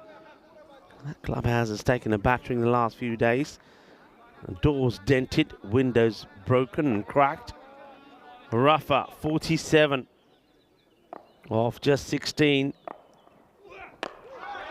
That will be the 50. Shaba, Shaba. Bowled bolle, ginna zona, shaka lagya. And Mohammed Rafa, I know Vinny Sandy, the birthday boy, is a very big fan of Mohammed Rafa because he knows that this guy, when he is flowing, he is a firecracker. He really is. Hits the ball hard, hits it big.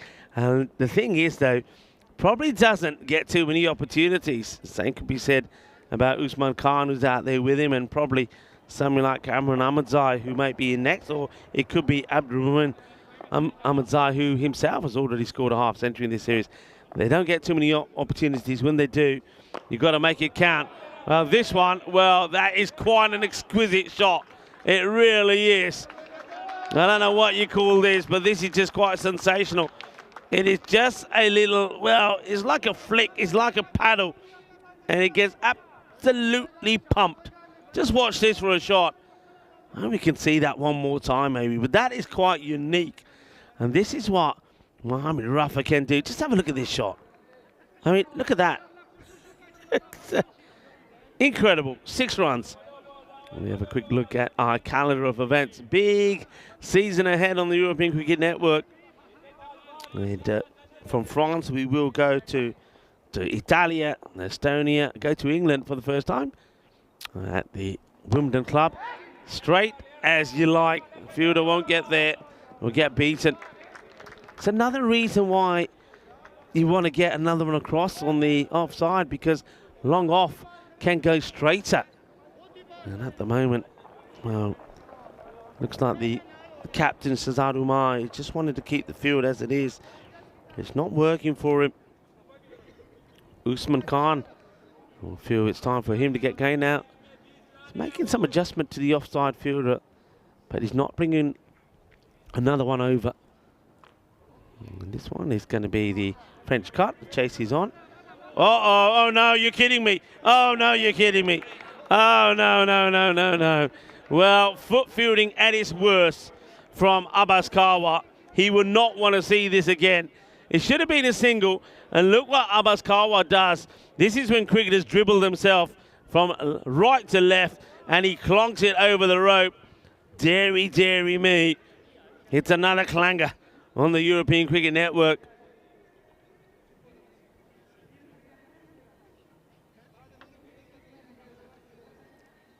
Karwa, he's done some good things, but that's not a good thing. Switch, and it could have switched, and this means that this switch will be switched to batters, because Usman Khan, after getting very lucky with the Karwa kicking the ball over the boundary for him, he's going to try and do the switch hit, but the only thing that switches is the batters, because he's going to get himself out. Well, when it pays off, when you get it right, it looks good. When you don't get it right, it looks bad. And they didn't see him in any trouble there, and he just gives his wicket away and gives an opportunity to someone else. And as I was saying before, some of these Drew batters don't get too many opportunities. When they do, they want to make them count. And unfortunately, I mean, Usman, he plays some nice shots, 1-6 and 5 boundaries, but he gives Yasir one of the easiest catches that he'll get, and he rewards the captain, Umar, with his first wicket. So 113 for 4, and Tapish Bhatti will get an opportunity to go out there now.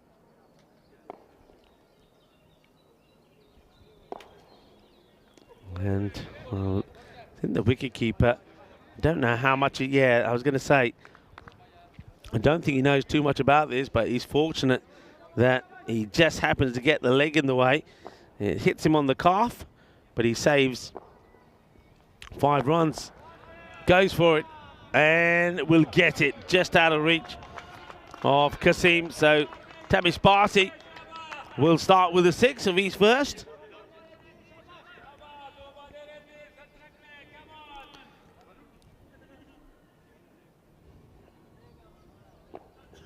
Umar back to the drawing board. Flatter and smash. That is flat. And there's nothing that Husnain Zafar can do about this. Hit flat and hard.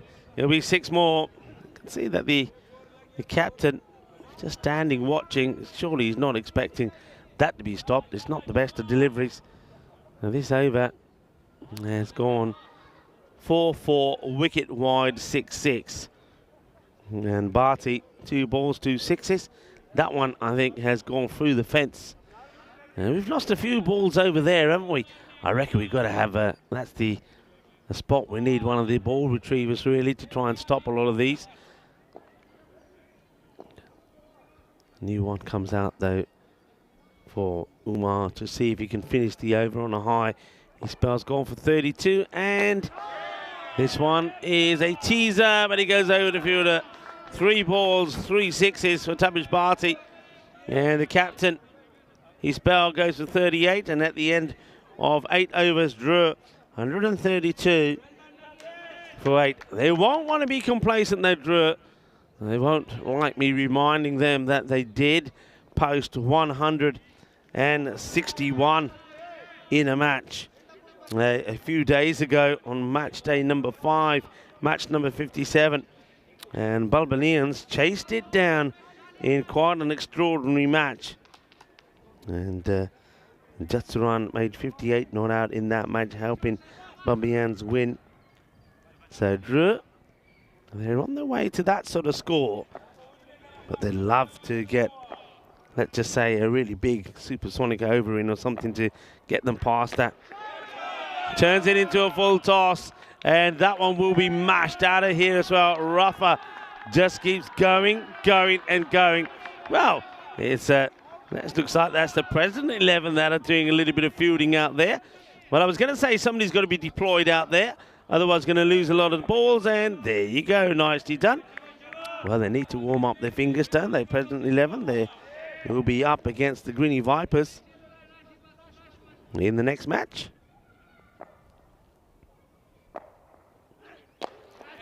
Up in the air. Now, this is what I'm talking about. This is where I would have that fielder, and he's not there. So there's a couple of times now that the ball's gone in that area. And the fielder, square leg, it's probably worth pointing out, square leg who's on the boundary up until this point had not had to stop one ball. Not one ball's gone to him. It's gone long off or over cow corner. So that's, for me, has been a wasted position all the way through this innings so far. Rafa has moved to 67. The way he's hitting it, is there time? You bet there's time. But he slices this one. You can hear the Drew players to my left, where the players are stationed. You can hear them say, aye, aye, aye, because they needed that. If he's going to do it, if he's going to be the second Drew batter to score a ton today, he needed that to go to the boundary. And Tabish, the way he's going, well, he's looking to hit every ball for 6. He's not going to be looking to get a single to get him back on strike. I can tell you that for nothing.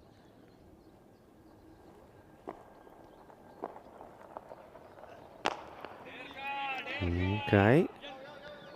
Well, there will be a single this time, so Rafa will go back on strike.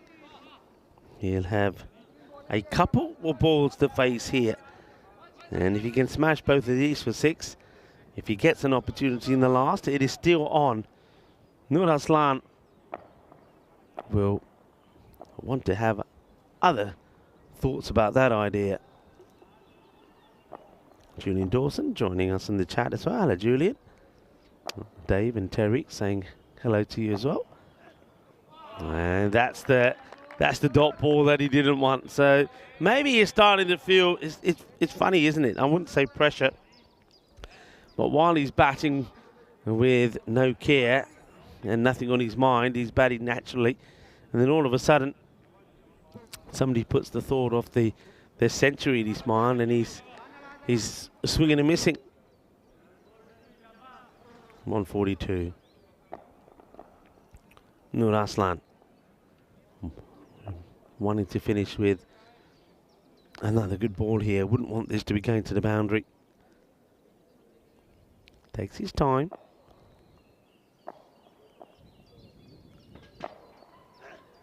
It's hit well, and good catch.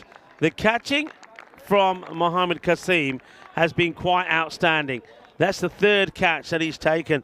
So he removed Niaz, He removed Nabi with what was a fantastic catch as well. And this one is not easy. He's hit hard and flat. And Kasim, he doesn't drop him, does he? Well done, well caught. That will be the end of what has been a very entertaining knock from Mohamed Rafa. 68 of 23 deliveries. Good catch once again from Kasim. And well done to Noor. Takes the wicket. Noor Aslan. Remember, he's heroics with the bat. I wonder if he gets elevated. The batting order. Bowled.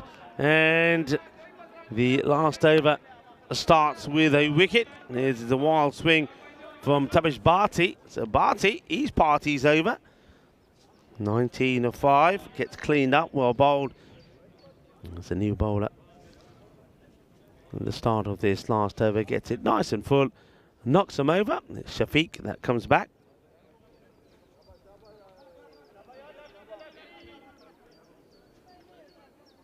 So 5 balls to go. So remember at one point they were looking to be 165-ish.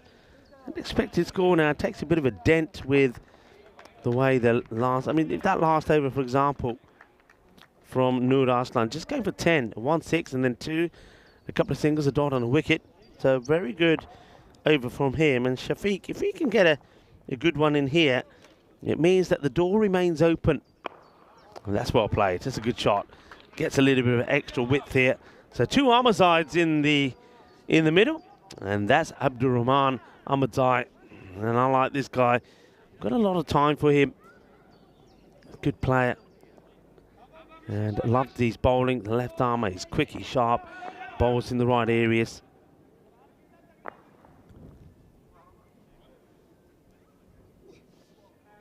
And also pretty young as well. By my calculations, he's he'll be bringing up a birthday pretty soon. Will Abdurrahman Ahmadzai.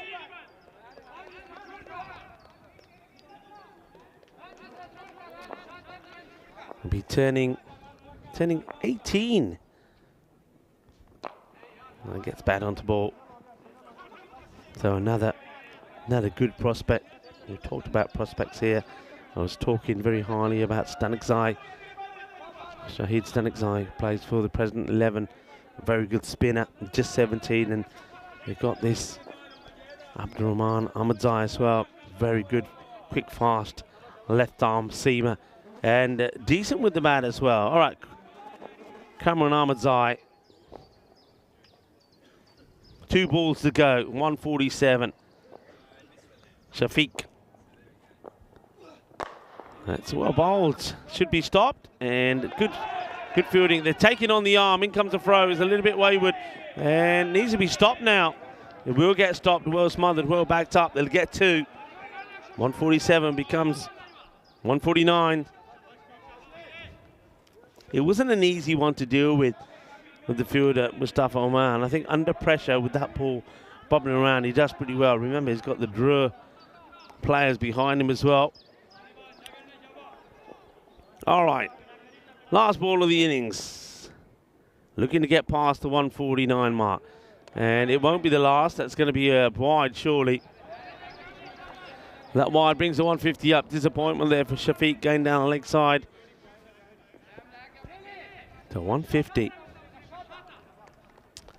Mitri, I wonder if they'll be pretty happy or not here. It's a difficult one. 69 was the score at the halfway point.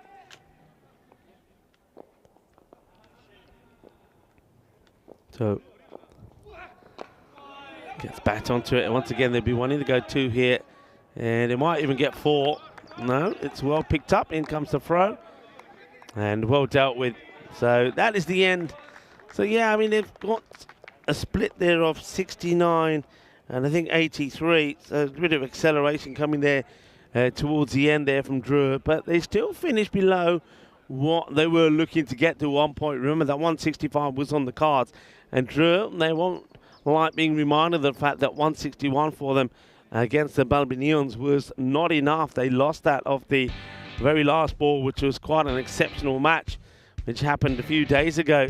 So they will finish on 152, but I don't think that they have shut the door on this match. They have not batted Mitri out of the game. Mitri, though, they had a lot of trouble with the bat, of course, in their last match against the President 11, where only a remarkable innings from number 10, Arslan Nur, in a 59-run partnership with Ahmed Bilal, number 11. They 59 doubled their score. They got to 118, but more importantly, they managed to get a point out of the contest. So they'll be looking to do a lot better this time, and some of their big guns are going to have to click, and they hope that is the case. Big guns, though, for Drua didn't. Niaz went for one. Nisar run out for a duck. And then Nabi, well, he went to a great catch there from Kasim. Kasim, 3 very good catches. And you have to say that none of them were easy.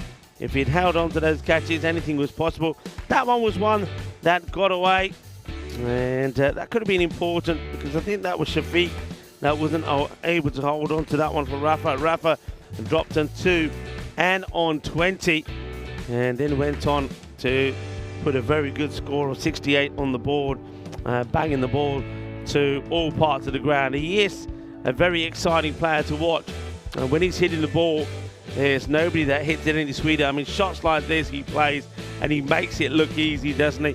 As he smashes the ball all over the place. In the end, eventually, we did get some people there to stave some of these, and it ended up being some of the President 11. That wasn't a good way to get out for Usman Khan. He'll be disappointed after getting into the 20s. He then goes with a reverse Malachi and gives his wickets away. And but thing was, though, his loss meant Tabish Bharti came out and smashed his first 3 balls for 6. Well, eventually, we did get people out there to try and stop those balls going into the jungle. And Rafa, this was the end of him. Another good catch from Kasim. That ball dropping down and Kasim holding on to it. And then the start of the last over was a wicket. And Shafiq did get it right, and he removed Bharti. But a few more did come. They did get to the 150, 152. It would finish. We have a quick look at the scorecard. So 68 from Mohammad Rafa, who made the most of his opportunity. And Usman Khan did get going and then gave his wicket away. Tabish Bharti showing just how powerful a hitter he is. And then right towards the end there, the 2 Ahmed Zaids helping to get the score over the 150 mark with the ball. And there was 2 wickets there from Abbas Kawa, who I think bowled a very good opening spell. Took 2 for 23. And was pretty impressed also with Nur Arslan, who takes 1 for 29. So we're going to take a quick break here now, and we're back in 10 minutes time to see if Mitri can get their batting together and maybe pull off another shock run chase against Drua on their home ground. Volvemos en 10 minutos.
This European Cricket Network event is proudly brought to you by HCL Software and Paramatch.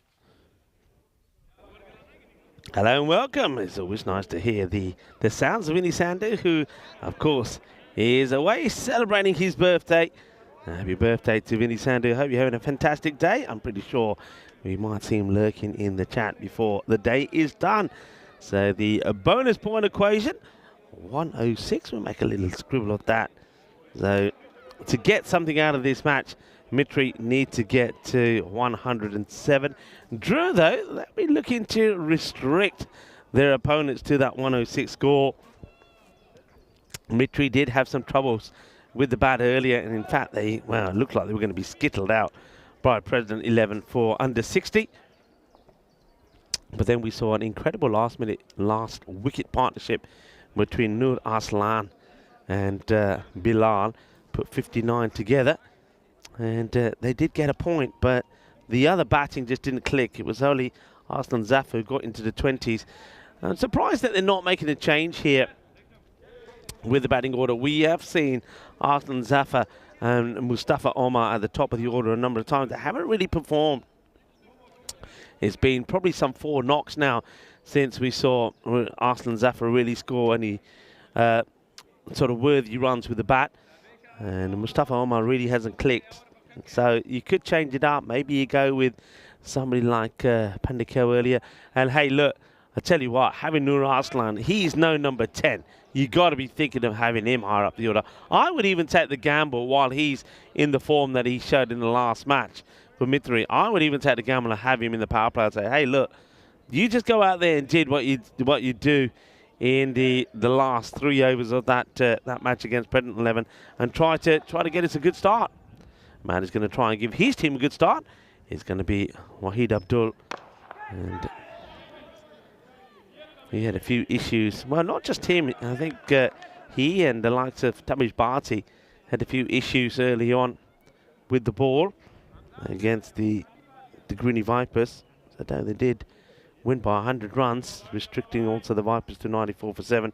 They gave away a lot of extras. I think it was about 18. So they'll be looking to improve on that statistic. It's a good heavy length, but wide called. Goes too wide. And that probably is the one for the over as well. You have a look at this. That's moved quite dramatically. I think it's on the way up afterwards as well. So maybe at this point, yeah, at that point is okay.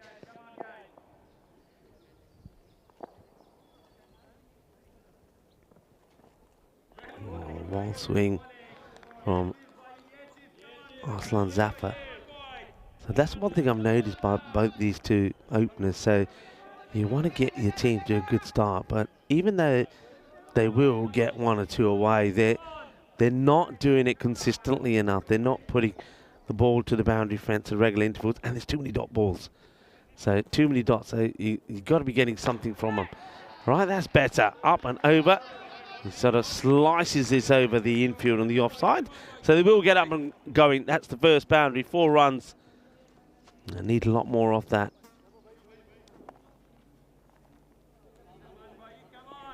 Some of the days that we're celebrating around the globe. St. George's Day, celebrated in a number of parts of Europe. Also, it is International Creator Day, and a day that celebrates all of the creators that we have, and especially a lot of people that do the creating on social media. The content creators, as we like to call them. Over 500 hours of content are uploaded to YouTube every minute alone. So that's just on YouTube. And of course, big shout out to the likes of Nick, Shazad and Diana on the European Cricket Network that do a lot of the content work, doing a fantastic job. A lot of exciting things to see on our social media. High in the air. All right, it's high. It looks like Nabi is getting underneath it, and it will hold on to it. It's not Nabi in the end. Nabi leaves it, as it is Nisar who holds on to the catch. And Nisar says, well, I might as well get my name in the book for something good, because at the moment it's for a 0 of 1 being run out. So catch taken. And once again, the openers from Mitri just not doing the business. Mohammad Arslan He's still there, but he's going to lose. Going to lose his wicket. There he goes. I'm sure that's not right. How does...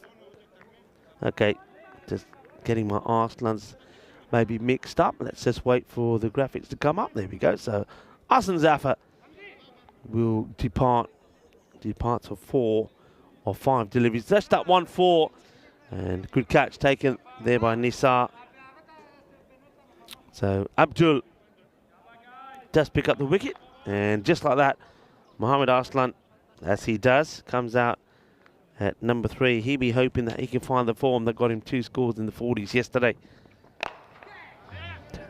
Played it well.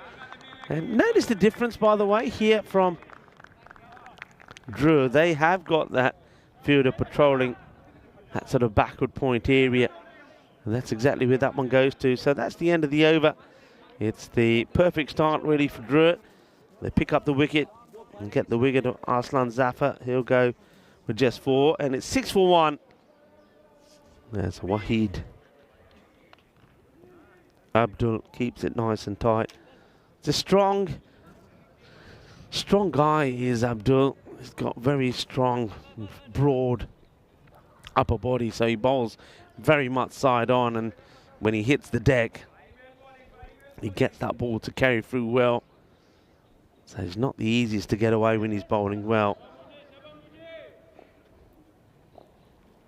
Omar and Mohammad Arslan now there. It's well bowled, good full delivery. As Abdurrahman Ahmadzai comes onto bowl, so he'll be celebrating his birthday pretty soon in 6 days' time. Born on the 29th of April, 1996. Oh, great stop. Well, that's going to hurt. It's a stinger. It's an absolute stinger. Well, let's hope he ain't hurt himself here. That's been hit hard. And I think that's is that Mohammad Nisar again. That was timed to perfection. We know he's a very good timer of the ball. And ouch, he says, ouch. Well, yaar. Changi lagi meri, changi lagi. Well, there he is. Be celebrating birthday pretty soon. Abdurrahman Ahmadzai. Well, it looks like we might need a little bit of the freeze spray.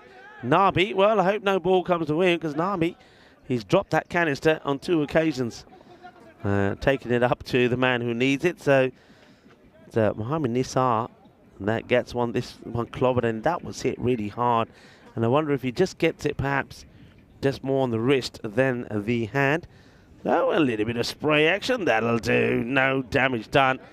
I think Nisar, he says, all right, I'm moving from here. I'm going to go on the 45. I would laugh so loud if the next ball is hit at him as he thinks he moves himself away from the firing line. He's now moved on the 45. So, I tell you what, if this is clipped away at him, I don't think I'll stop laughing. Anyway, Abdurrahman Ahmadzai, 18 years it will be. Another very good under 19 player for France. And it's good delivery. It's just what I like about Ahmadzai, and I hope I'm not going to put the commentator's curse on it, but more or less, I would say, as I'm going to go as high as 95% of the time, all of his deliveries for a left armer, so he's bowling left arm over, all of those deliveries are right where they have to be. He goes right across the right-hander, very rarely strays on the leg side. Here we go, leg side delivery. No, he doesn't let me down. And because of that, you can set a field to him. So the field is set beautifully. You've got the third back in between the keeper and the man short backward point. And you've got a backward point or point on the boundary, doing the sweeping, 2 men inside. And that's all. He makes life easy for the captain. You know what he's going to bowl. You know who he's going to be. And if he just starts to get a little bit of swing on this ball and gets to the move back again, it'll be really dangerous. And he's got a lot of developing and growing to do as well. So a very good prospect in the making here, Ahmadzai. Up in the air, just out of reach of the man in the in circle. Gets a boundary, does Omar. Now, can Mustafa Omar finally get clicking here? These two, they need to get something going. Mohamed Arslan, for me, because he is such a talented player, having seen him back yesterday and put good scores on the board. 49 and 48 he made. The 48 was not out. The 49, he was run out going for his 50. There's that good delivery. This will race to the boundary. Don't see that one just starts to come back slightly. And even though the third is back, can't stop it.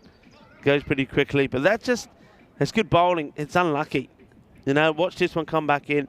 The batter gets a bit of luck. Jams it into the deck. It gets past Amar. And that's 4 more. End of the second over. 15 for 1. Last 2 balls going to the boundary there. But other than that, even with that, actually, I will say, because the one that went over the infield was a full shot. That second one was a little bit of luck. So just the 9 of the over with those 2 boundaries. That's the way it's looking here. Mitri, if they can get a win here, they'll topple them, or be on the same. They could topple or be on the same points as Drua, but Drua, they're the team that's looking to get away from them.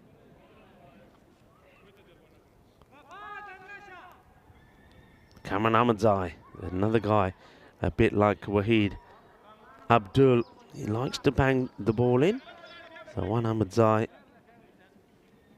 replaces another.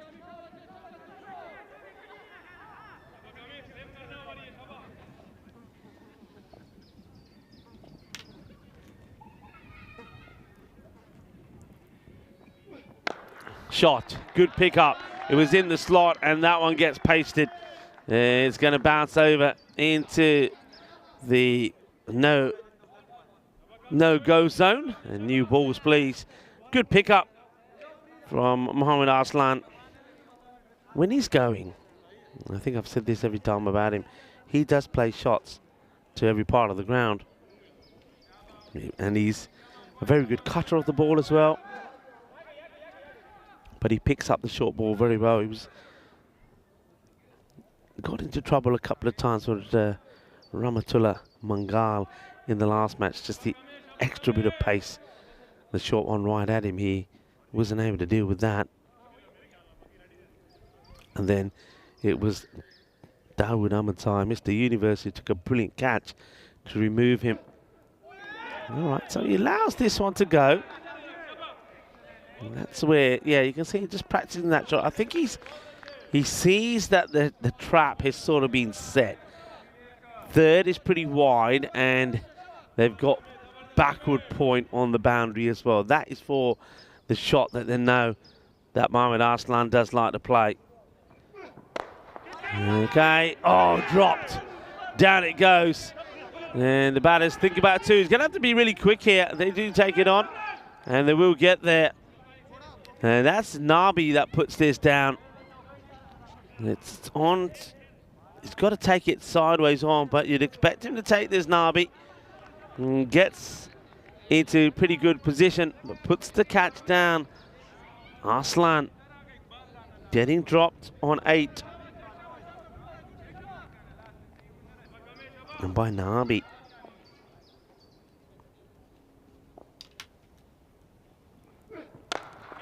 Up in the air. Fielder is not going to get anywhere near this. It will bounce just inside the rope and go over. That's going to be 4 runs. You get away with those in the power play. Arslan, it's almost like he's being forced to play down the ground. It's probably the one shot he's probably not too comfortable with. Gets away with this. Field change straight away. I'm not sure if this one is going to work in their favour because they bring up point from the boundary so that long off could go back.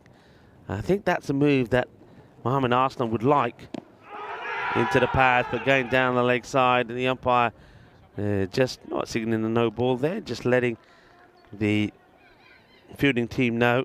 And he diffuses that situation pretty well, but just giving that early signal saying no, going down leg, and you can see straight away respected by the wicketkeeper and the bowler. Good umpiring.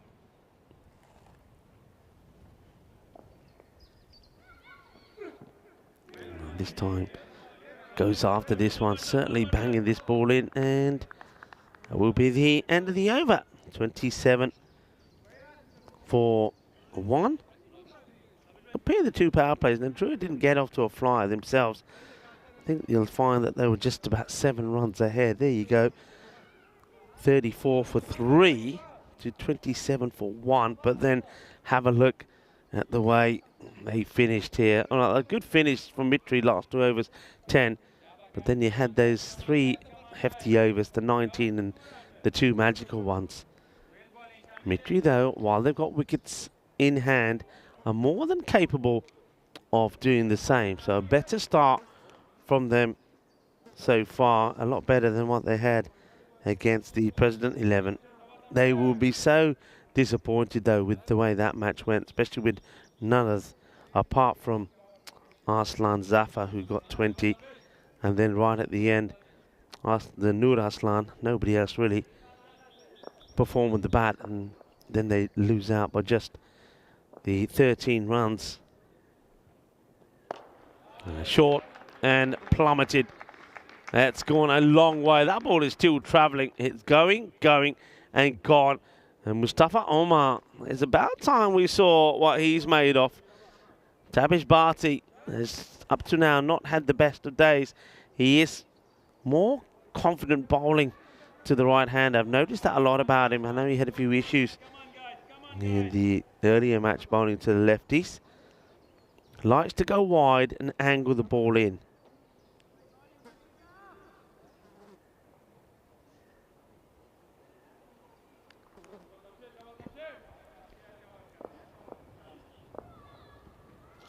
Bharti bowls his second.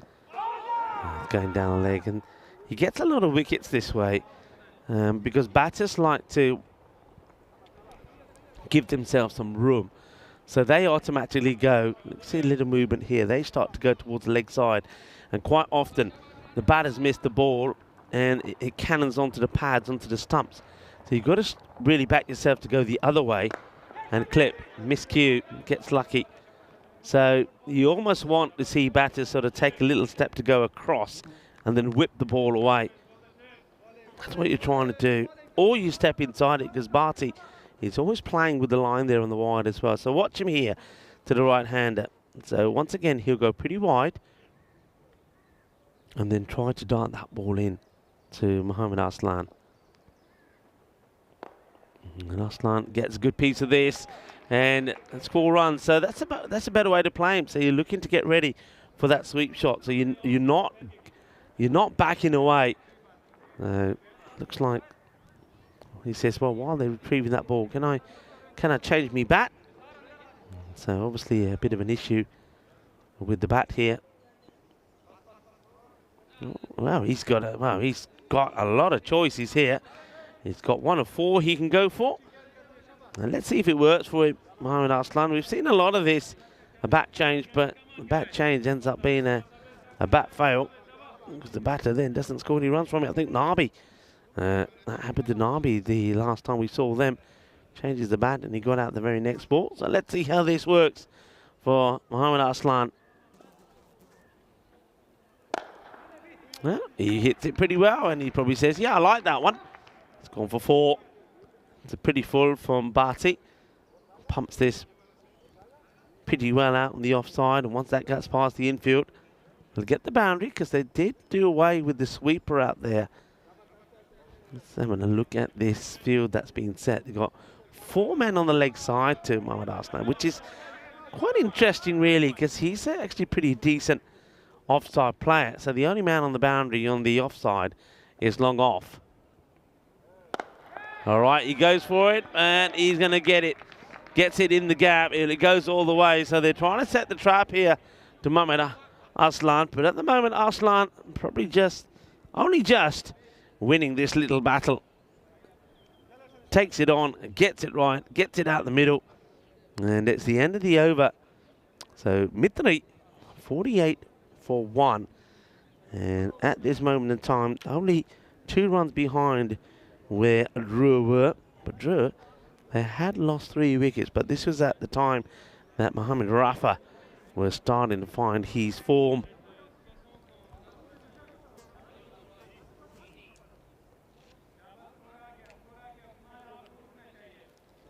decent over that last one for Mitri. 21 coming from it. So once again, Tapish Bhati not quite having it all his own way. But he does have the knack of always coming back with a good one. Usman Khan.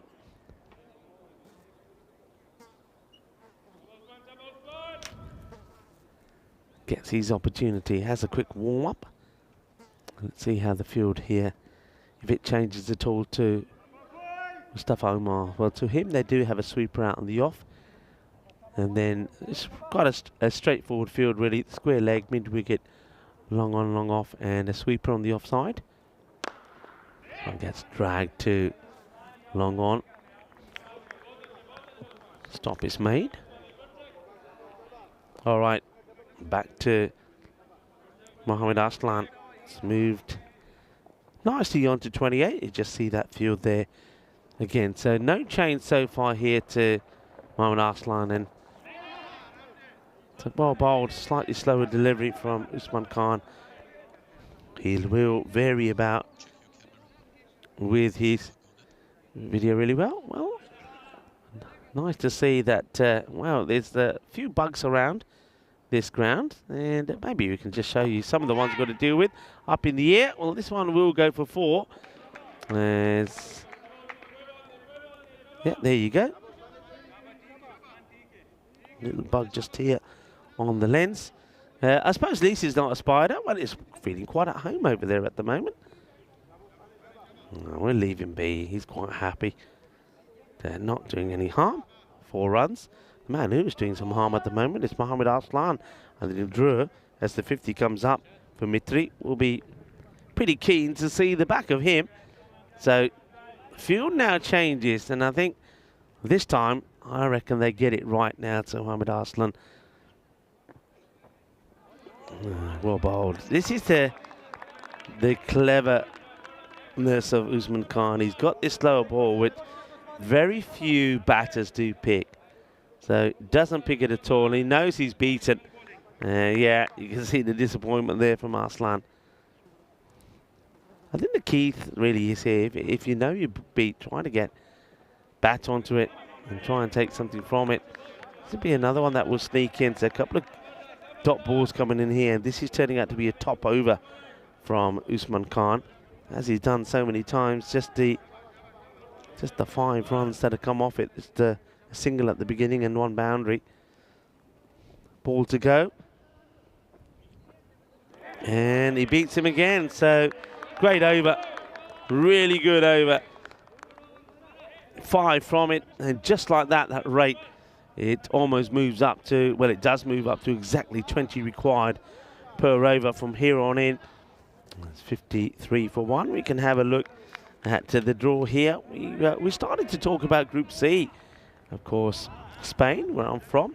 The Spanish have got the likes of Switzerland, Belgium, Malta and Finland in their group. I think Malta, Finland and Belgium will all battle well with each other. Switzerland, for me, probably the team that could probably challenge Spain pretty well. I would still say that Spain will feel that they're the favourites in that one. I reckon when you look at some of those other groups there, Spain will probably feel that theirs is certainly not the toughest group, but still Switzerland, I think Switzerland are more than capable of causing an upset there on their day. Speaking of causing upsets, don't forget that likewise Belgium, Malta also can as well.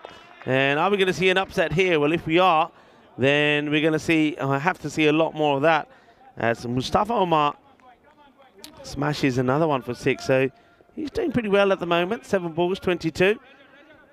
But it's a huge ask, really.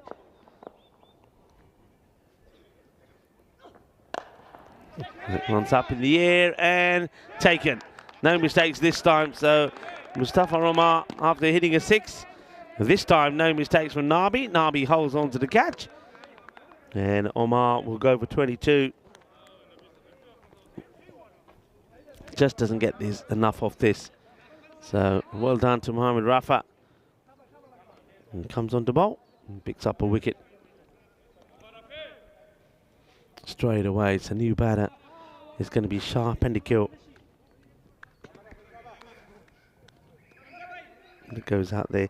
It's just the one over that can have such a big impact on the match. And of course, that one there from Usman, when you just get 5 runs that come off it, it makes a huge dent in the required rate. But then, having said that, one huge over or a couple of huge overs on the batting side could bring them back into it. That will help. That will be a wide down the leg side from Rafa. So Shah Pendikel, he'll be hoping to do better himself in the last match. He had a exquisite shot for 6 and then proceeded to get himself out as well. And a big shout from the bowler. But, maybe there was a little bit of bat in this as well. Let's have a look at it again. It's also a big chunk of bat onto the pad. But again, it's a good over. So far, just the one boundary. That's all from it, and the wide. All right, skied. Who wants it? Anybody? Where's it going to land? Land safe. Only a single. So Pendikel gets off the mark. Mohammad Aslan, remember he got tucked up pretty well in that last over by the change and the variations from Usman. Let's see if he can bounce back with a few hits. And no, he can't. Full and straight. Plays right across the line. So Mohammad Aslan not able to do too much with the last 4 balls that he faces. And the 4th will be the end of him. Full straight bowled. Another one bites the dust.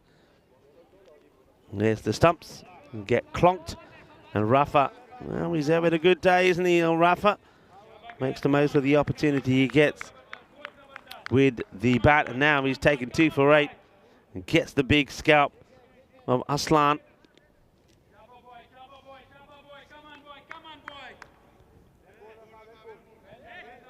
(32 of 20 deliveries). So Mustafa and Mohammad Aslan both made starts. Aslan Zafar once again doesn't really click when he needs to. So Mohammad Kasim, who was great in the field. Let's see if he can start something here for Mitri. Misses out on the first one, which was down the leg side. And that's the end of the over. So troubles continue with 5 only coming off Usman Khan's. And this one doesn't get any better for Mitri. Just the 8. So 13 off 2 overs, and they're needing to get over 20. 61 for 3. So this is where once again you're looking to, I suppose, Mitri. Now the priority becomes getting to the score of 107. There's looks like that's the President 11 going through their stretching. And they will be taking on the Gwynny Vipers in the next match. That's Mohammad Nisar. Nice to see that his hand has healed. He's back to a prominent fielding position. Remember, he was involved in an excellent team catch between him and Ahmed Zai.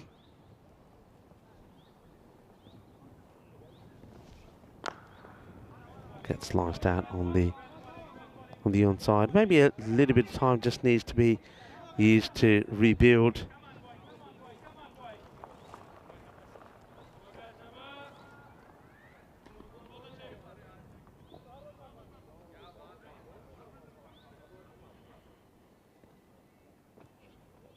Oh, well bowled. Usman Khan. It's just so difficult to pick that ball of him. We've got a number of bowlers, don't we, on the network, who I refer to as the Bombay mix Tiger bowlers, because you'd never know what's coming out next. And I get the feeling that this guy, he takes big credit of being one of them as well. That's a nice looking shot though. Gets into an early position. Shah Pendikel gets his first boundary away.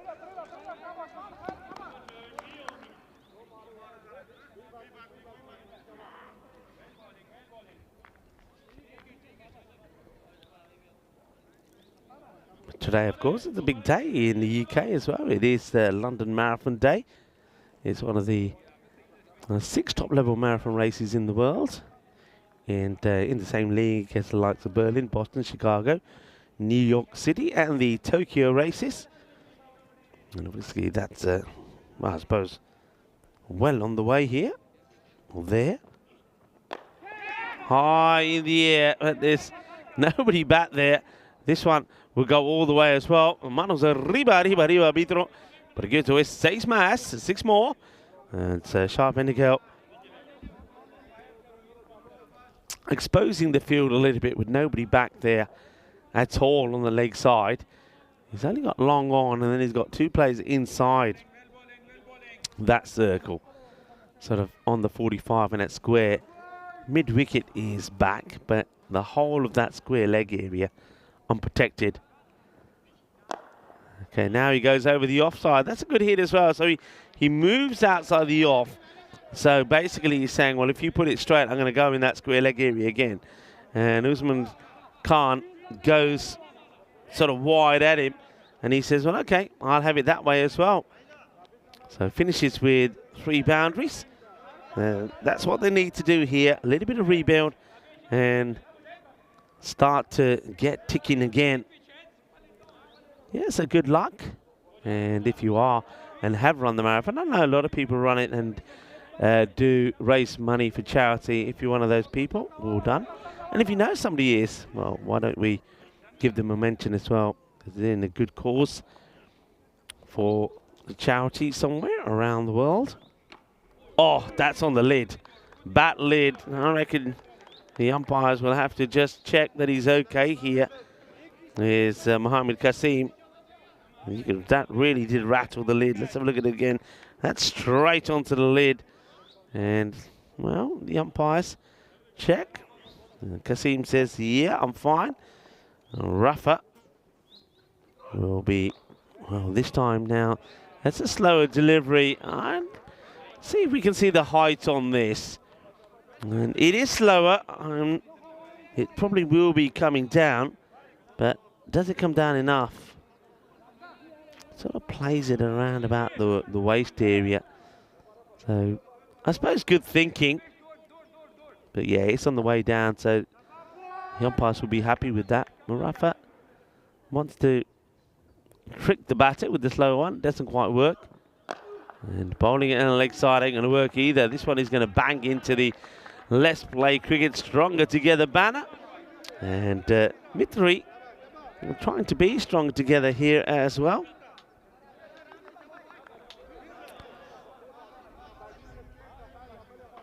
The umpire. Well, we're looking at the Stronger Together banner. The umpire, well, he needs to be a bit stronger together as well, doesn't he? Well, maybe he needs to be put together as he goes down. Not sure what they're checking here. Not sure at all. I think maybe Nilkesh Patel is checking that the umpire is okay. Well, there he goes down. Well, that's a great shot there from Andis. This one will get played in the same area as well, but this would just be a single. So Kasim moves to double figures. Yeah, umpires, no matter where you are, always have to be alert. And as I always say, not just as is applied to everybody on the pitch, but around the pitch, always have to be watching the ball, always have to be alert. We've seen a few people around the ground that haven't been alert. And of course, we saw, well, it was one of the Night Riders. Keeper gets lucky. Can he hit him? He decides not to. It's that slower delivery again into the pads. Gets away from. Gets away from the keeper, Marza here. By the time he catches up with it, the batters have taken the singles. Yeah, we saw one yesterday. Remember, one of the Paris Night Riders was minding his own business in the marquee, and the ball popped up and bounced and hit him on the head. Just spoiling these ones, isn't he? As he's getting a little bit tucked up. There's Kasim and Sharpen the Kill, and the ones that are going down the leg side, just leave them, let them go. The end of the over. And see here, a good bit of action here. The bowler coming across and thinks about having a throw, and everybody said, nah, Marty, hold on to it. He does hold on to it. 89 for 3. 10 of that over. From Rafa. Nice spell from him. On this day, back in 2013, another brutal innings from another West Indian. Chris Gale sent record books flying out of the park when he hit the highest T20 score of 175 not out, which included the fastest T20 century when he scored that of 30 balls and the most sixes in an innings. 17 was the number of sixes, a record that he would then go on to break later in the BPL. That's of course the magnificent Chris Gale. What a character he is as well.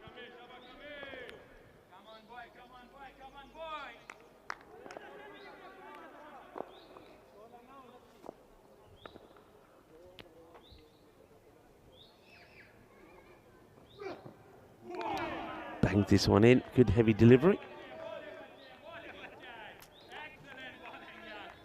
A few people coming in saying the marathon was on Sunday. Wow, I have to check. My sources here. I have to admit, when I was reading it yesterday, I'm thinking, well, normally it's on a Sunday. But my sources, I can tell you, some of you, maybe if you look up the same source I was looking at, did have it down today. That's got to be a no ball, surely. Yeah, it will be a no ball. It has a habit, Cohen Amanzai, of doing this. He likes, like I say, he likes to bowl the heavy ball, but that's two that have gone over the shoulder.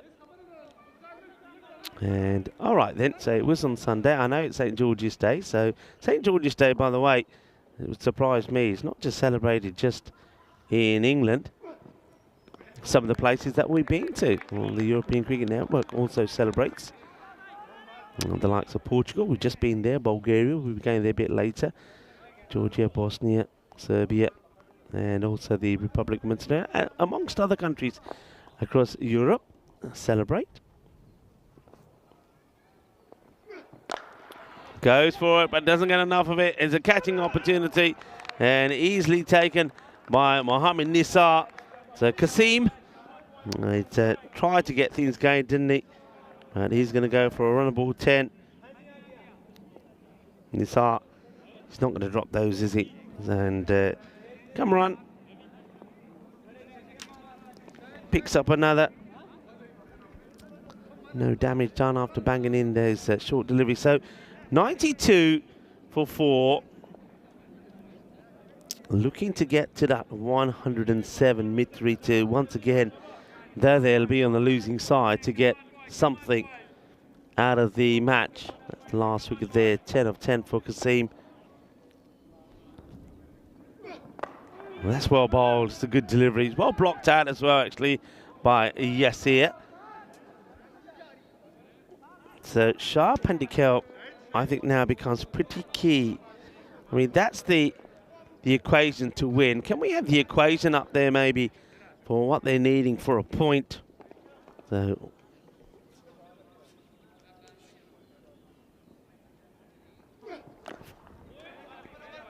this one banged in.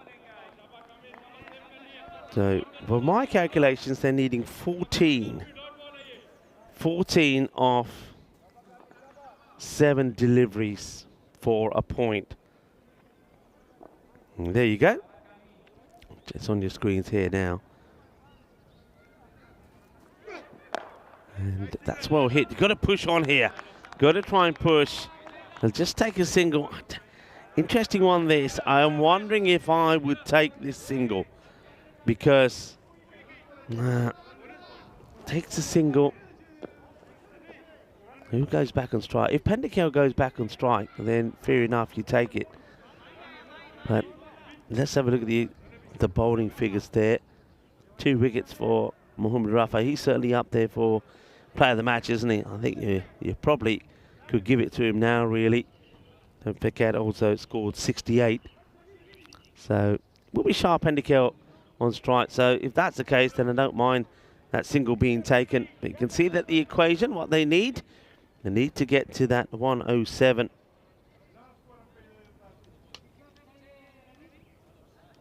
So 13 required. They'll go to Wahid Abdul. Now, one thing about Abdul is, though he's a tricky contender, he has bowled a few wides. And every so often, he's fired a 5 wides in as well. They'd love something like that right now. So, needing 13. Gets bad onto ball. Got to be thinking of running, but they don't run. Looks like Sharp Endicott thinks he's going to do this by himself. We've seen this so many times here in France. It doesn't always work out, boys. Doesn't always work out. You take what you can. All right, so really he needs to have 3 good hits to get something out of this contest. And that's why I take whatever you can get. So dot ball, we've had 2 dots now. So now he's got to latch on to 3 of the last 4 deliveries.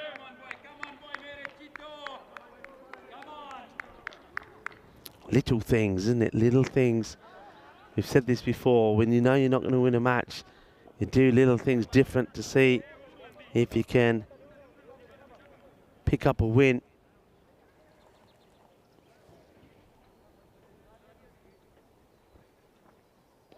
That one is the wide I was talking about that you may get occasionally. So, all right, that helps you a little bit. It takes it to 12 or 4 balls.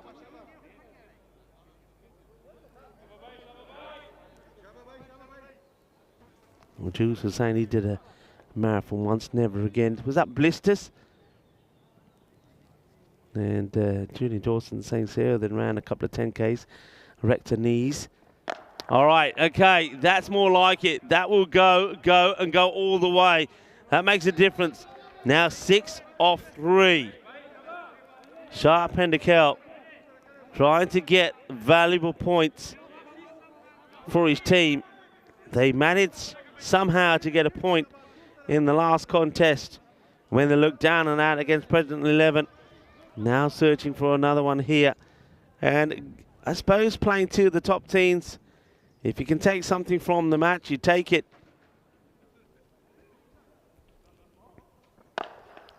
Hits this well. Chases on the eBay. Will the fielder get to it? He will. They have to keep running. They'll take 2. They will take the 2. 4 off 2 for a point. That's well chased. The fielder never gives it up. And that's Nabi this time. And just gets the foot onto that.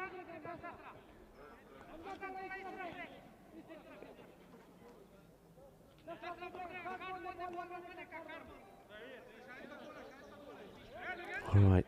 Jules is saying, yeah, he did these for new trainers. I think they say that's the worst thing, isn't it? You've got to wear the shoes in.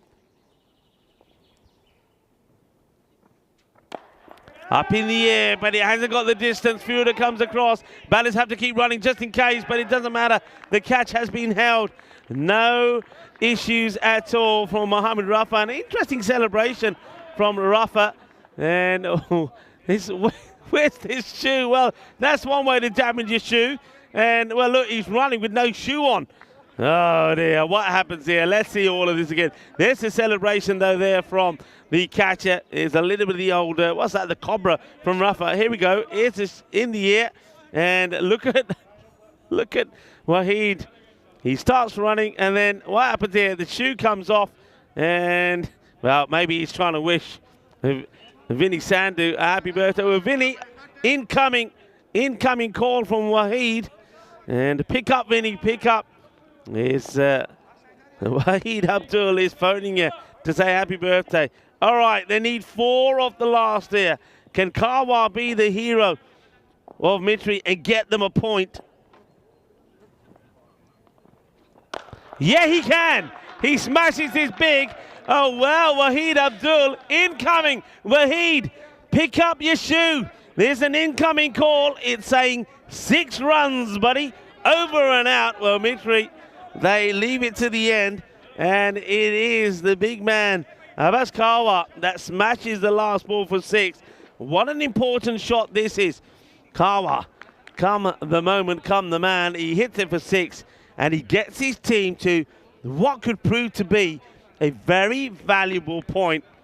So congrats to Drew.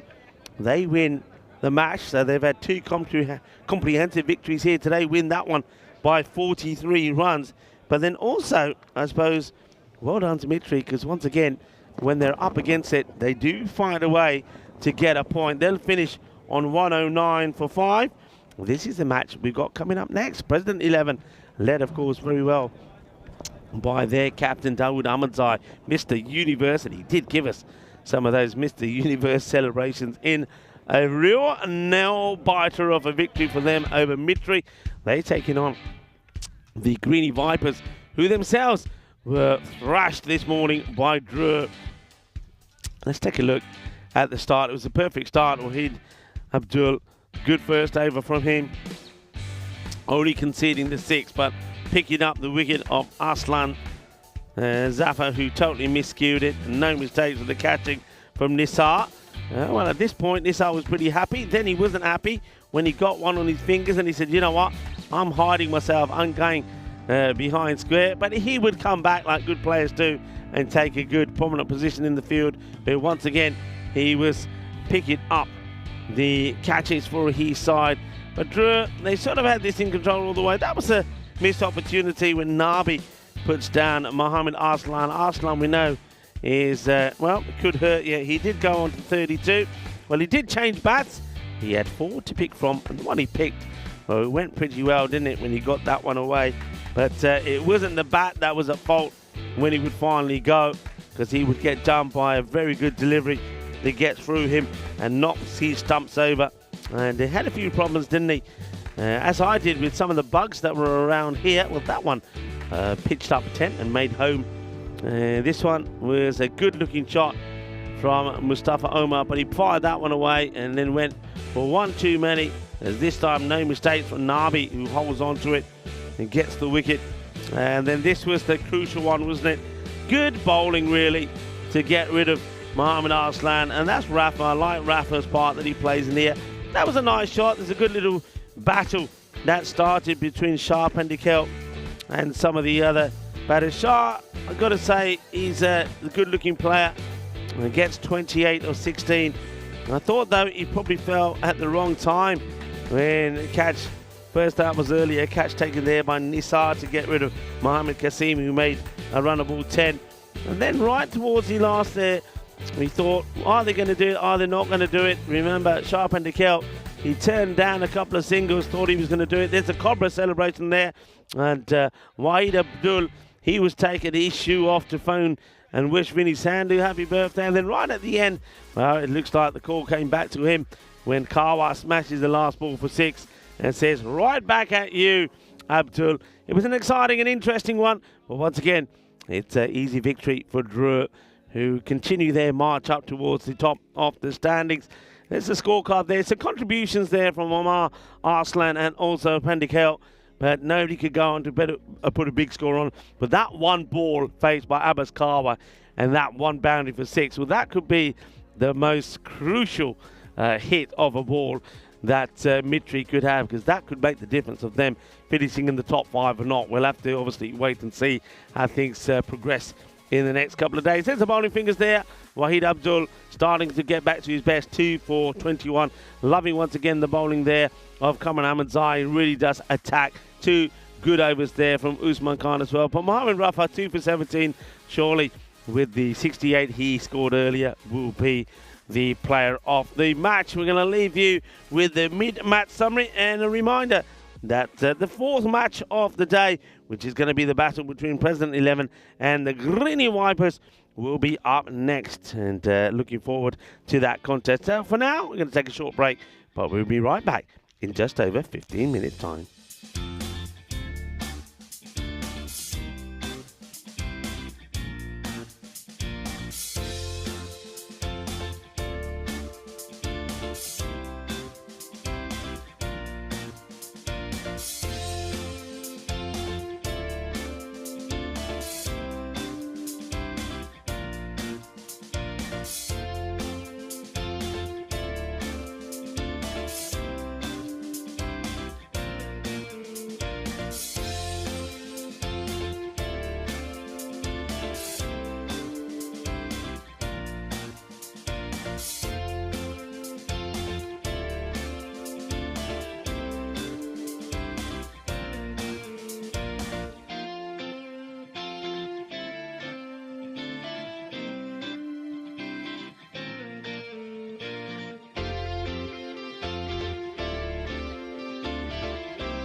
This European Cricket Network event is proudly brought to you by HCL Software and Paramatch.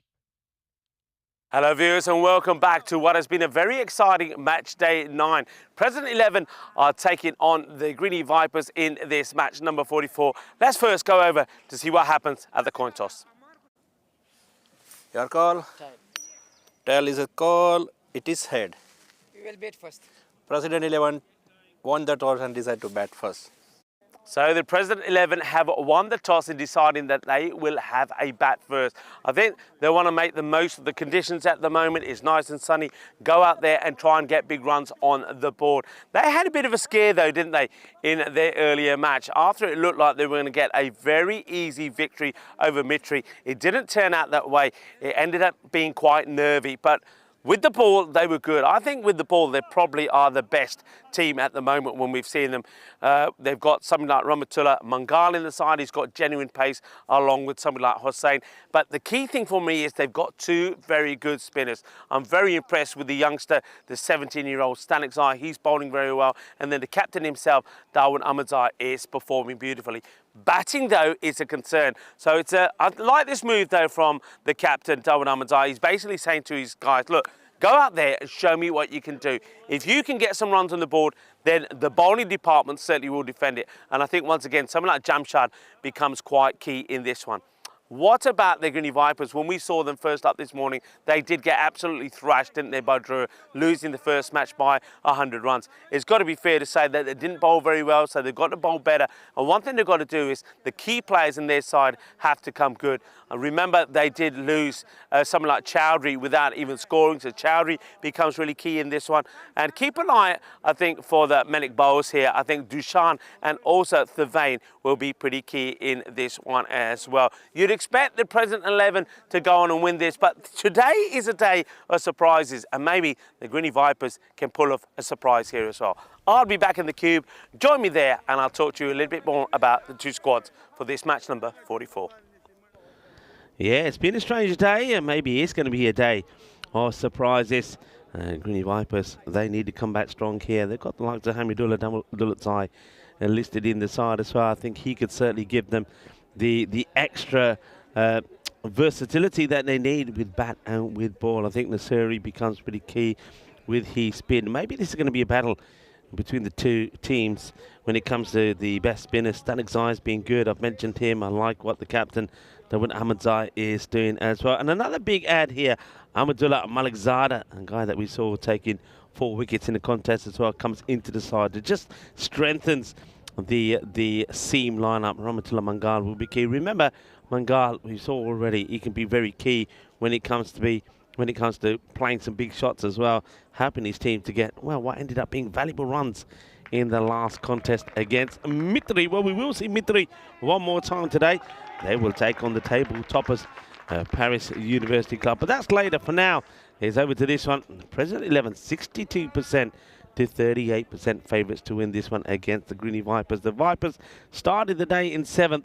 If they are to make it through into the finals day, they've got to finish in the top 5. That means they've got to try and get some valuable runs on the board. That's always a nice touch when the batters are shaking hands with the umpire before the game starts. It's all about respect as well, isn't it? All about respect.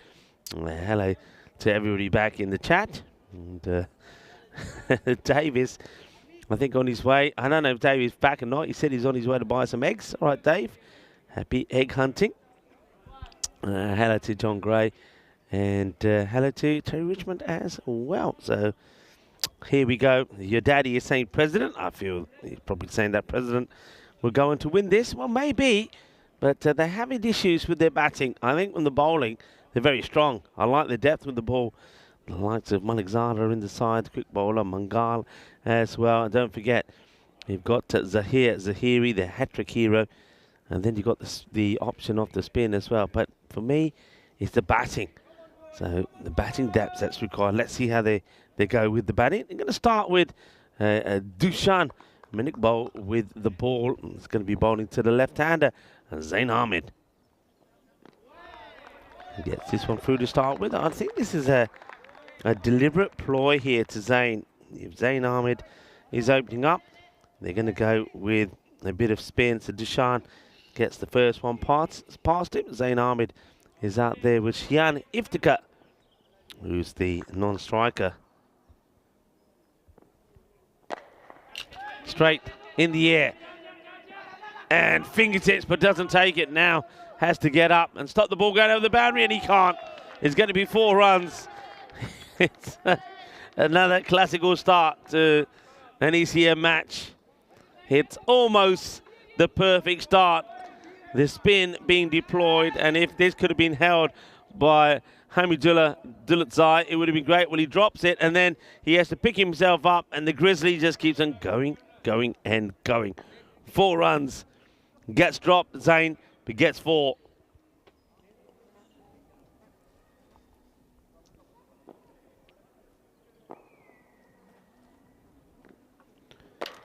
And now uses his feet beautifully as he dances down the wicket and crunches this big over long on. Yeah, uses his feet well, Zain Ahmed. So Dushan, first of all, sees the man dropped and 4 is conceded, and then beautiful footwork and crunches that pretty well.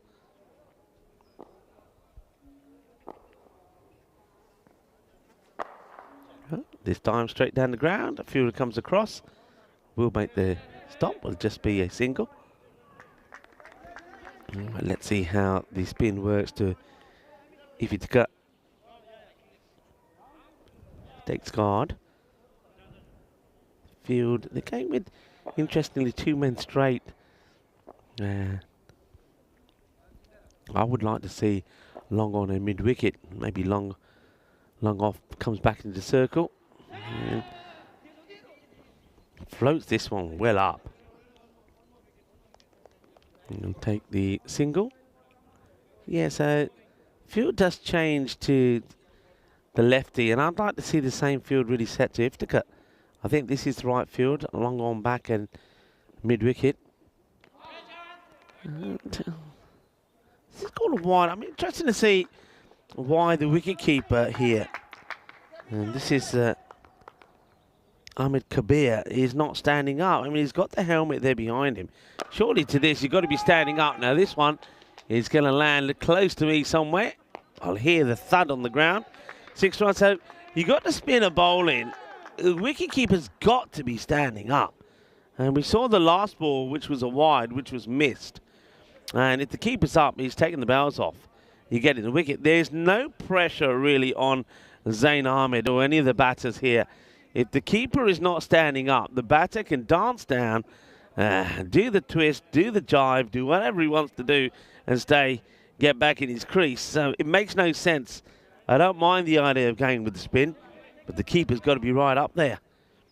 And some notes for you to take down for where we'll be travelling to here on the European Cricket Network. That's a calendar. So let's quick look at this field to see that long off is up.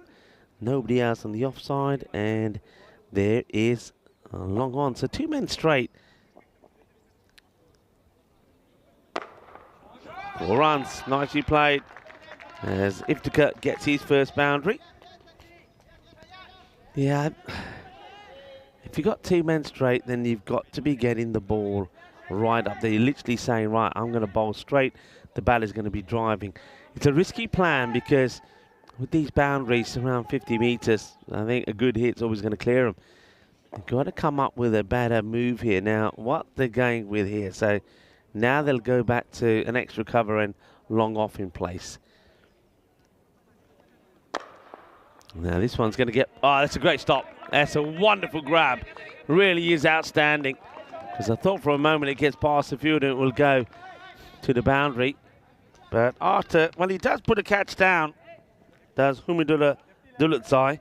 But he does brilliantly well to hold on to this. I've just got a spider that's gone up my nostril, folks. So, just wait a minute. Right, I think we've got it.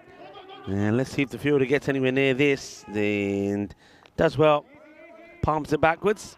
Oh, these little spiders are everywhere at the moment.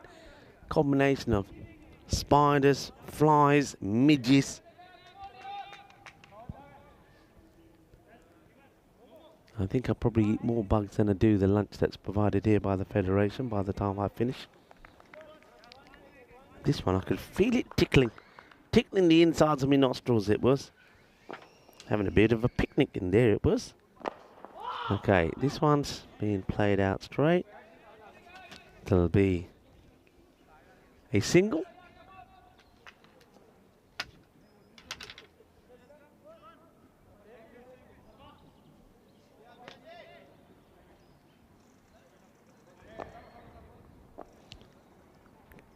Vivane makes a few minor adjustments to the field.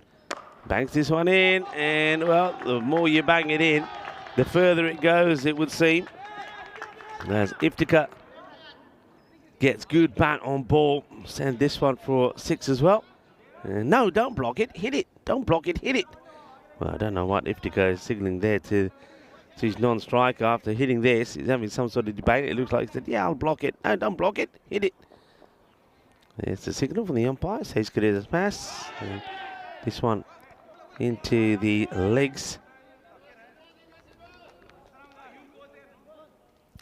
Leg by signal. That will be the end of the over. So 34 without loss. Going with keeping the pace off a little bit. Dushan. I wonder if they go back to Dushan and Tivane. The 2-minute bowls. We saw them batting as earlier. The Vipers, they've dropped a place down from where they were this morning into the 8th spot. Now that's all to do with the hammering they got and the effect that had on their net run rate. They make a move up top a bit higher up the standings here. A good win here would do just that. That's what they need to do. Remember, they didn't pick up a point either against Trua. Dalutzai. In the air. All right, this is a genuine opportunity. Somebody's got to take it. And it has been held. No mistakes. So well done to Hamadullah Dalutzai. He picks up the wicket of Iftika. Iftika gets to 12 before sees that catch taken. Nicely judged. No mistakes there from the fielder as well. Just scoops it up, doesn't he? Doesn't really get any footwork into it. And there you go. Neatly done by Thivane. Well, they're quite happy with the Iftika going out there, hitting a few boundaries. He did hit the ball pretty well, didn't he? 1-6 and 1-4 before Thivane gets him caught. And it's Hamidullah. Dulatsai does pick up the wicket.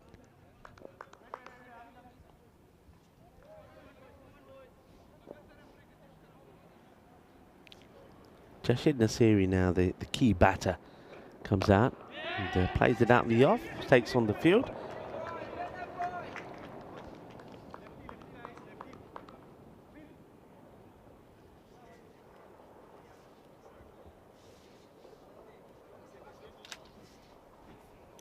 Good to have this guy back in the side. He offers them a little bit of extra strength in the batting as well. Hamidullah certainly can help the likes of Thivane, Chowdhury to get going. The stupid Kabir behind the stumps. We did see Chowdhury the first few matches that the Vipers played was behind the stumps. Slow delivery, well bowled, fairly well disguised. Good bit of fielding, gets down, gets dirty, gets a throw in, and good bit of backing up as well. I saw a sea of blue coming across from the leg side boundary to back up the bowler. The Gritty Vipers, they know how important this match is. Can take away the points here. It will serve them pretty well. Dalutzai back to his mark. Could have started things brilliantly for his side if he was to held on to the catch. This one's been dragged onto the leg side, and the banner will save the fielder. Have to run too far to get it. These two, I get the feeling, are now pretty instrumental in getting President Levin to a big score. Zain Ahmed and Jamshid Nasiri, but yeah, Zain could have been caught by Dalutzai when he was just on 4. It wasn't to be. The ball popped out of his hands and went for 4.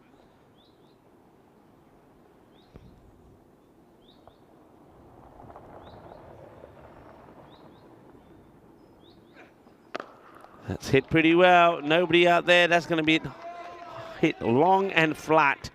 A long, hard and flat for 6. So another clubbing blow.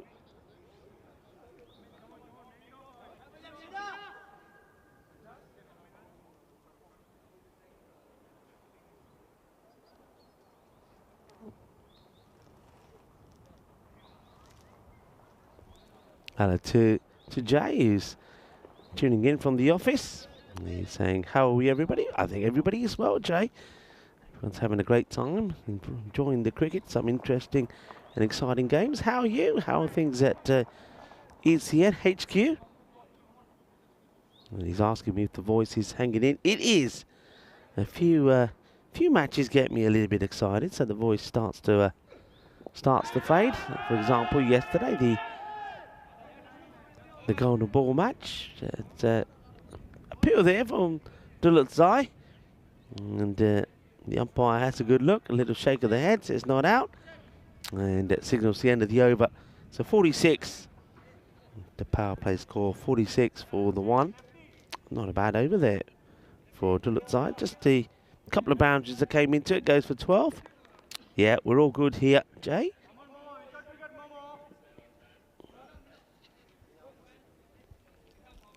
I suppose for the Vipers, that's going the right way. Going downwards rather than upwards. A few people have already touched on the fact that it is.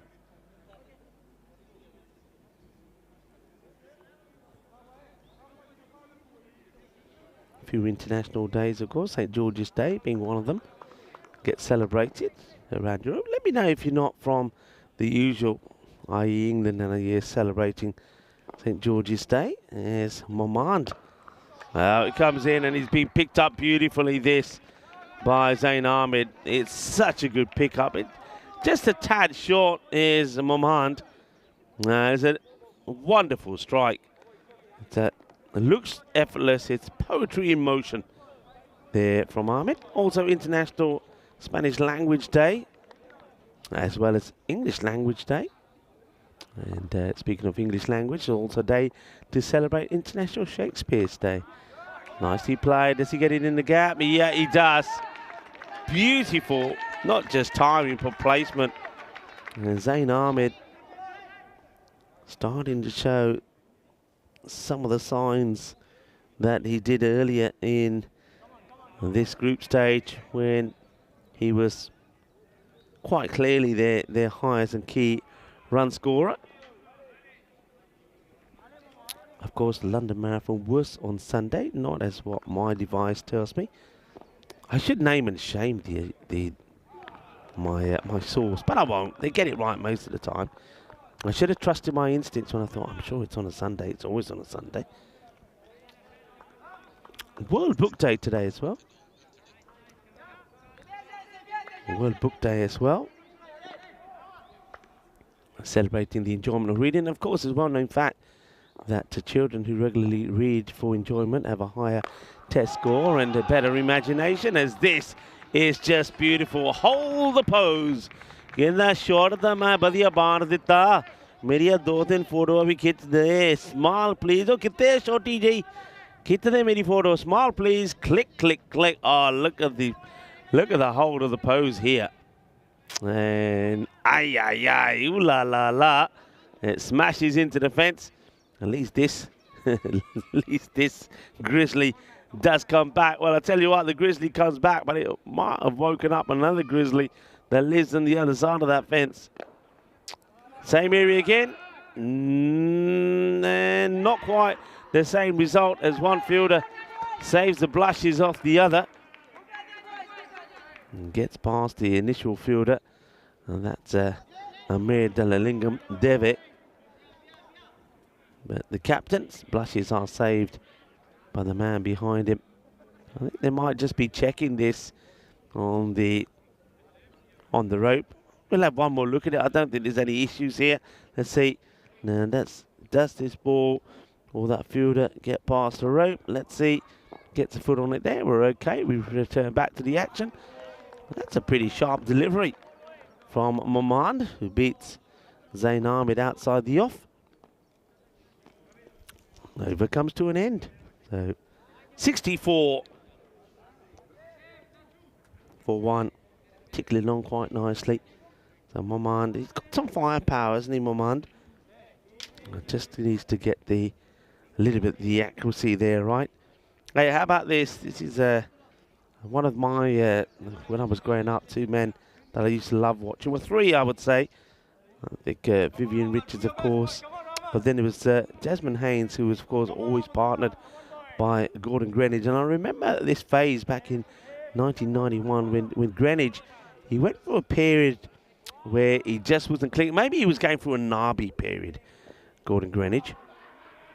But I remember when he came back in style. As this one's in the air, and he ends up being a save by the fielder, Samuel Emery. So, I don't know about this one. I see sometimes fielders opt to make this decision. I'm watching this and thinking, well, is this a catch? And I think it is. I think because he's going forward. I don't think he's going to take the ball over the rope. I reckon that's an opportunity. And Jamshad might, I reckon, be lucky still to be there. This one's not a good delivery. Down the leg side from the bowler. So Mary doesn't get it right. And it's just an easy hit there for Zain Ahmed. Yeah, so going back to what I was talking about, so a bewildering and brutal innings from Gordon Greenidge in Barbados took care of Australia's hopes of becoming the world's best side. When he strode to the wicket in the second innings of the 4th test in Barbados, Greenidge had only made 150 in the previous 24 innings. And that was that bad form he was having. 20 wickets had fallen for only 283 runs in the match. Greenidge's violent 226, his 4th test double 100, was a display that rolled back the years. It took the West Indies to 536 for 9 declared. Thumped, and this time it will be taken. And there you go. That's probably what Samuel Emery perhaps should have done the first time round. But he holds on to it, and the wicket will fall. In that test, Australia were eventually well beaten by 343 runs. 2 down with 1 to play. Their hopes of surpassing the West Indies was shattered. Yeah, Gordon Greenidge back in 1991. I remember the way he came back to form. It was brutal. And, well, that was a nice catch. After what I would say, probably dropping one when he thought he's saving one. This time he does hold on to it. So, well, Nasiri did get a life from him. But Samuela this time takes it. So, Jamshad goes just for 12. And now it's a big appeal. Well, Ramatullah, Mary likes it. But the umpire says not out.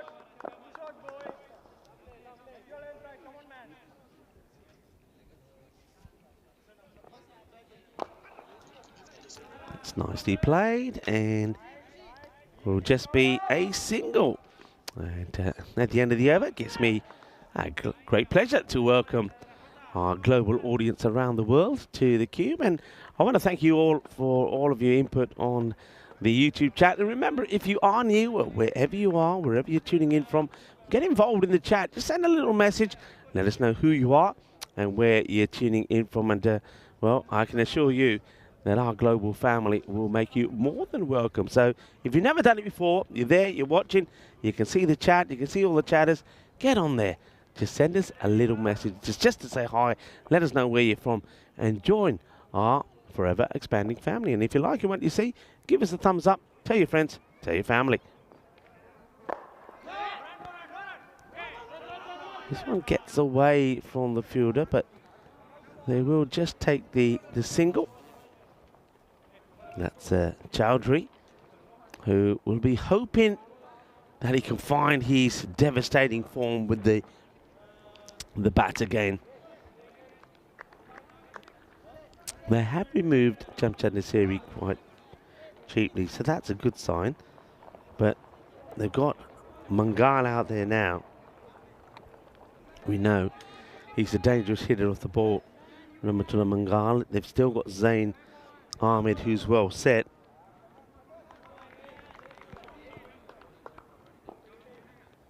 So they're still pretty dangerous times this. That's a good length delivery, like that one from Dushan. And he's getting good support there. Good bowling, good bowling, good bowling.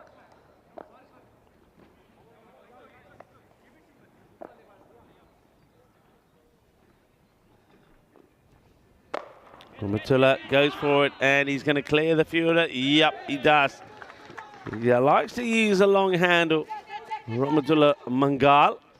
Remember, his brother, Rahula Mangal, is listed to be playing the ECIs at the weekend. And we've already seen him put good performances together for the President 11. And it seems to be that the two brothers seem to be taking in turns when they play. And he hits the ball so hard, doesn't he? He's almost like you got to wind him up. You wind him up and you let him go. And look at the way he unwinds as he crashes into this one from Dushan. Dushan's just got to try something different. Maybe a slightly quicker delivery. He's just floating this one up there. He's hoping for a miscue or a mishit. It's not happening at the moment. At least the keeper this time, Ahmed Kabir, is standing up. So he's looking to put a bit of pressure on him. In the air, just will drop short this time of Samiullah Mary. That's the fielding. Remember the Greeny Vipers, they're not big scorers themselves, so that expected score 146 is something they'll be quite keen to prevent from happening. And to do that, they need to see a couple of quick wickets. It's well bowled. He's bowled well to Zain. Getting the ball in good areas. So he's tucking Zain Ahmed up. End of the over. It's not the worst, but Dushan, he does go for a few there, doesn't he? The 15 came off of his first over. 16 off that one. So 35 score after 6, 87 for 2. Few people saying, are we going to see Mitri one more time? Yeah, you are. Mitri will be playing their third match. They're taking on a team we're going to see for the first time today, the Paris University Club, who will be keen to keep their good record intact. All right, high in the air, wicket keeper. Looks like he's called it and will take the catch. That's a good call, good take from Ahmed Kabir. And that could make a huge difference. At this moment in time, the fall of that wicket, 6.2, the expected score around about that 140 mark. And we'll keep an eye on that because, well, look at this, a little bit of dancing. A little bit of dancing here. Play the music. Shall we dance? Let's have a dance. There you go. A few of the dances out of the way. Catch is nicely taken there by Kabir. And Zain Ahmed, a lot of batters getting out just shy of the half century. Maybe it's a bit like when I used to play cricket. If you got a half century, if you took a fifer, you had to buy a jug. And, well, thing is, though, that would go down as jug avoidance for me. As Zain would go. Hit pretty firmly. Will be stopped by...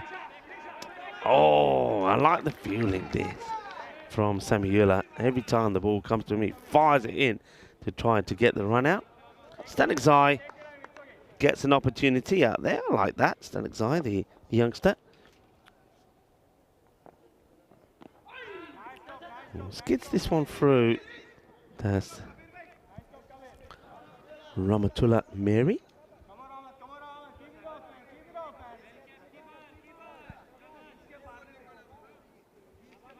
May they get one of the wickets that they would have liked. They'd love to get the one of Ramatullah Mangal. And they will. Well, the two Ramatullahs do battle. And it's the Ramatullah Mary that's successful because Mangal has swung right round this. So a bit of the Ramatullah to Ramatullah. And it's a little bit of the ooh la la la from the bowler Ramatullah as it's a swing and a miss. And it's the end of one of them. Well, that's not Ramatullah. I stand corrected. That's actually Sajjad Stanikzai. Just getting carried away here. So Stanikzai is the batter that's going to have to go.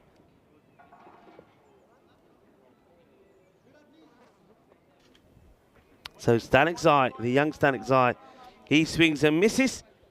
But still, it's joy for Ramatullah as he gets the wicket. Stanikzai goes just for the one. And well, a lot of excitement here. And what's that? He's an excitable guy, is Ramatullah. Let's have a look here. Why are these stumps down? Why are the stumps down here? Has the batter played onto the stumps? Let's have a look if we can see a good look at this side on.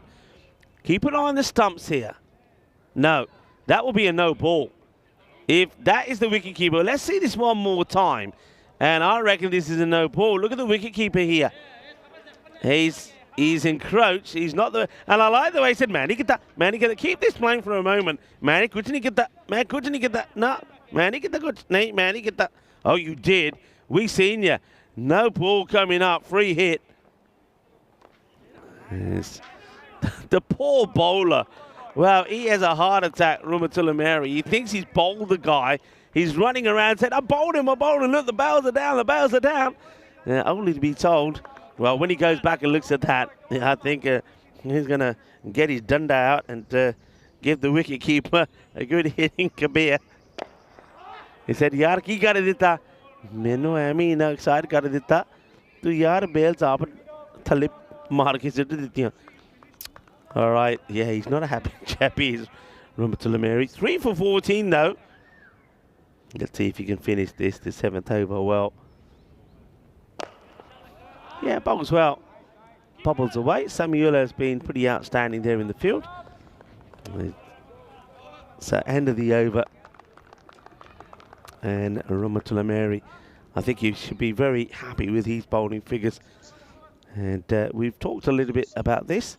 So let's have a talk about the dark horses now here. And let's have a look, Group A. Who do you think, people? I'm going to turn it. Look, France, we know they're going to be pretty competitive, strong side. It'd be interesting to see how their selection goes for that. Because, of course, when we see the ECIs here, there's some key players that we don't see playing, which is a bit of a surprise. That maybe that's just France wanted to test a few players. But France very much could cause an upset. We know they can. And I'm also going to go and say that something like Portugal. We've seen some good players in Portugal. They've played a lot of this format now, and they're playing it. They're getting used to it. So, yeah, just keeping a lookout for the likes of France and Portugal there. I know that Ireland probably will be the favourites ahead of Scotland, but those two will be the big-time favourites in that group. But, hey, I wouldn't rule out any of the other teams there, particularly the likes of France. We're seeing a lot of good cricket from them here, and we saw a lot of good cricket there in Portugal as well. They will go back to the pace of Momand here. This is after spin served them pretty well.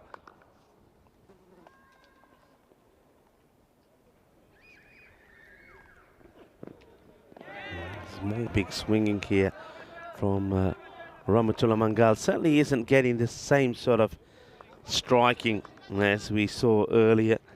But wickets coming at the good time. Remember, Zain Ahmed falling from 46. Of 19 was well caught by Kabir. It was a really good catch from Kabir, owning it, making it his. Oh, that one just takes off. What a good delivery this is.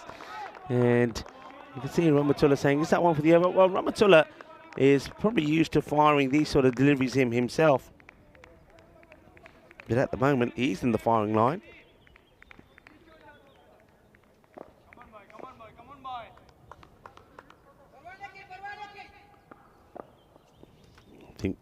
Going to come out at this, I get the feeling. It's more the same swing and miss. Interesting to see that they're not really too interested in patrolling the third man boundary. So with this sort of pace that my man is bowling, you would think automatically the captain would be quite interested in saving that boundary, but Deva's quite happy to leave the field as it is. I just don't think, when I'm looking at this field, more on it after this one. It's another dot ball, so joining up the dots. I just don't see that Rumatola, the way he's hitting the ball, that he's going to crack one to point. So I would be thinking of getting a normal point in on the 30-yard circle, and then maybe moving the third man back quite wide just for the one that gets sliced away. So far, though, Mangal hasn't managed to get back on the ball, and this time he hits this pretty well. It will be bounced kindly for the fielder, who just underarms it back, passes it to Chowdhury, and then Chowdhury will give it to Momand. It's the end of the over. Momand saying, "You got me cap?" He says, "No, I don't have your cap. Somebody must have me cap." As these two umpires come together. I'm not sure what he was asking the umpire there for. I think he was asking, maybe he was asking for a bit of water, and the umpire saying, "Well, you get your 12th man to deliver you some on the boundary." There goes the 12 at the bottom of your screen.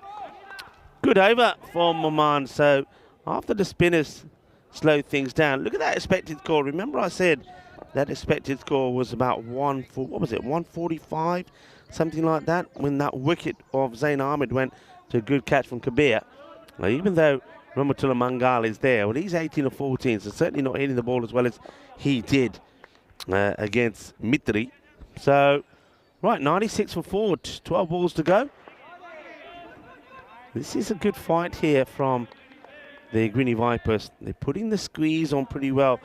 Let's have a look here. In the last boundary was as well. So the last 2 overs, we haven't seen a boundary. See if we can have a look when the last one was. Last boundary was in that. Well, that's played away, but once again we'll go to the field.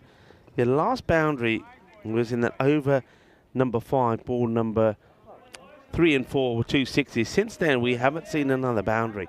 In fact, it's been either all dots or singles. That last one from Momand only going just for the 1 run. What a great over that was from Momand. And this one will be the boundary. Well, you talk about boundaries, you'll get boundaries. It's a nice looking hit. And Mano Zariba, as Dalut Zai comes on, hits that well. The trusted hand of Ravi Panchal making the stop there as well. Much better on his right hand is Ravi. All right, Dalut Zai concedes a boundary. And, spoils are wide here, the batter. Spoils are wide, and then this is a bit interesting. Now, I reckon, does this hit the stumps direct, or does it hit the batter and then the stumps?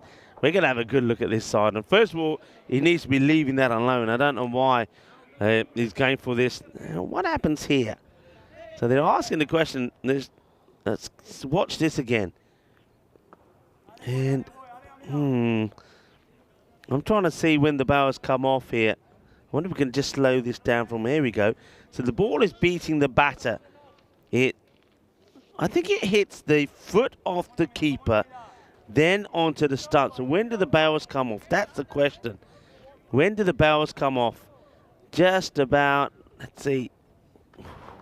I think he might get the benefit of the doubt here. I think he might just goes down.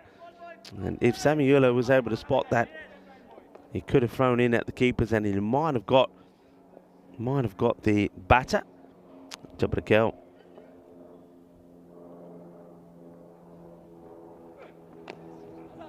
Into the pads. Oh wow, they get into each other's way, and if this hits, this could have been out. Well, the two batters get into each other's way, and well, Mangal could have been running the top. Look here, they run right at each other, and then he has to. Yeah, I reckon this time, if that hits, that probably would have been out. So there's the shot there. It would have been a goner. Well, they're fighting hard for their runs, but I have to say, the Greeny Vipers, they have got themselves into this well and truly. Mamatullah still there in 26 of 17, but certainly not going at the same sort of explosive power that we saw from him last time. Remember, last time he'd hit, what was it, 25 or something like that, with just 8 deliveries. Yeah, 25 of 8. All right, 108 for 4.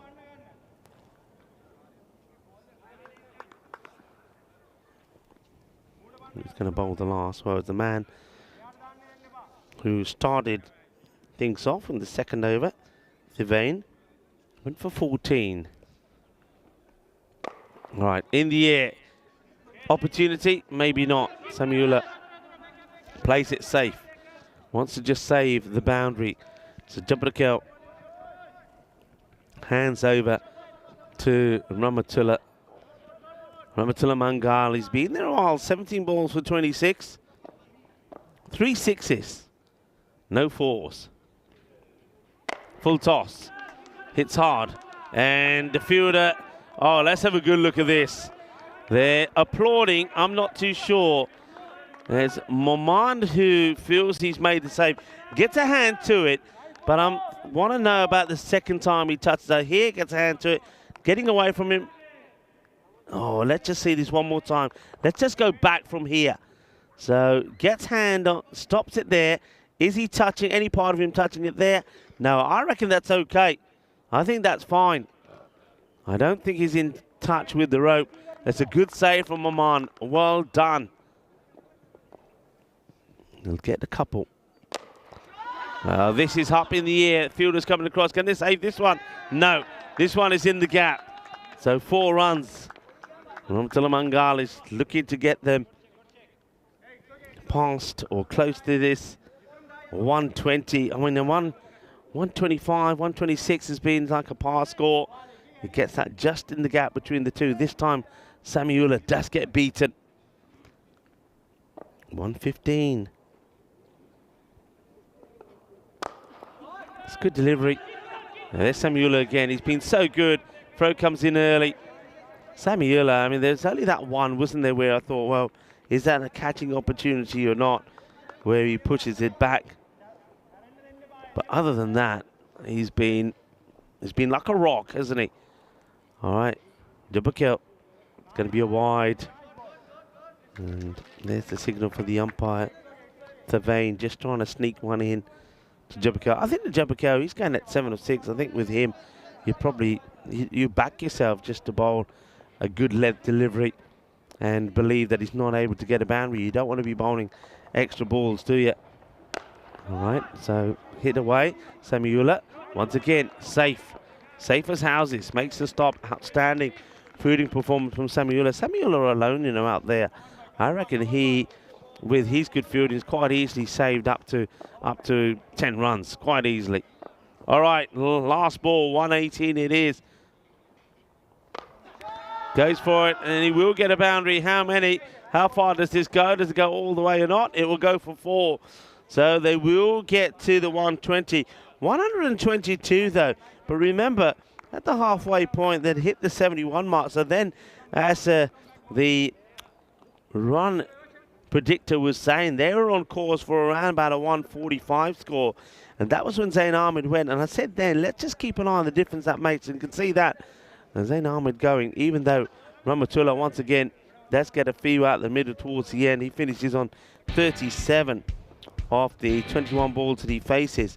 But they really do slow down. That just left the door open for the Vipers. You know, I said at the time, they're a team that have been scoring 5 mark. So this keeps them in the contest. I think if it did and had got to a 140 to 150, it could have been very much different. So game on here, everyone. This match number 44 is definitely still alive. But how will the Goonie Vipers deal with the bowling variations of President 11? That's what it'd be easy to see. This one is skying high up in the air, and it's a nice catch taken from Samuela Mary. He's been very good, hasn't he, in the field.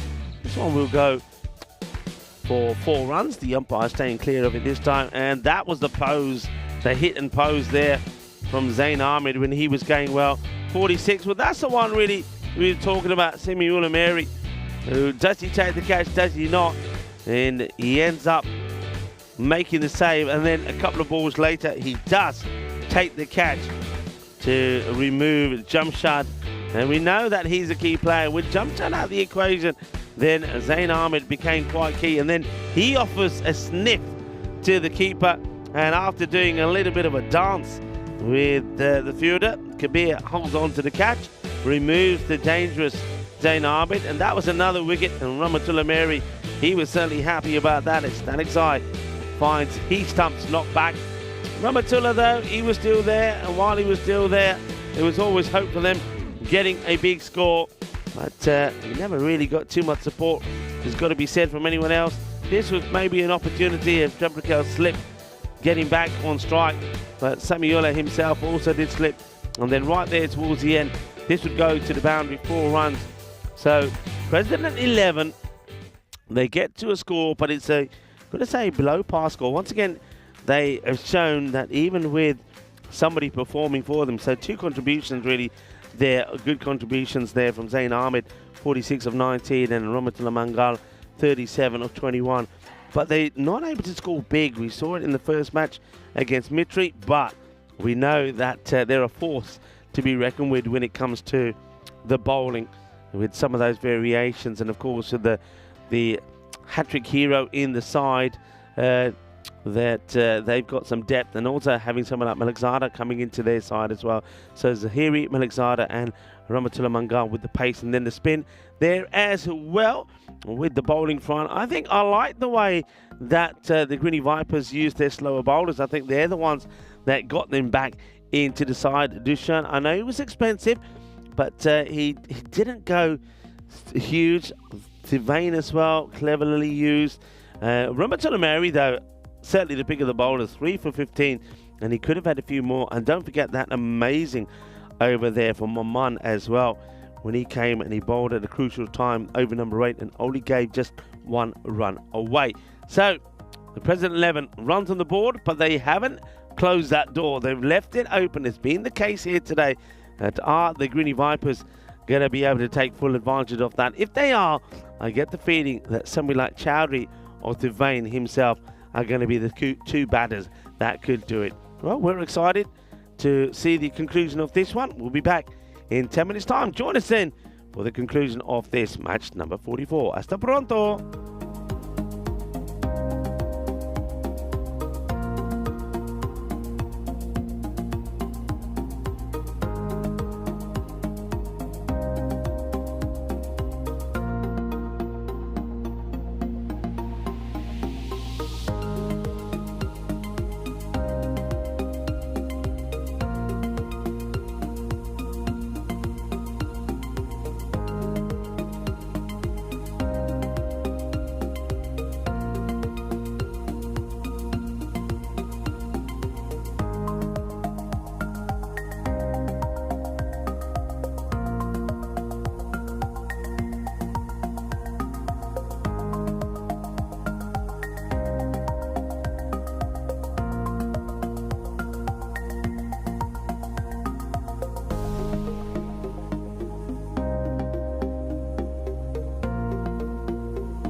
This European Cricket Network event is proudly brought to you by HCL Software and Paramatch.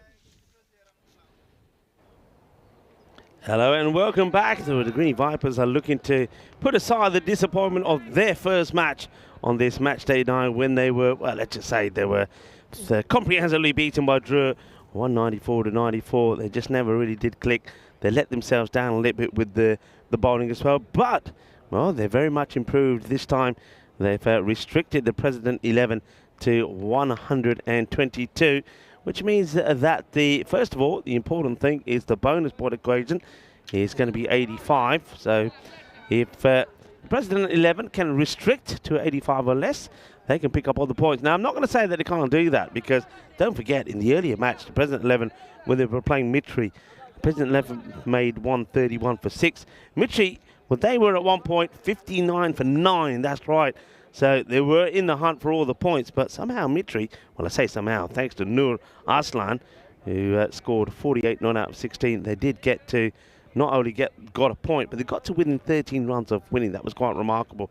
So they're a team that can take wickets, but at the same time, I think there's a few little errors they made by their captain, Dawud Ahmadzad, where they could have really sealed the game off. He went for spin, went for himself, and he went for Stanikzar when really he could have gone with his go-to bowlers. You still had Rumatullah Mangal with over to bowl. You still had Zahir Zahiri and also Hussain. So if he played his deck differently, he could have picked up all the points there. So I don't think he's going to make the same mistake here.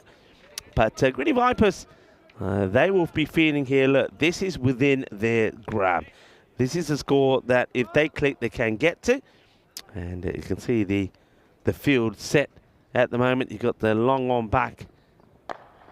And to the left-hander. You also got the third man pretty wide on the boundary. So it will be Iqbal Hussain who starts with the ball.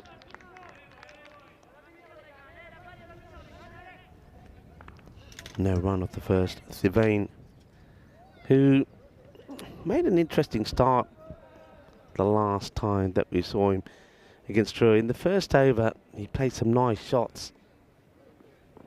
And this one's gone right through. I reckon he's played all the way around this. And pretty close to, yeah, he says, Ik Ungel. It was one finger, he said, one finger away. And he's not wrong. It was very, very close. Yeah, he started well, then he went quiet. He went off the boil. And then when he started to come back into it, he ends up giving his wicket away. So he's a pretty key batter, really. And they've given Samiullah another opportunity. Okay, gets this one away. That's going to be the first boundary. 4 runs. And it doesn't matter how you get it, whether it's a scratchy one or middled or an inside edge. But if it's runs, it's runs. And all of a sudden, things seem a lot better. And you seem in a better place if you got some runs on the board. And Thivain getting that boundary away will feel better about it. Yeah, against Drew, of course, it was a terrible start from them because they lost key wickets early, including that of Chowdhury, who was run out. Well, he goes for this, does Hussain. I wasn't sure first up if it's a bump or not. I think he doesn't land it very well here. Let's see it again here. Yeah, it's actually straight up and almost takes a great catch. You can see why he's holding his side. It's a real stretch. And that would have been a great catch, but just trying to roll the ball back into the palm of his hands with his fingertips. Not able to do so.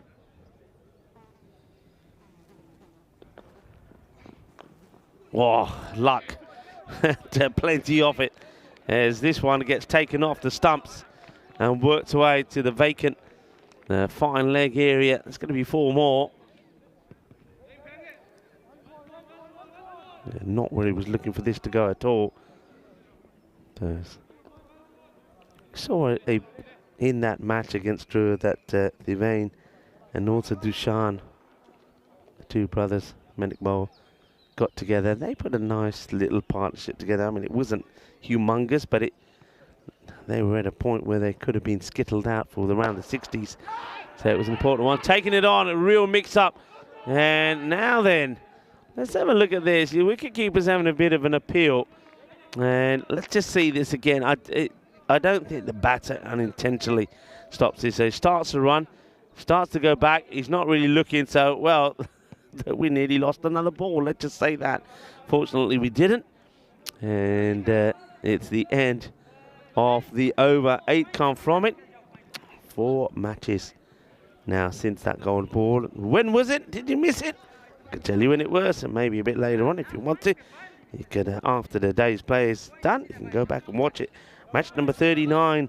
It was the Paris derby between the Paris Knight Riders and Paris Army. Finished at 144 apiece. What a match. What a result it was in the end for the Paris Knight Riders.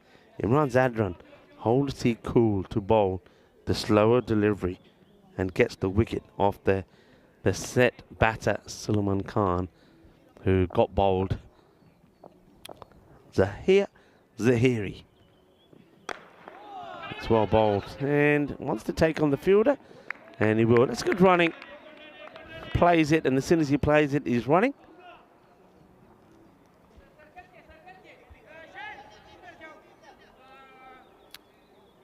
Tim Redmond is saying 199 for ECM family dropped for my birthday. Tim Redmond, is it your birthday today as well? Surely not. Well, if it is, I've totally missed that, and apologies, because, well, we know it's Vinnie Sanders' birthday. So, if it is, confirm, and, well, it must be, because Dave is saying happy birthday to you. Well, Tim Redmond, happy birthday to you. Feliz cumpleaños. And hope you're having a wonderful day. Happy birthday, Tim. And, well, thank you for the very kind donation as well. Come on, everybody. If you didn't know what I didn't know, we've got to all wish Tim Redmond a very happy birthday. Feliz cumpleaños. Bahut badaiyan Tim Redmond nu era aaj birthday era jaman da day. Oh, this gets this played quite nicely. Shouts a catch. But I think the batter has this well controlled, the rain. And that's nicely played away. So they don't have to go bombastic here, do they? I mean, that first over goes for 8 from Hussain. And this one from Zahiri. Getting the odd boundary here and there. So 2 boundaries on the spin now. So that's about right. They need to be at around about 12.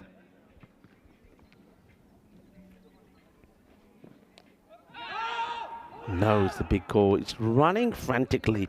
It's Samiullah. Samiullah, I think he was superb in the field, by the way, Samiullah. I mentioned that I think he saved quite easily, you know, around double figures in runs by the way he fielded stop balls, made no mistakes.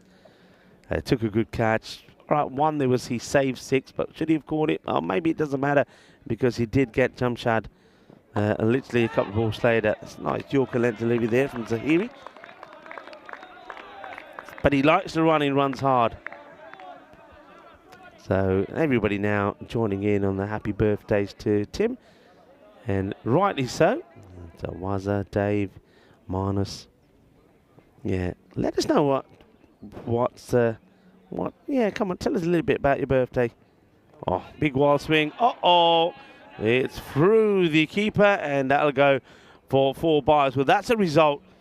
That will take them into the 20s, 21 without loss at the end of 2. So if they're not coming off the bat, you take them anyway. So they've got 9 off the first, and with the 4 there, 13 will come off this one. So they're more or less where they want to be, the Greeny Vipers. A win here takes them back into, well, takes them into the top 5. Problem is, though, they would have played around about a game more than most of the other teams, two more than Drew. So they're hoping that some other results go their way. But they've got to win it first. And President 11, they've got a lot of tricks up their sleeve. Malik Zada didn't play the first game, but you know he's pretty useful. He was one of the 4-wicket heroes for his side the last time that we saw them. Ahmadullah Malik Zada 4 for 15 against the Super Kings. Zahir also took 4 for 13 in that match. Then the very next match against Raw 94, Zahiri popped up and took the hat-trick. 4 for 18. And back-to-back fourfers. We don't often see that on the European Cricket Network.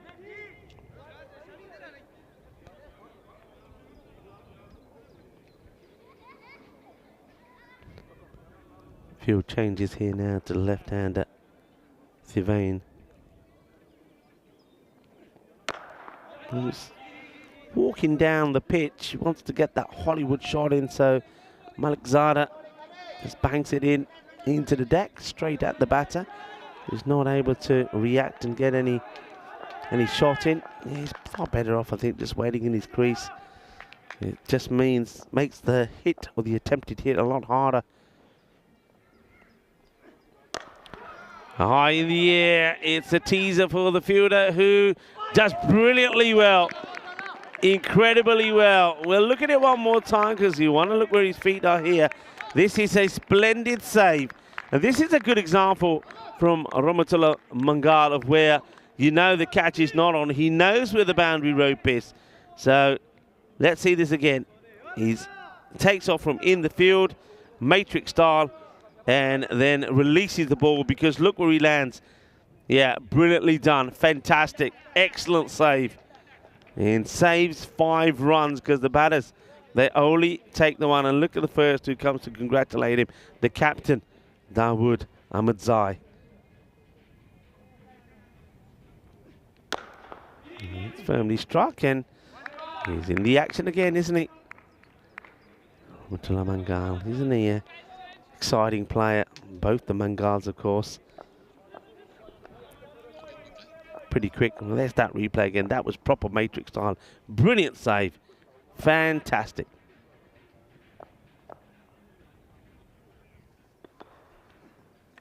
Oh, Snick hits the gloves. The ball races away. Fielder will stop it. Now they could. Oh, it's a bit of a wild throw as he just turns and throws. So a good throw over the stumps. He may have still got a chance. So Malik Zada almost takes the wicket. It is not to be. It's an edge. Samuela will survive. So both batters have had a bit of a life. So Samuela gets dropped there on 3. 27 as opposed to 46. But look at the way they finished. There was those 3 overs which went under 10, and one of them from Maman, only the one. So they're still very much in this. The rate about 13.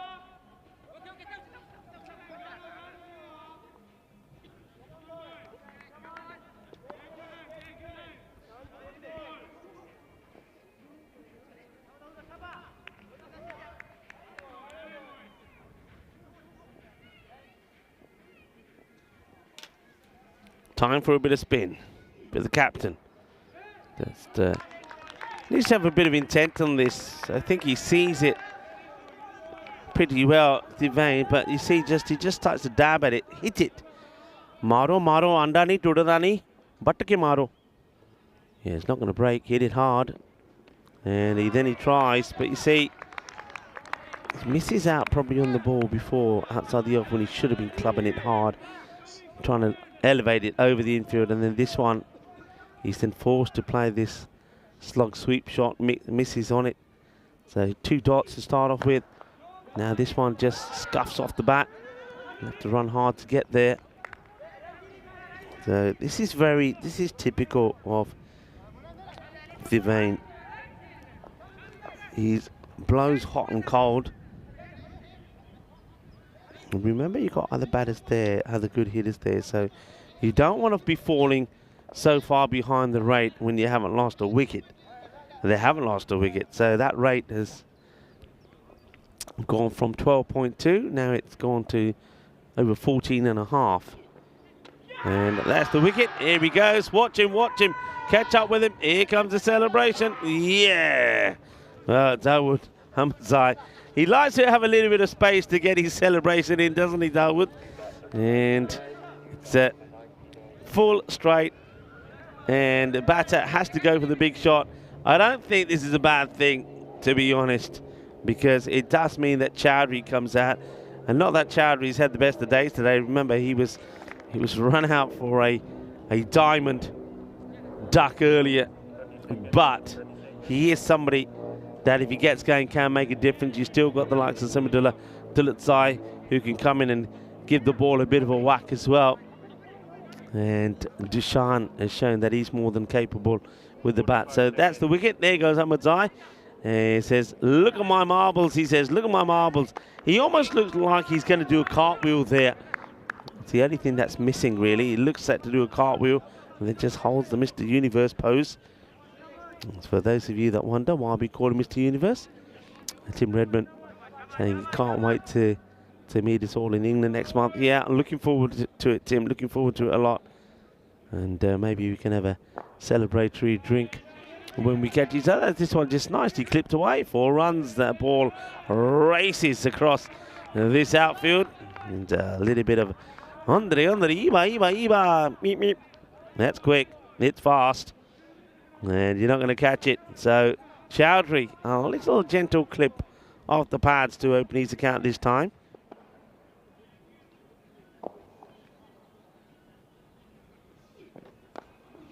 It's similar areas.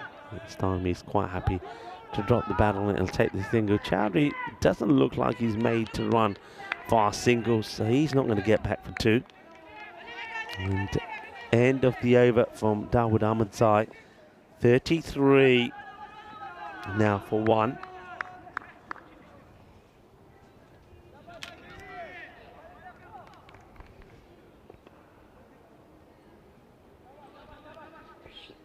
Well, that's the way it's looking at the moment. So they're ahead where they probably want to be to get a point.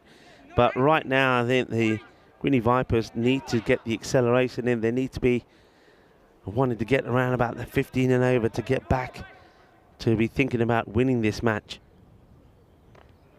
Oh, that's a little bit too close to be playing that shot. And Chaudhry in the end has no idea where that ends up. So this is where the dual spin attack comes into play. And Stanexai, the 17-year-old little maestro, coming in.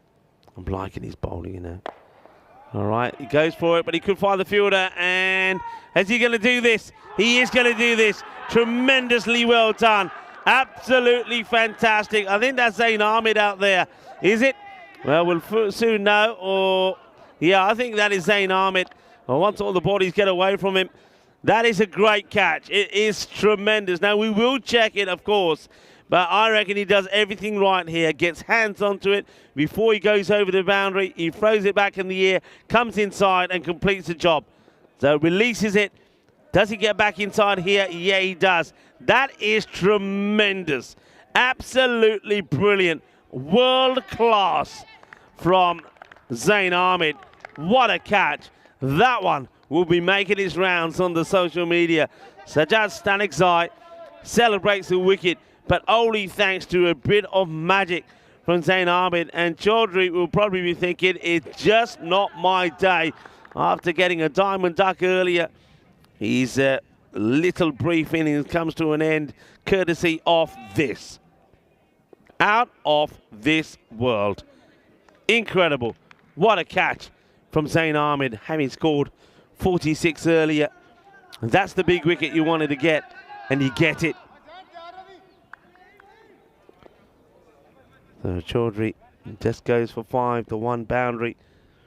And Zain, incredible. And that one will be on the social media for sure. We've seen some good catches here today and some good fielding, haven't we? Things that make a difference. Outstanding bit to play like that. Make a difference. All right. Stanexai round the wicket to the left-hander. That's hit pretty well. And, well, there he is again. And, well, don't leave me hanging, says Ramatullah. Don't leave me hanging. A little bit of playmanship on those two. Ramatullah's coming there. Oi, oi, oi, oi, oi, where are you going? Give me 5, give me 5. gets it in an end. We'll have a look at that later, shall we? Standing eye. Flights it up and beats Kabir with that flight. Yeah. Just I'm looking at this innings here from T10. I just think that he's just causing more pressure for his side than he's helping. And that was a launch, and that's what they needed. Need a big hit. Well, at the 5-over stage, that takes them into the 40s. But they've still got a lot of work here to do as that rate keeps getting higher. Well, that's a good-looking shot. Smashes that away, but they're needing here now to be going at around about the 16s and over. As I welcome you back into the cube. Well, what a day that we've had here today. We've had high scores. We've had excitement. We've seen great world-class fielding. Fielding today has been at another exceptional level. We've also seen a century, Hamza Niaz, and this match, well, maybe the Greeny Vipers can get some big hits in here and come back into this contest. Otherwise, we're going to see another team trying to settle for just a point. And that's played away nicely. The chase is on here, and it just gets away. I'm telling you, this outfield, it gets past you, it's going to the rope.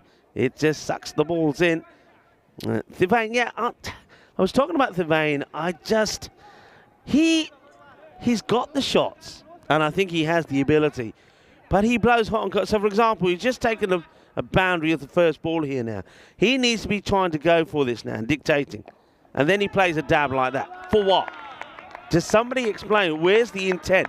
You just played a boundary, you're into position, thrash at it, hit it hard, club it, hit it over. Those fielders are inside a 30-yard circle. So he's just hurting his side. He's not really helping. And, well, this time, that's probably a stumping opportunity, but the ball just pops up. Not an easy take for Nasiri. So, and he's done that so many times. So when he has the opportunity to pump it, he misses it. Even there now, if he touches that ball, it's going to a fielder. The ball before was the one to go after. So he's not helping the side. 20 balls to 24. You're not going to win matches when your opener is batting like this. You're not. Kabir, at the moment, that 7 of 3 is far better what T10 is doing. At least he's got the intent there. Swings and misses, though, Kabir. Only 2 wickets down, and yet that rate has gone up to, well, coming up to around 17. When these two were together, when the openers were together, they allowed that rate to get up to 15. That's better. That's what you got to do. Kabir, smashing it big. Oh, people, please. When the Grizzlies are out, lock your kids indoors. And that's not too far from the little man over there. We see a lot of balls going into that area. It's cow corner.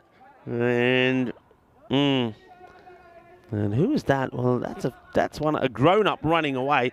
Well, save yourself. Never mind the little kid. There's a beautiful bumblebee. Flies in and out of here. It's always great to see a bumblebee. Don't see too many of the old proper bees anymore. That one gets worked away, and the Zain Ahmed, man, who's just taken one of the best individual catches on the boundary that I've seen in a long time. Great catch. So let's have a look where we are here. And that's his scorecard. 6 overs complete, 53. Well, if you're wondering about the catch, and if you want to see it again, because of course you do, it was an absolute screamer, and it was class. And let's have a look at it again here. Watch this. Amazing. Just the agility, the flexibility, and the vision and the know-how. Great catch. Wonderful moment. And brilliantly captured by Spring Productions as well. Spring Media, our production partners, doing a great job. Thanks to Andis, to Martins, and also to Arturs. It's going to be okay. I think he sneaks this inside, stomach side. They need one big over from somewhere. It's got to happen at some point. Kabir is trying.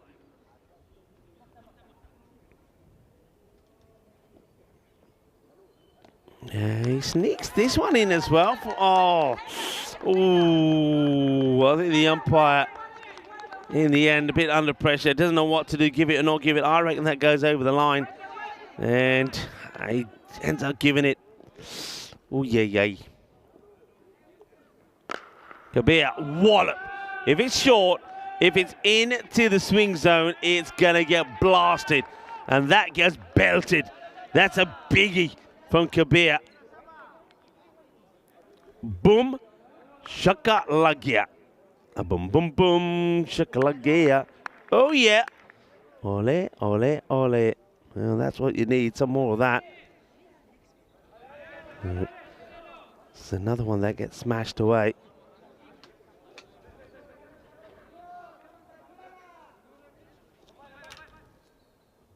Kabir, 20 of 8. Look at the difference. 20 of 8, 24 of 20. I rest my case. Devane, if you're going to help your side, start playing some shots. That one will be a wide. So it'll take another one here. That rate still standing about 17. Batters to come. Dalutsai can crank it. Dushan. Well, now, why does he play at this? It'd be worth having a look at the height of it. I know it's a slower ball. Let's have a look at side. It may still be too high. Just have a look at the bottom of the banner. Use that as your guide. Yeah, that's a no-y. So it's a no ball. It shouldn't get called. Well, it gets a little debrief from the umpire to say no more of that. That's too high. So it's be a little warning. Free hit coming up. All right, Vivane, you can make amends here. Free hit. You got to be brutal. Can't be stumped, remember. Free hit. Let's see if he can get after it. Goes for it, and he will. So gets this away. 6 runs, 6 carreras. Vivane, well, maybe now is the time for him to open up this over just at the moment what the doctor ordered for the Greeny Vipers. It's gone for 16, but remember, they were needing 17s per over, so it's not a win yet, but it could be. There's still 3 balls to go. And, okay. Just have a look how wide Stanikzai goes here. And when he's bowling here, goes pretty wide of his crease. Let's see if we can spot it this time. Yeah, he just about stays in it. All right, miscue, but there's nobody there. Yes, there is. It doesn't go further than the infield, so the catch gets taken to Stanikzai. He gets the wicket of Thivane, who does pump one out of the ground. And now you see, with him out of the way, when you look at his contribution, 30 of 23. Doesn't look all that, does it? It looks like more of an innings that hurts you than helps you win a match. But I suppose he does get out of the way with a ball to go. There's still an opportunity for them to win this over. Let's see if the next batter can get this one away. So Thivane, I think for me, he causes more pain than gain, Thivane, for his side. Let's see, catch taken there by Zahiri. And, well done to. All right, Amadullah Dalutsai. Misses out on it. No way, no way, Stanikzai, no way. Behave yourself. I reckon every time, that's a rule. You know, people always say, what rule would you like to introduce? I think every time that that a batter says to the umpire, isn't that a wide? I reckon he should lose -2 runs for asking. Because let the umpires do their job. If they think it's a wide, they'll give it a wide. Okay. This is the last match, match number 5 of this match day 9. Paris University Club, the table toppers at the moment with a 8-1 record, taken on Mitri. Well, they've not had the best of days here today after 2 wins out of 2 yesterday. However, though, I suppose they have taken a point from every match, even though they've lost quite comprehensively by 13 runs. Without 13 runs, you probably think, what do you mean comprehensively? Well, if I told you they finished on 118 all out, but they were 59 for 9, you'd understand what I mean. And then they were beaten by 43 runs by Drew, but they did pick up a point thanks to a 6 being hit by Kawa off the very last ball of the innings. Quick check of the field. You can see that 3 men on the offside boundary to the right-hander here. Third back, a sweeper at point back, long off back, And then you got long on and mid-wicket. No square leg. In the air, keeper should be taking the catch and will take the catch. So Hossain comes back and the first ball off his second over, he takes the wicket. And Kabir, who had a go, 21 in the end of 10 balls. And you know my view, I think Kabir's innings, 21 of 10, is far more fruitful and productive than the 30 of 23 from Thivain. So he has a go, he misses out on this one, and he makes his way back after some big shots. Dalutsai is still there though, but it hasn't really got going yet. And he's going to be joined now by Dushan. Let's see if Dalutsai and Dushan Manipal can get things going here. 86 is the score for a point. We've seen that being more the realistic target than the win for most of the day.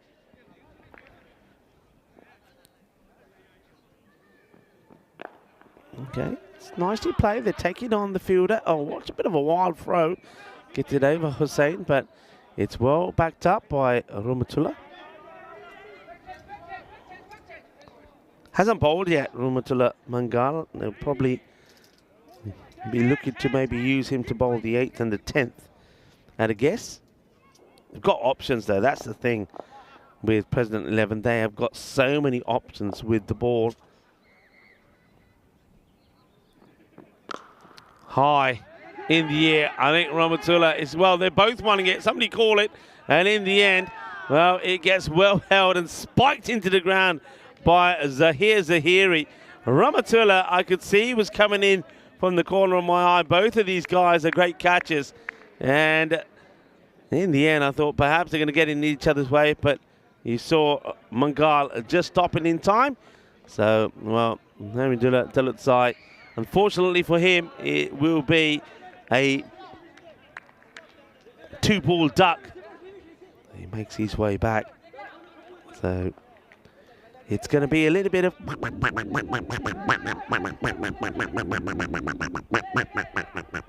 action for Hamidullah. Thing is, though, he's having a go, isn't he? But well caught by Zahiri. Makes it look easy. Does he come across? Rumatullah was there to pick up the pieces, if you would, to drop it. And Hossain making the difference, coming back, bowling this, his second over. All right, Nasiri now comes out.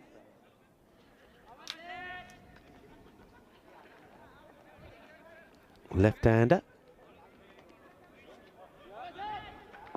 All right, in comes Hossain. It's got a, seem to have, almost onto the stumps, and now it's got to go pretty quickly. In comes the throw. It gets through one, but not through the second. Gets made to run. Nasiri almost plays his onto his stumps. Just notice here, Iqbal Hossain is, oh, he's taken a real long run up. He's almost at the boundary here. I reckon he's about 4 meters short of the boundary. Starts with a few steps, and in he comes. He slices it up and taken. Good catch. That's a really good catch. Remember, he came pretty close to taking one earlier, Cordon Ball, when he was stretching out in his first over.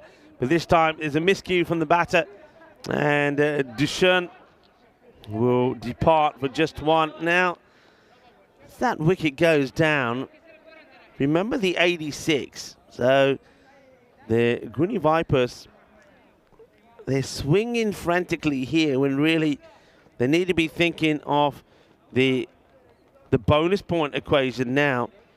So another wicket will go. 71 for 6. See, just not the right shot to play. Should have really been looking to play that on the leg side. A little tickle, get inside it and tickle it away. And, well, I'm not sure what's going on there.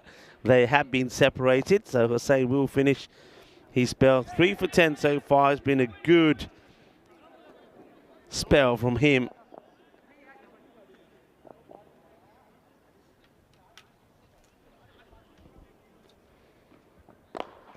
And it goes nice and full again, so that gets blocked out. So great spell of bowling from Hussain. He leaves his team in a very good position, 71 for 6. And now that's the bonus point equation there for you. 15 of 12 deliveries. They have lost 6 wickets. They've got Naseri out there and Asfar Bazarak.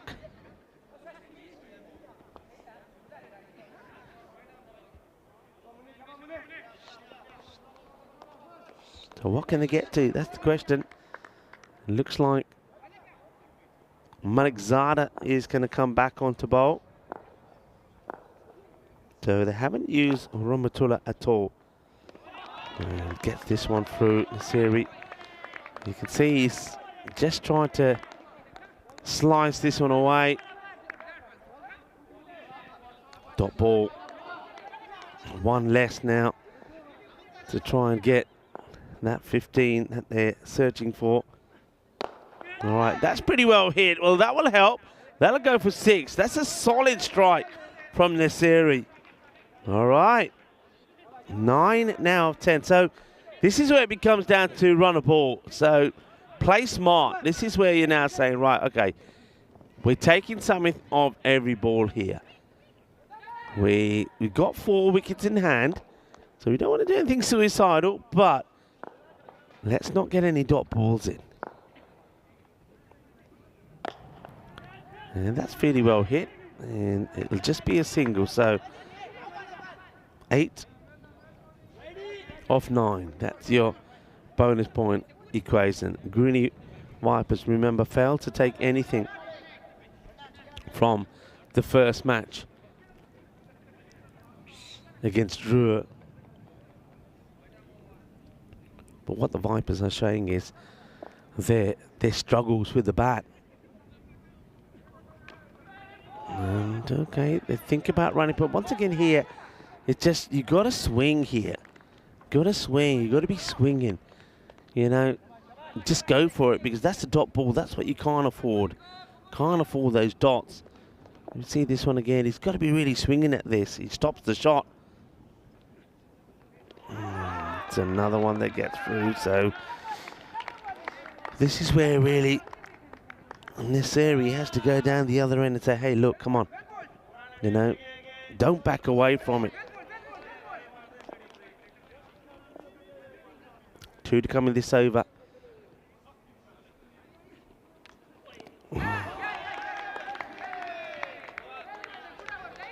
No. Bat on ball, onto the deck, doesn't go anywhere. That's the over completed. I thought there was one to go, but no, just a scoring system, just trying to get a little bit behind. So 78. 6 down, looking to get to this score of 86 for a point. If they don't get here, the Greeny Vipers, then I think they must acknowledge that the chances of them now trying to make it in the top 5 will really fizzle away. And they haven't helped themselves here today by getting nothing from the contest that they've had. So big over. At least Nasiri is more than likely on strike. Zahiri. Now that one, does it catch anything on the way through? No, says the umpire. Now that's a big plus. Well, that's almost like getting one of those dot balls back, because you get a run and the ball gets bowled again, so that helps. 7 of 6.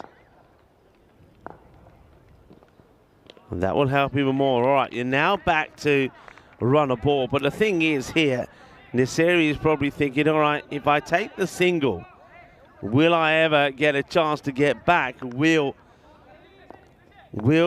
Asfar get back? I'm here at the opinion, if it's a single, you take it, and if then you retire Asfar out. Okay, well, it might not get to that because that looks like it's gone all the way. It has. Bolle, and Nasiri. Well, he's taken the pressure off by hitting that for 6. So the Greeny Vipers, they do pick up a point. How valuable it could be, we'll have to wait and see. Remember, we think that the points that Mitri have picked up here today could prove to be very vital. Mitri have a game to play. They'll be playing the next match against the Paris University Club. It's another one that's down the leg side, and it's another wide. So Zahiri hasn't really helped his side here. I think the captain, once again, he has a lot of options. He decided to go with Zahiri. Could have gone to Ramatullah Mangalu, hasn't been used at all as a bowler. But gone with a bowler he thinks will be set. But as it turns out, he ends up more unset than the others. Yeah, and Marnus is asking me the same question. Any reason why Ramatullah Mangalu hasn't bowled? Is he carrying an injury? No, I don't think he is. I just think there's so many bowlers in this side. So, I mean, Hossain has bowled his 2. Malik Zada, who's played this one, gets a chance to bowl both of his as well. Running hard here, and comes a throw, and okay, let's go back for another. The ball is still going from one place to another, and that is almost, well, let's just say that's Mr. Universe almost wiped out. It could have been the end of Mr. Universe here, because they say, let's come back. All right, come on. And then look at Dawood Umadzai. It's like he's running into the middle of the M1 and almost gets taken out. One hand off the bat, and it's going to be palmed over for 6. 6 runs. That's Abdul Malik Jabrahel, who gets hands to it but palms it over for 6. Yeah, Marnus, I just think there's just so many bowlers that they've decided that they would use the likes of Zahiri. Remember, he's somebody who's a very good bowler. He's taken a lot of wickets. But just in this particular over, I don't really know what's happened to him. And that's another wide. So that's a 4th wide. He's also seen a couple of 6s of the over. So this over, not finished yet, but it's gone for 18. And Dawood Umadzai just having a chat here with the bowler.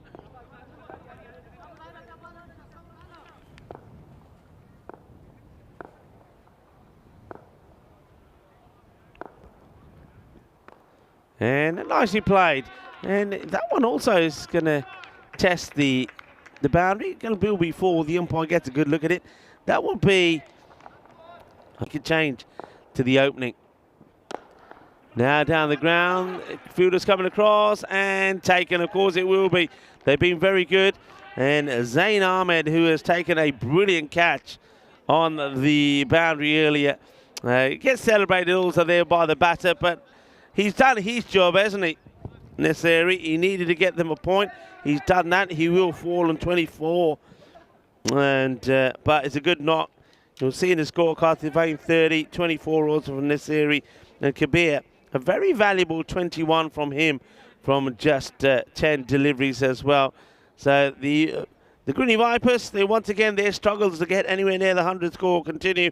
They'll finish on exactly on 100 for 7 wickets down, courtesy of that expensive over from Zahiri.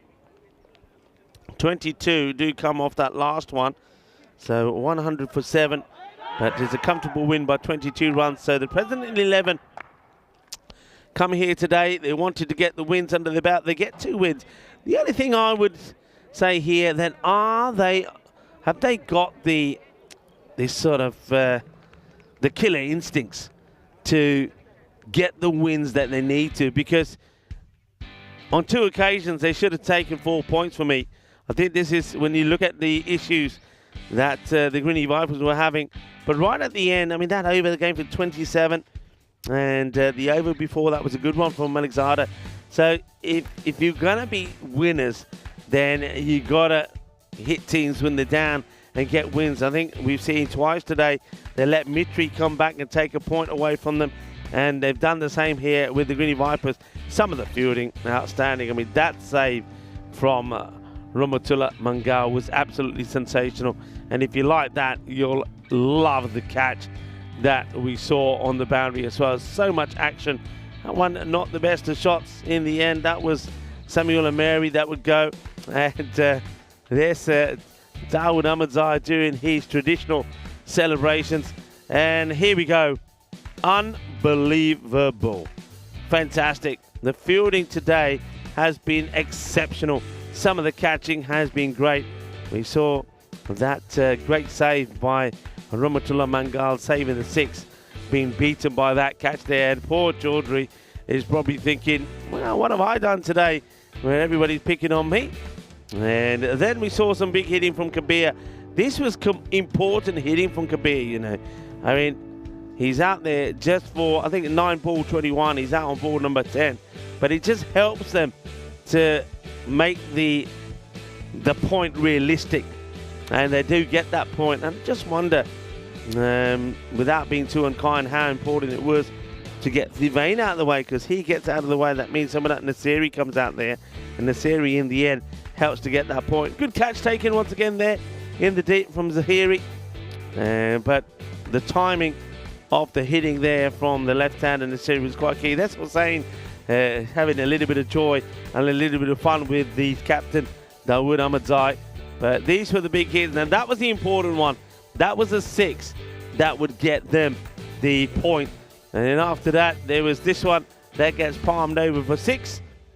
And Dawood Ahmadzai would have a chat with his bowler, the young Zahir. And that was a delightful shot as well. They got played away. And then right at the end, going for one big hit too many perhaps. It was the safe hands of Zain Ahmed that comes across to take the catch. So you can see the President 11, they come together. They're a happy bunch as they celebrate their win together.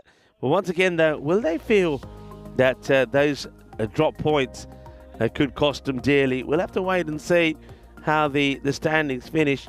But good teams, they do take everything that's available to them. Let's have a quick look at that scorecard. Thivain, higher scorer. I think he chews up 2 new balls for my liking.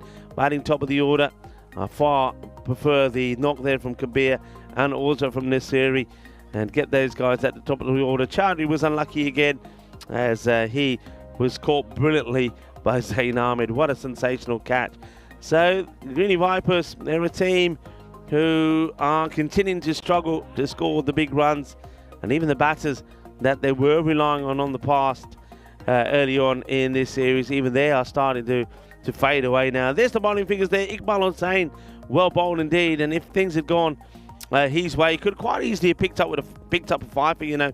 Sajid Stanigzai, I do like the young spin bowler, and captain Dawood Ahmadzai, he keeps on bowling well. Very economy rate from him as well. Zahir Zahiri, that last over, I'm not sure what happened there.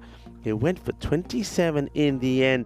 His 2 overs go for 29, so you can see he lets himself down big time. But Iqbal Hussain, take a bow, and a good performance from him as we leave you with the match summary here. So last match of the day coming up in about 20 minutes time, and it will be the table toppers at the moment with a record of 8-1, the Paris University Club coming into action. They're taking on Mitri, who will be playing their 3rd match in the day.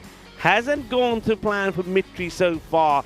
They've only just, and I mean just, scraped in each time to pick up a point. Can they finish on a high? Can they cause a little bit of an upset? And can they give us a really exciting finale to match day number 9? Join me back in about just under 20 minutes time when I'll get ready to talk you through match number 45. Hasta pronto!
This European Cricket Network event is proudly brought to you by HCL Software and Paramatch.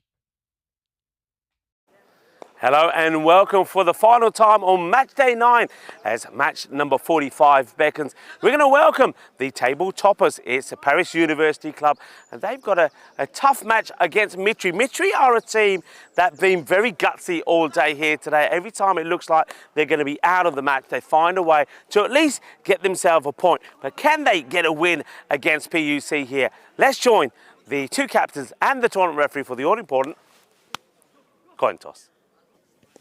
Your call. Head is a call and it is tail.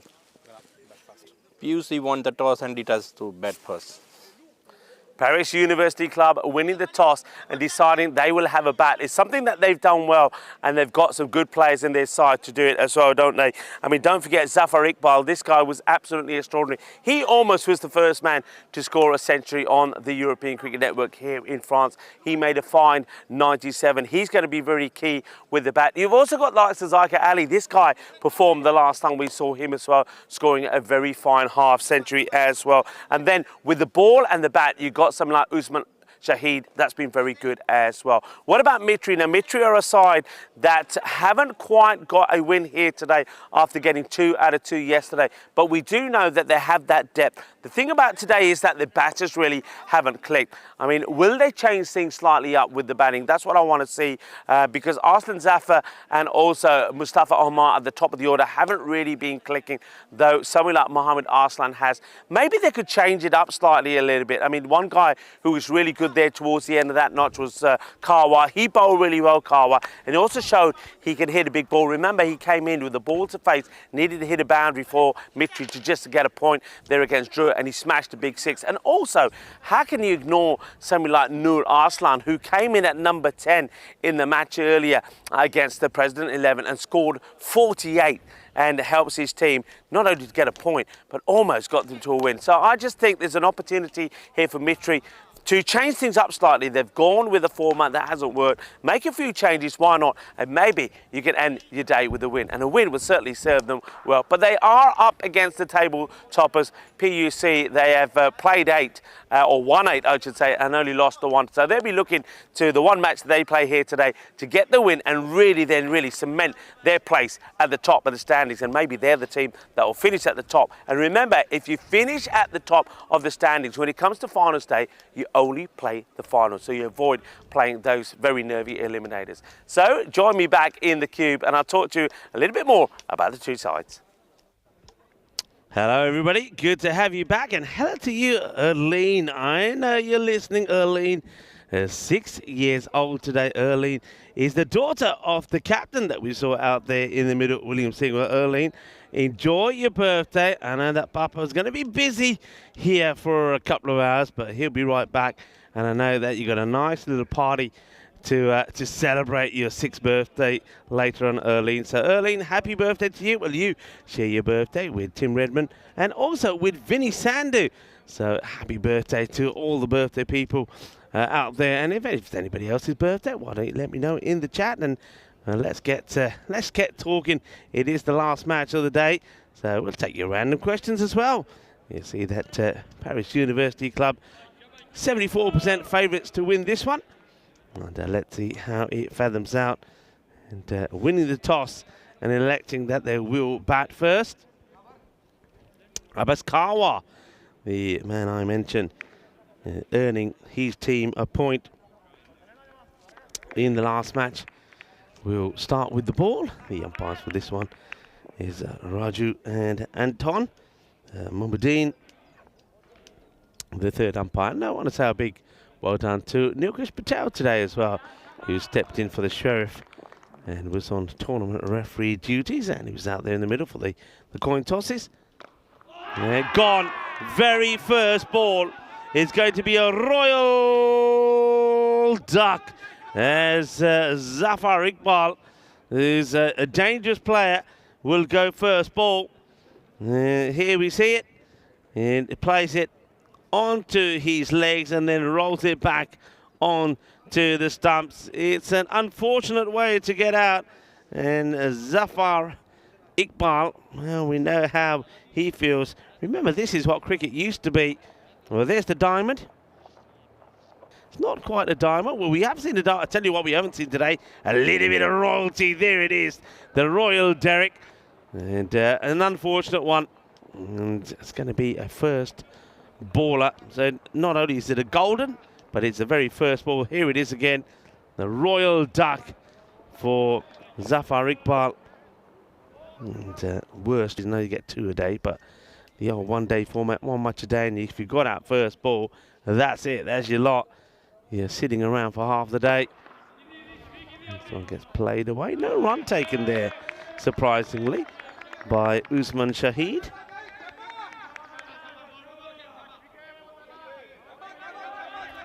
Mithri looking to end what's been a pretty testing day for them with a victory. They'll settle for that, especially against the table toppers. This is up in the air and will go all the way. Shaka Lagya goes all the way. Hello to John Gray, who's making a very positive comment about the way I look. Thank you very much. And Dave is also saying happy birthday to Erlene, who is 6 years old today, the daughter of the captain of the Paris University Club, William Singh. Hope you have a fantastic party later, and I hope you get all the presents that you wished for. I'm sure you've been very good, and have a wonderful party. And well, hope you enjoy your cake. What's it going to be? Chocolate cake, Erlene? Or is it going to be a nice cream cake? Maybe a strawberry cake? Oh, can't be talking about cake now. Start to get hungry again. This one gets worked away. Chases on to fielders. And not going to get there. Will they get it? Each other's way. Oh, no. ऐसा लगा यार की करेगा ना तू परे हो जाना मैं आ रहा तू अम्मी मेरे सामने आ गया we needing traffic warning. I don't think any real contact's been made. Maybe just at a puff. There's always something happening around Husnain Zafar, isn't there? That's the end of the over. It's 12 for 1. Abbas Karbar takes the wicket. We're talking about the ECI squads coming up for the start of this ECI's mini-series Saturday and Sunday between the hosts France, Hungary and Romania. Romania, it'd be nice to see our good friend Ramesh Satheesan in the side. And no Taranjit in the side this time. Taranjit, of course, we know that he works away from Romania, so maybe not able to get the time away. So it gives an opportunity to some of the other players. I know one or two people were asking me if Taranjit Singh was going to be in the lineup. So they'll miss the strength of Taranjit with the bat, will Romania. Mohammad Shafiq with the ball. Looks like he's just taken a yard or two of pace off Shafiq here, just concentrating on trying to get the ball nice and straight.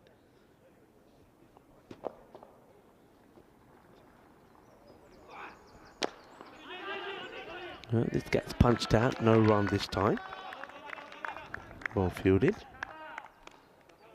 Once again, I don't think this is Shafiq bowling. This is Umar.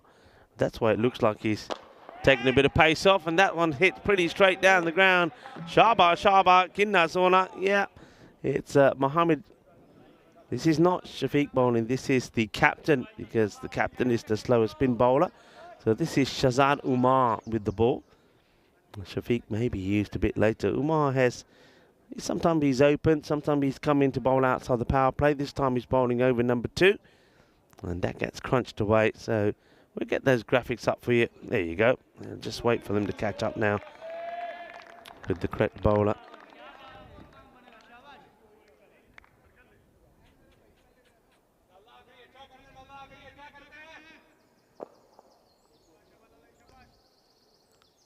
Usman crunches it hard. That's going to be 1 bounce, 4 runs. Gets a little bit too much width here. So Usman Shahid is onto it like a flash. And umpires, I think they might be just checking the boundary here. We'll have a chance to look at it again. It looked like 4 to me. And hits it pretty well. Rocks back. Hits it on the up. And yeah, I think that's 4 runs. It's a nice shot. Crunches it away. And you can see the fielder saying it's 4, it's 4, it's 4. Yeah, I agree with it. It is 4. A nice chance to appreciate this field once more. And where the field positionings are. That was the end of that over as well. Get a chance to have a look at this. A Mitri, by picking up those points, they've got themselves into 4th spot. Up in the air, in the same area. This time, it's going to be another close call, but the umpires decide this time it does go all the way over. I think they're right as well. This has been well smashed, well hit. Hits it on the up. There's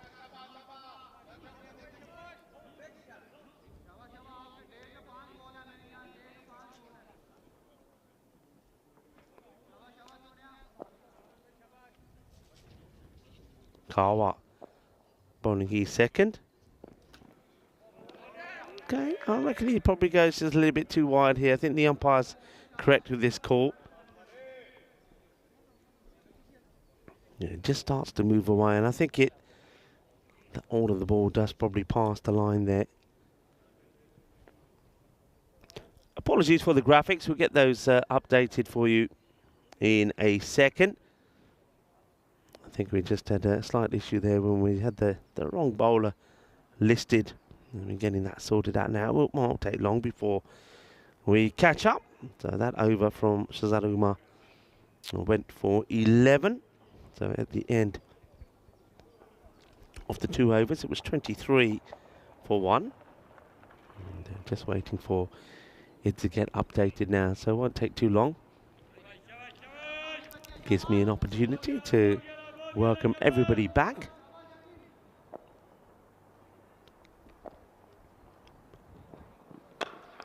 Goes aerial, and that's going to go a long way up as well. A nice looking shot. So there's Usman Shahid. Smashes another one away. Usman and Gulami looking to get their team off to a good start despite the very early loss of Zafar Iqbal, who went for a very first baller, the Golden Duck, but the first ball off the match, the Royal Duck. It's a nice looking shot, and this one sails over everybody. And what a wonderfully timed hit this is. Excellent footwork from Usman. Look, he's waiting. He drags himself forward and beautifully hit. Well, that one, you know where that was going, in the tower. Good, clean hitting.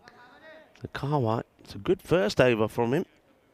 Just the 12, picked up the wicket, but now he's getting some treatment, and that is just delightful.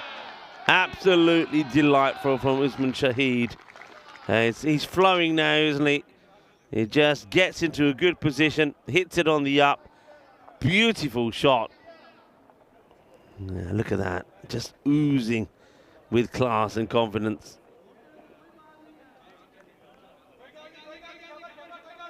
6 more.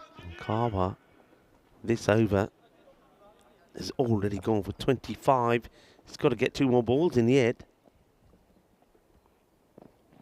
Go short, and he's ready for it. And he plays a hook shot. Kinda aaja aaja, jidhar bhi to ball marni hai, main to butt ke shakka hi marna. And pitch it up, sunshine, is probably what Usman Shahid is saying. Bowling it short ain't going to work to me. He gets into position early, and he gets a swivel on it good. Oh, as this one goes for 6 more. The over has gone supersonic. 31 from it. And what started off good for Kawa. 12 for 1. Remember, his very first ball of this match was a wicket. He's turned back pretty soon, and that is going to be another biggie. Ajitana, ball on nu. Changiyan che pera periyan, changiyan jutiyan periyan.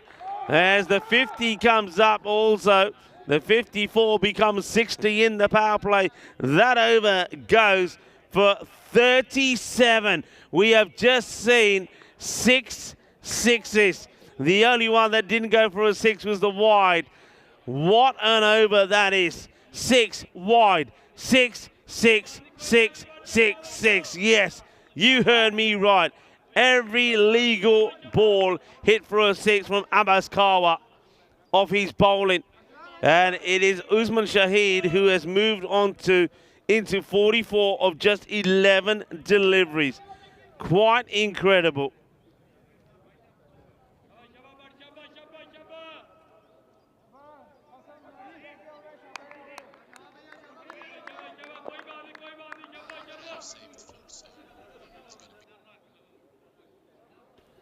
Okay, 60 for 1. This gets worked away, and that might even go for 4, you know, it will, as Gulami just guides this away. He's probably thinking, I'll just give you the strike back, but he's timed this so well, and he's got it in the gap. And how about that, everybody? That last over, over number 3, supersonic, 37 from it. Every ball, legal ball, hit for 6. 6 wide, 6, 6, 6, 6, 6. And awesome hitting from Usman Shahid.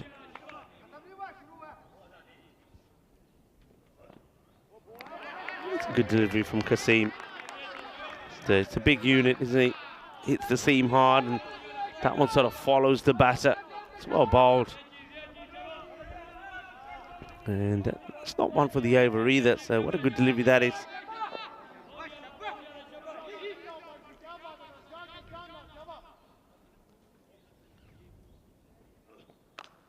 And then, well, this one may go for 6, you know. It will go for 6. I think this is Gulami just knowing what to expect. I think he feels that this one is going to be banged in. It's going to be that short of a length one again. So rocks back, hits it on the up. And yeah, good shot. He's played for that as well. There's no luck here. That's not an edge. Played for it, gets it, nails it, gets the 6. Paris University Club. They're looking to put a huge score on the board here. And this one is a swing and a miss here from Gulami.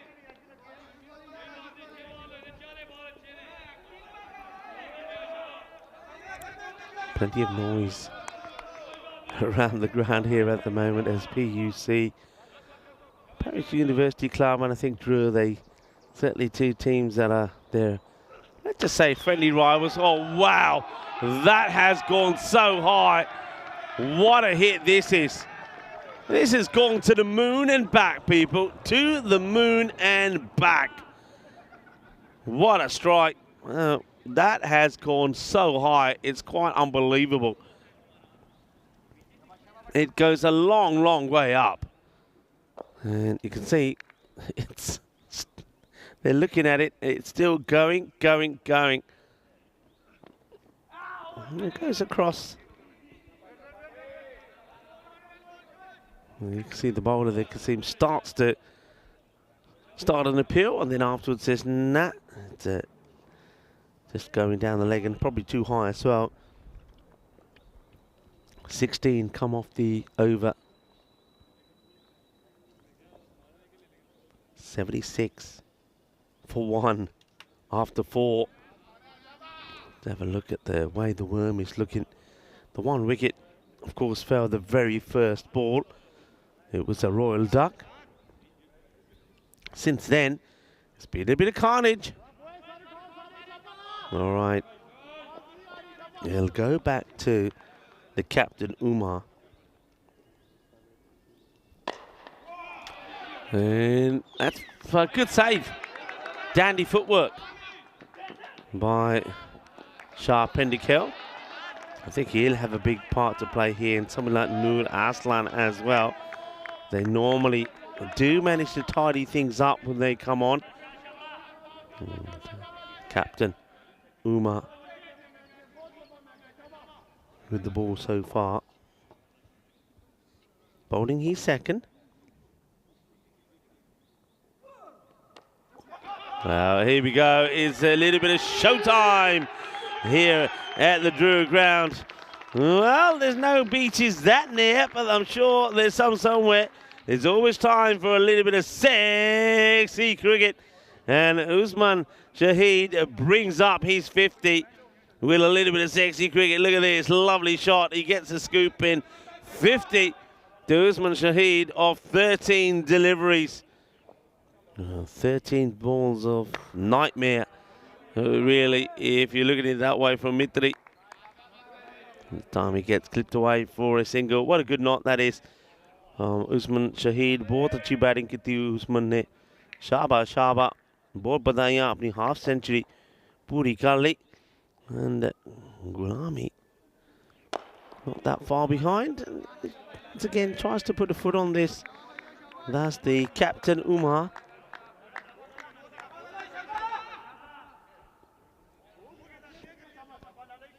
Come back. To come around the wickets and trying something different here to Usman. He tries to fire in the quicker delivery. Be a single, and then we come. I think will he come back over? Yeah, back over to Gulami. So he's just got that different approach when he's bowling to Usman Shahid. And Gulami misses out on this one.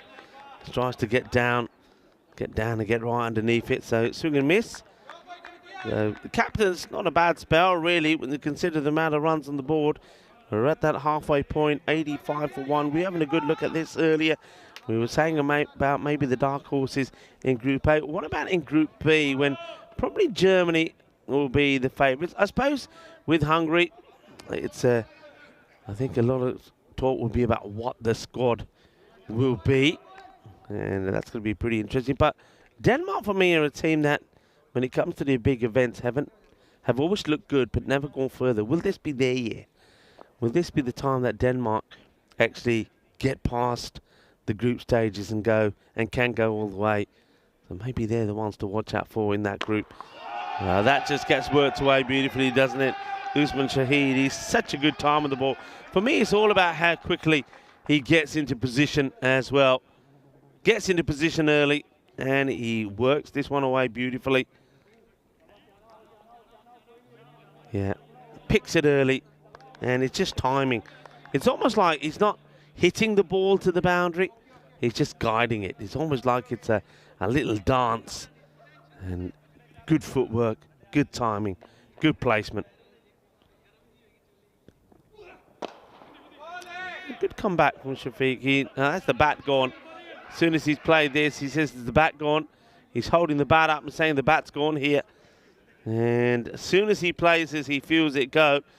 And let's have a look here. Can we see anything from here? Well, he's not impressed.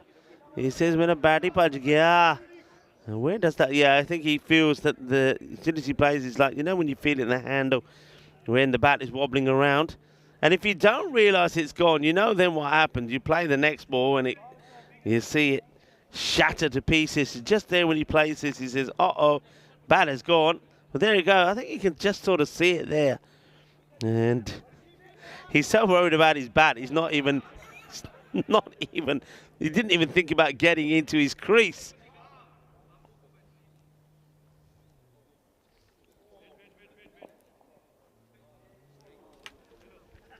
Shafiq is the bowler.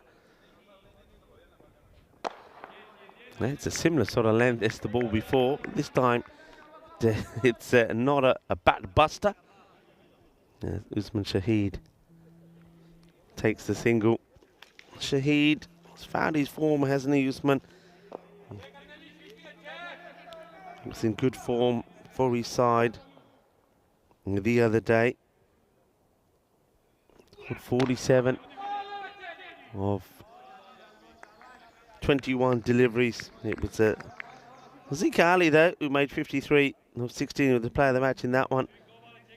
And he's been good with the ball as well earlier in the same day, match day 7. He took 2 for 27 against the Greeny Vipers.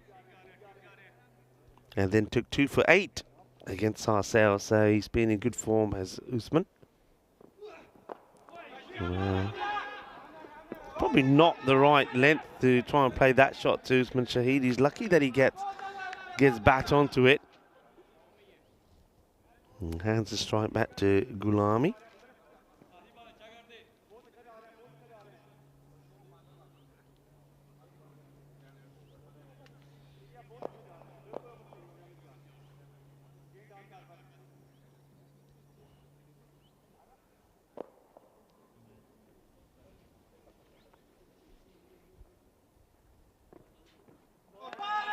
So swinging the misses.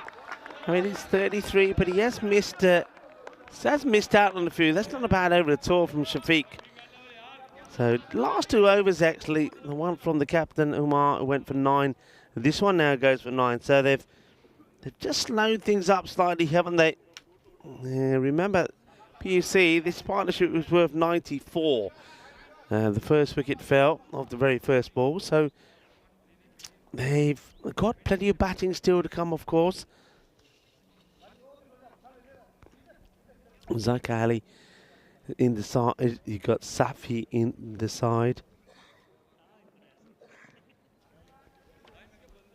So other batters are there. Somebody like Anwari can also crunch it. And also, I want to mention Shazad Mansoor in the side as well. Shazad, obviously part of the European Cricket Network crew. And I did mention today already that it is a very important day for the likes of Shazad. So I'm glad that he is playing here today. Maybe we'll get a chance to see him at some point as this one gets whacked away for 6. So Usman Shahid keeps on going. Yeah, International Creator Day. So Shazad Mansoor is somebody who works hard behind the scenes doing a lot of the social media and content work for the European Cricket Network. And it's this is a day that we celebrate that all the significant contribution that social media content creators have made around the world. And Shazad certainly does a great job for us on the European Cricket Network. And I'm pretty sure after the cricket he'll be responsible for putting some more wonderful moments of the day on the social media. For example, could be the catch that we saw taken by Zayn Ahmed. Could be a bit of fielding there that we saw from Rahmatullah Mangal as well. That century from Hamza Niaz. So many good moments we've seen today. This one gets played away as well. So, yeah, good to see that Shazad Mansoor in the side for Paris University Club.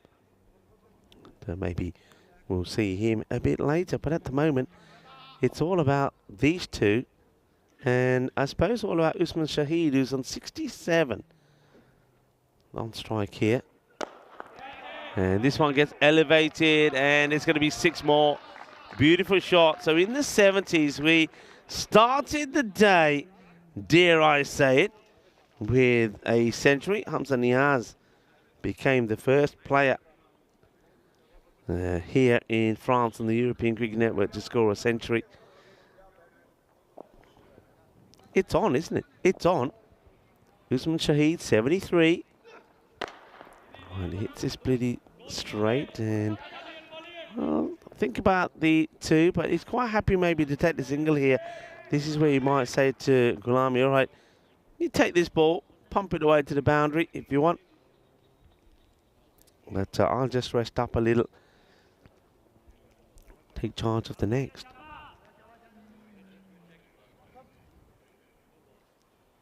The umpires might be just checking number of balls to come here. It's just the 1. So Gulami, yeah, he has swung and missed at a few. Gulami hits this one pretty well, and that's 4 runs. Good hit, and that's exactly what Usman wanted. He doesn't want to sing, he wants to stay and strike. So we get to the end of the 7th over. Score moves to 113 for 1. Still 18 balls to go, so plenty of time for someone like Usman Shahid to bring up this personal landmark. Sarcelle back in action tomorrow. They've got 3 matches. They will take on, first up, the Villeneuve Super Kings. The Super Kings the other day, of course, registered their first victory. Super Kings will play the first 2 matches, but they've got a difficult one second up against Dreux. 2 tough games for them. We'll also see Balbinians in action, playing 2 matches. Mitri come back to play 1. And the President 11 will be back to play 1 match as well. So we'll see a fair number of teams tomorrow. That one's hit in the air. Fielder coming across, has to try and make the stop. And I think he does well here. Well stopped. The batters think about the 2. And I'm surprised that they don't take this second here, Usman. I think he would have been pretty keen to get back on strike. See this again. Fielder comes across. And that one there, let's just keep a look at this. When the contact there, I reckon that's 4. I think that's 4 runs. We just hold the umpires here. I think that's been 3-4. Excellent work from Spring Media Crew. That's Andis, who doesn't miss a trick. Great work, Andis. And also, big shout out to Martins and also Arthur's brilliant work. Camera doesn't lie, so Usman Shahid gets the 4. And now he goes for 6. He's high up in the air. It's going to get over the fielder. Yeah, it is. So now he moves into the 80s. 78 becomes 84. 84 not out. Mohammad Qasim, the bowler, as Usman just holds his pose as he plays this away. So are we going to see the 2nd century on match day 9? And Noeli whipped this one away as well. Oh, as this one will go for 6. He's on his way, isn't he? Into the 90s, Usman Shahid. 90 of 26. The man who blasted 36 of 1 over earlier. And that over had 1 wide in it as well. It went for 37. Remember,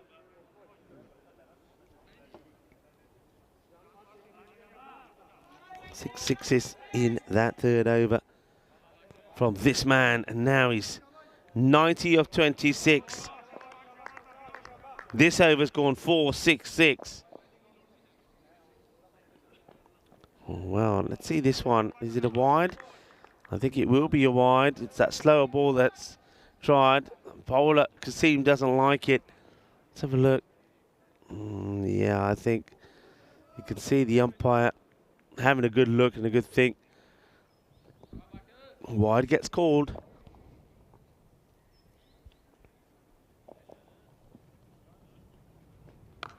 There's the uppercut. This one will go all the way as well. Yeah, it's being clearly caught. You think Gulami just checking with the umpire square that it's caught, no problems. It is. So Gulami tries to get funky and gives his wicket away in a, well, very soft fashion, really. It's just a gentle catch offered to the keeper, who makes no mistakes. And there's Aslan Zafar. So Gulami, the partnership comes to an end at 138 between him and Usman Shahid. Gulami goes for 39. Gets warm applause as he gets back, caught by Zafar. So well done to Shafiq.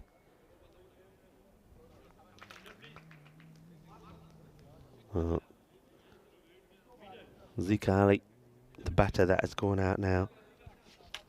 Saw him do well with the bat when they were playing over the weekend. Got a half century to his name. All right, he knows his role. Well, he hits this pretty well, and he starts with a boundary, 4 runs.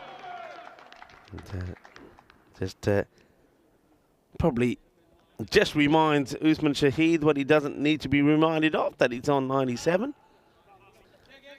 That's the thing, isn't it? I think when he's out there and he's smashing the ball all over the place, he's probably not thinking too much about what he's on. Well, then when he gets into the 90s, that's a fantastic stop. It really is. Shafiq gets this terribly wrong, and it needs something special from Aslan Zafar to make the stop. What a good stop this is. Great stop, great take. Shafiq, up until that ball, he's actually bowled very well. It's been an amazing spell when you consider what the score is. And he's, well, there's that good delivery, nice slow delivery. Nice ball, slower delivery, gets it outside the off, gets a dot ball in here. Yeah, look at that slow one. You can see that ball is spinning away viciously.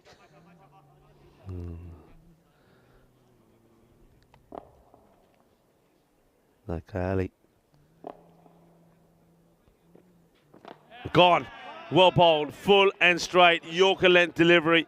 Very similar to the one he just bowls outside the off, but this time he darts it in to the batter. So Zahir Ali now departs. He did hit 1-4, but the third ball he gets is too good. And well, Shafiq gets another one. Nice, full and straight. Good bowling this by Mohammad Shafiq. Stump's not backed. Well, they've obviously put a little bit of more, I don't know, something in those holes to stop these stumps flying away. You haven't seen them being blown away so much. All right. I wonder what's going through the mind here at the other end of Usman Shahid. It's probably the most time that he's spent not on strike. Safi is the new batter. He hits this pretty well, and this one will just bounce, I think, before the rope. We'll get a chance to have a look at this again. The umpires will need to check this.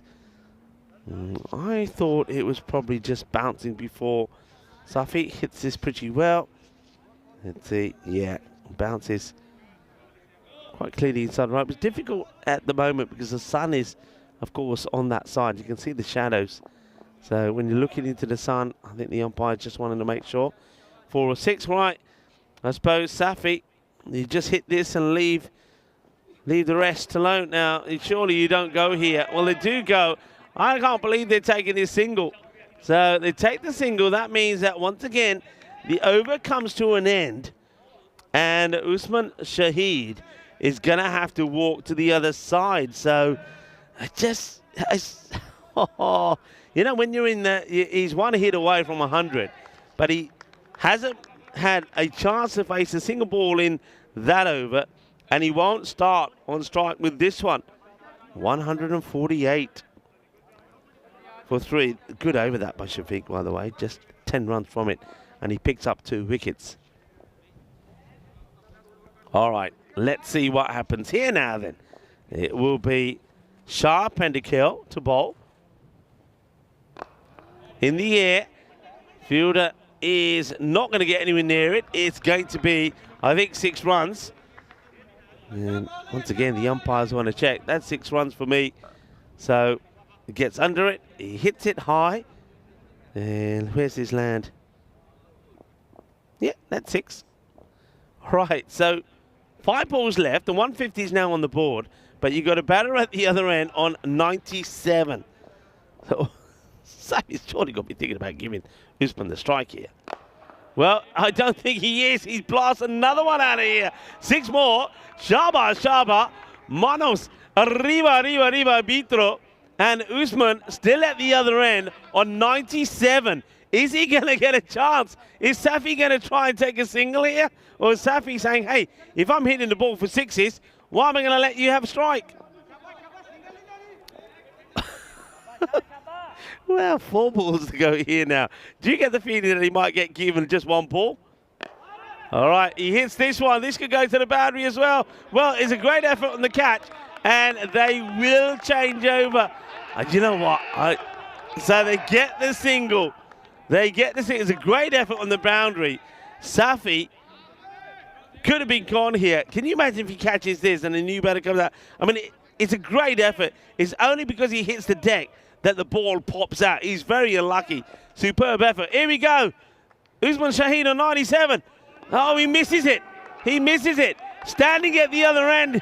He's got cold. He's got rusty. You can the man. Ni there to cut out on a man of ball, isn't he? Oh, well. All right. 2 balls to go. Usman Shaheen on 97.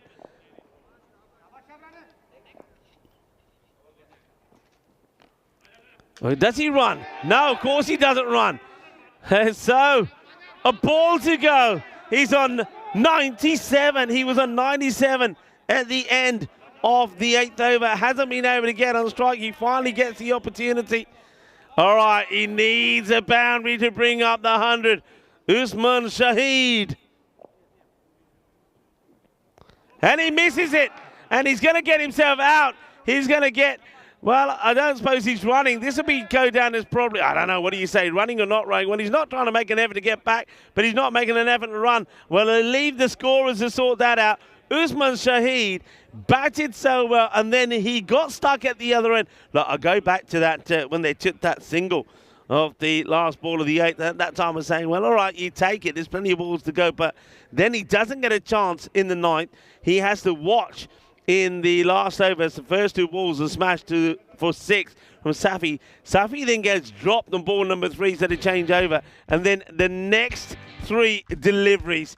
Can you believe it? Dot, and then it will be a wicket. I'm intrigued to find out what they put it down as. They'll put it down stumped, probably because they're saying that he's not trying to run. This is the way it started. It started with a sensational royal duck with Zafar Iqbal getting out the very first ball. And then after that, well, Usman Shaheen just played a tremendous amount of shots.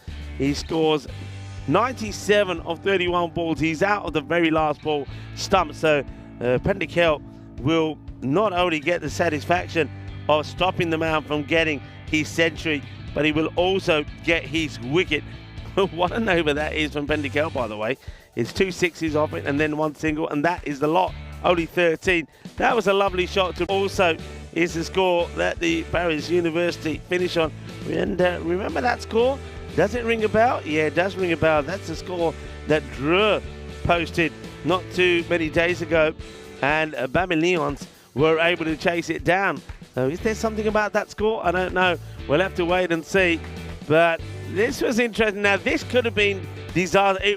So unlucky, the fielder, because that would have been a great catch from Mohammad Aslan. who's flying through the air, gets both hands onto it, but not able to take it. And then look, swing, miss. And I think just the disappointment there of missing that ball. He misses it. He doesn't get to his century. I suppose, look, you get 3 balls to get 3 runs. You gotta take it. He doesn't take it. It's a fine knock of 97. And does that 97 ring a bell as well? Yeah, it does, because we did see a 97. And I'm just scratching my head here to see when it was. And we'll find it at some point. But at the meantime, let's have a quick look at this. Usman Shahid, 97-31. Muqtali Gulami, 39-20. And Zaki Ali hit 1-4 before he got out. And then Tahsinullah Safi comes out there and he smashes a few big ones, 2 big sixes and a single. Gets the strike back to Usman, who just couldn't get past that score in the end. Well, that was quite amazing.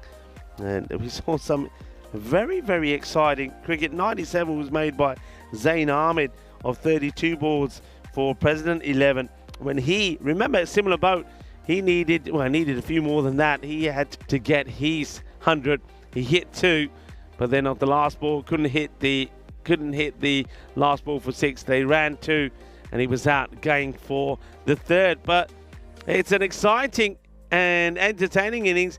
You do have to feel a little bit there for Usman Shahid, but as it stands, it still will be Hamza Niaz as the only player so far here in France on the European Cricket Network to have scored a century.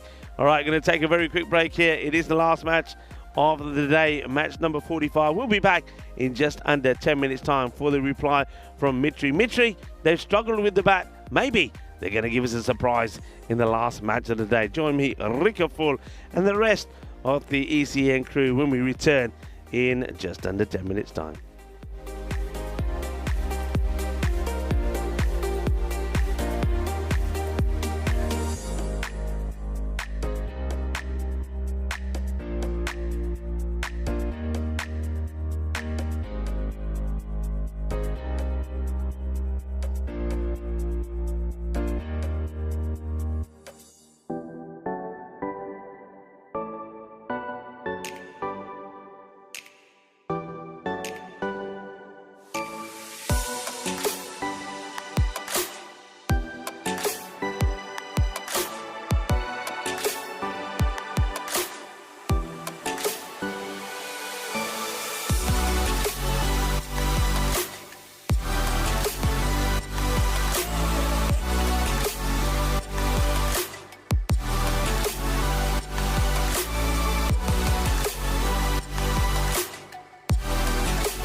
This European Cricket Network event is proudly brought to you by HCL Software and Paramatch.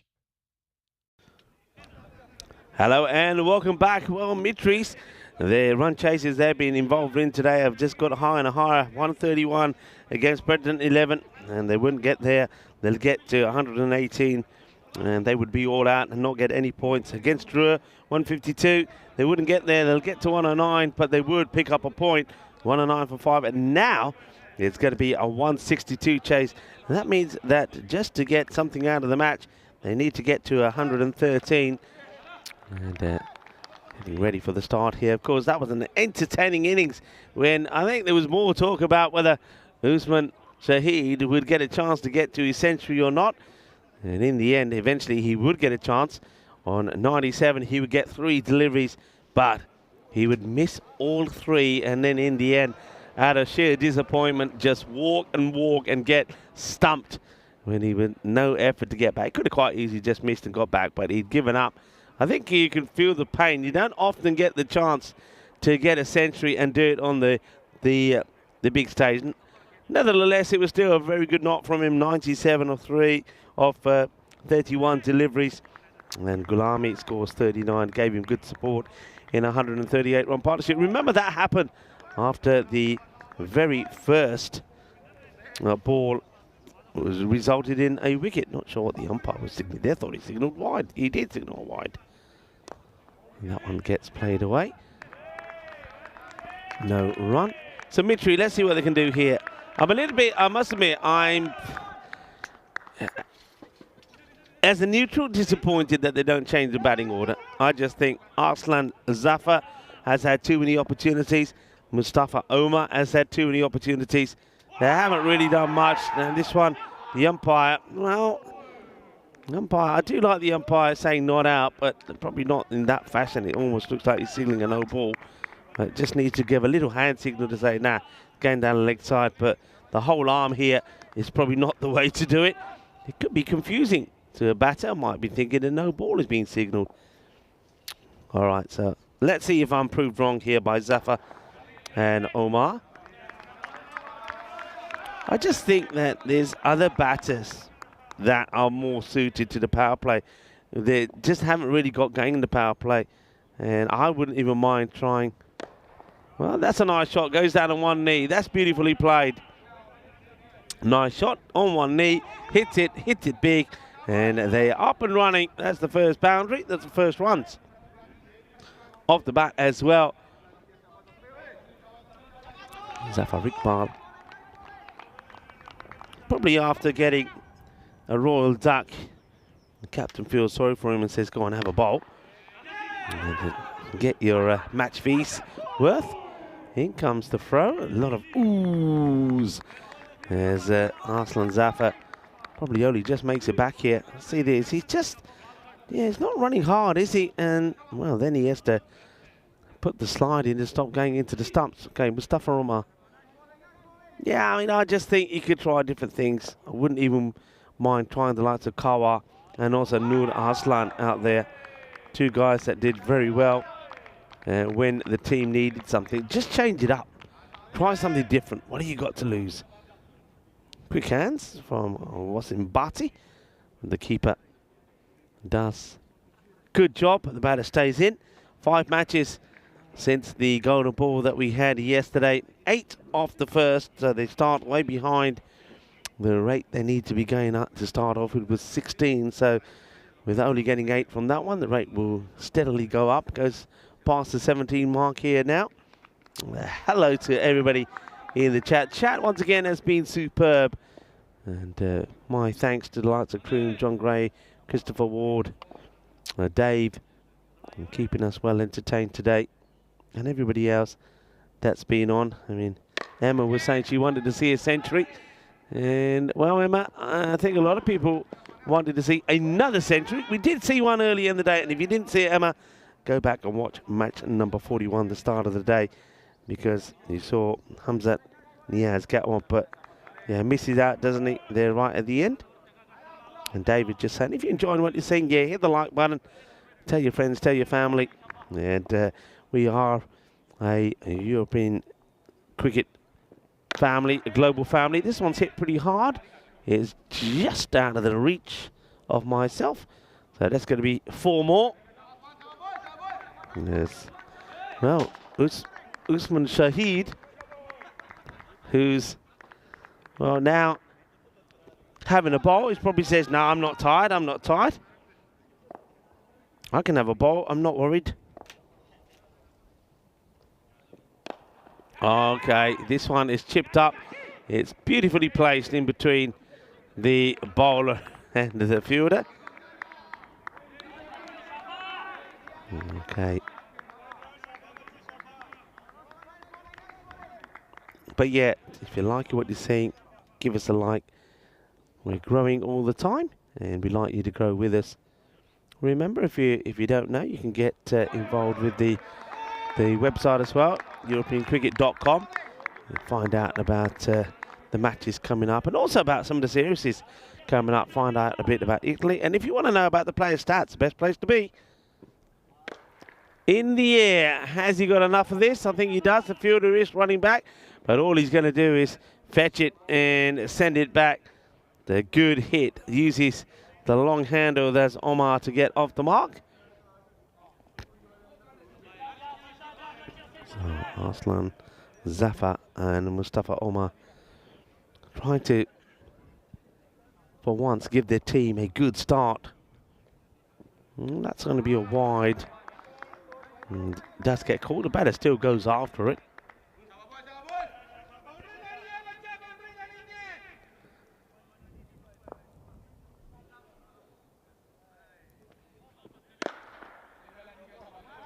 Gets scuffed straight. Fielder comes across, makes a stop. That's a Gulami. Good fielder is Gulami. And the over comes to an end. So 25 of the first 2. They want to be at this point already around about the 35 mark. Quick look at the standings. PUC sitting pretty at the top, looking to extend that lead. Mitri trying to get a little bit closer to Drew, who they lost out to earlier today. And Balbinians have dropped into that 5th spot, the all-important 5th spot. But remember, we will see them in action tomorrow. Mitri also do come back to play a match tomorrow as well. Tomorrow, huge day. Remember, we've got 2 more days of action. The teams will finish their quota of matches, 10 matches everybody will play, and then we'll know for sure which teams are going to be finished where. At the moment, PUC, I mean, if they win this one, one's hit pretty well. Nice shot in the power play, gets it away nicely. That's Mustafa Omar. But yeah, PUC win this one. I think the chances on them maybe getting pipped to top spot would probably remain pretty small. So they'll do themselves a big favour. Remember, huge advantage to finish at the top of the standings. Top of the standings means you book your place in the final. Good shot, lovely pick up. Safi just strays onto the leg side, and that's been helped away beautifully. So great timing.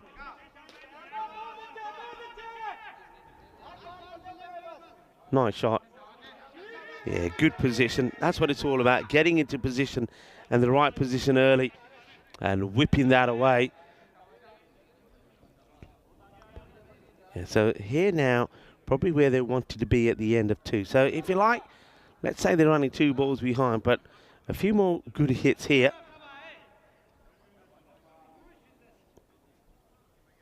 Finish in that sort of 45 to 50 region. You're back where you want to be. Okay, tries to get this past the infield, but stop gets made. They'll take just a single. Zafar Iqbal making the stop.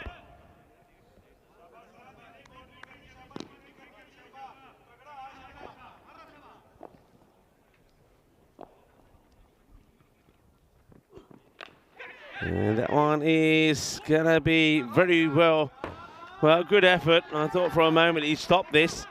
Gets down, does Zaika Ali. You can see this goes pretty quickly. Zaika Ali does get down, gets a hand to it. See what he's trying to do is push that forward, but just couldn't do so. Like that he tried here, like that he's given it the effort, hasn't gone for it with the foot. And he gets probably a little bit unlucky that that ball doesn't end up staying in the field of play. Oh, that's a really close one. Safi gets a good one in here and doesn't miss the stumps by too much. Good comeback from Safi. We're one in the boundary here. You can hear Mitri to my left here saying we need a boundary. Boundary here keeps us in touch.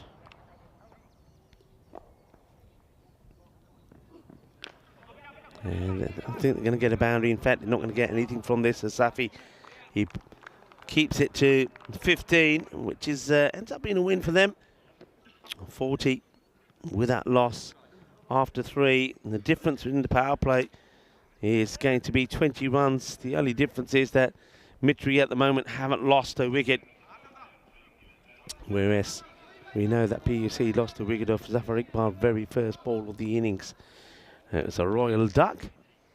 And interesting, I mean, they didn't have it their own way. There were some good overs there. 2 overs of 9, wasn't there, in the middle there, before the acceleration came back into play again. And Shafiq bowled very well. And even Umar bowled a very good 5th over, which only went for 9. William Singh, and this one is just going to get... Oh, no. Ay, ay, ay, ay. I hope they're all right here. He's caught him. It's quite nasty. And let's hope he just winded and nothing else. It's right in between those 2 fielders. So they're going for this one here. And the ball's always going to the boundary. And look, just a collision. They hit each other pretty hard. And I think the worst for where there's Abdul Anwari. And it's I think it's Mukhtar Gulami that probably has gone into him. Let's just hope everything goes. I just saw the way that the Abdul Anwari hit the ground. He hit the ground hard. So I'm just hoping it's just an initial bit of shock.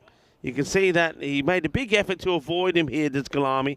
But it's that bit there when he just hits the ground really hard. So it's another collision between 2 players. Let's hope that it's nothing too serious. While we're keeping an eye on that, why don't we take a look at some of the ECI squads coming up for this weekend. We started to have a look at them. Remember, this weekend, so this Friday will be the final day of this European Cricket Series, and then after that we'll have the ECIs.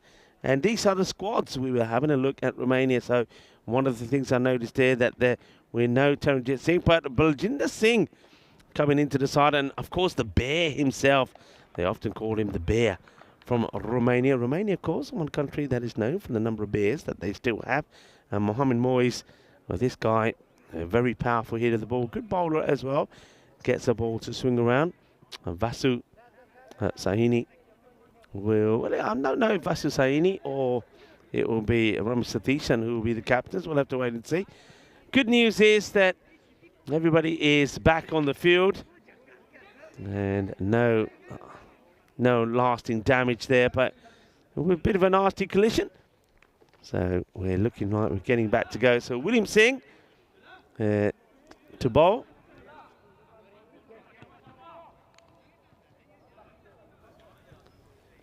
William Singh to bowl. Now remember, it is Erleen. Hello, Erleen. Yeah, your father is bowling. Wish him luck. As this one gets played away just for a single. So it is Erleen's birthday today, who's going to be 6, or is 6 today. Happy birthday, Erleen. And I know that Papa will be home soon after this match to continue with your birthday celebrations. And he's looking for a celebration as well, Erleen, to see if his team, the Paris University Club, can be victorious here. And what he's done, he'll come home and he'll make sure he'll give you a splendid party. And then you can open some more of your presents as well. So happy birthday to Erleen. Erleen, you also celebrate your birthday with some people that we have on the chat as well. Tim Remington and, of course, Vinny Sandy. Vinny Sandy, who will return on Thursday. That one's been well hit. There's going to be 6 more. Shaba, manos arriba. Porque eso es 6 más Que guay, que genial, que grande es dulce, es más dulce de tarta de chocolate. Speaking of chocolate cake, I wonder if Arlene is having a chocolate cake as well. Maybe it's going to be one of those chocolate cakes with all the Smarties on it. A bit of an edge. This one is going to race away to the boundary as well. So they're keeping in this, Mitri. Remember, wickets in hand as well. So that's 4 more. William Singh, captain, coming on. Not having it all his own way at the moment. 16 have come from it. And he gets a wicket. There you go. And Arlene, maybe that is for you. Chakade Forte from the captain William Singh. And on the day that he's celebrating his daughter's 6th birthday, Arlene, he takes a wicket. And, well, Arlene, I think here, look, takes a wicket. That's your dad, Arlene. And then celebrate. That's a kiss. That's a kiss for you, Arlene. And he'll be home soon to continue with your birthday celebration. So Arlene is up and about saying, yes, Papa, because that's the wicket. And a nice celebration from William Singh as well, as Arslan Zafar will depart for 21 of 12 deliveries. Clean bowled by William Singh. 56 for 1 after 4 overs. So that rate, I suppose they fell behind it after the first over, but after that they've more or less stayed with it. It went to 17, it stayed at around 17. Okay, Zafar Iqbal, who started with that first over, that went for 8, comes back on. And this one is going to clear the boundary. Bolle. Kinna sona. Que grande, que guay, que genial. 6 carreras, 6 más. And nicely struck from the batter. He hits it well.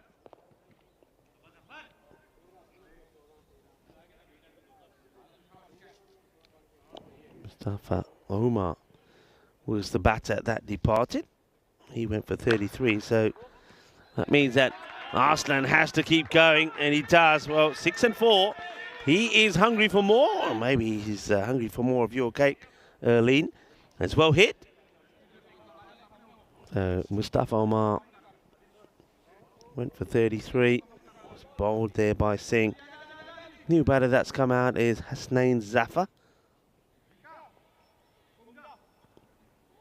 Get to face.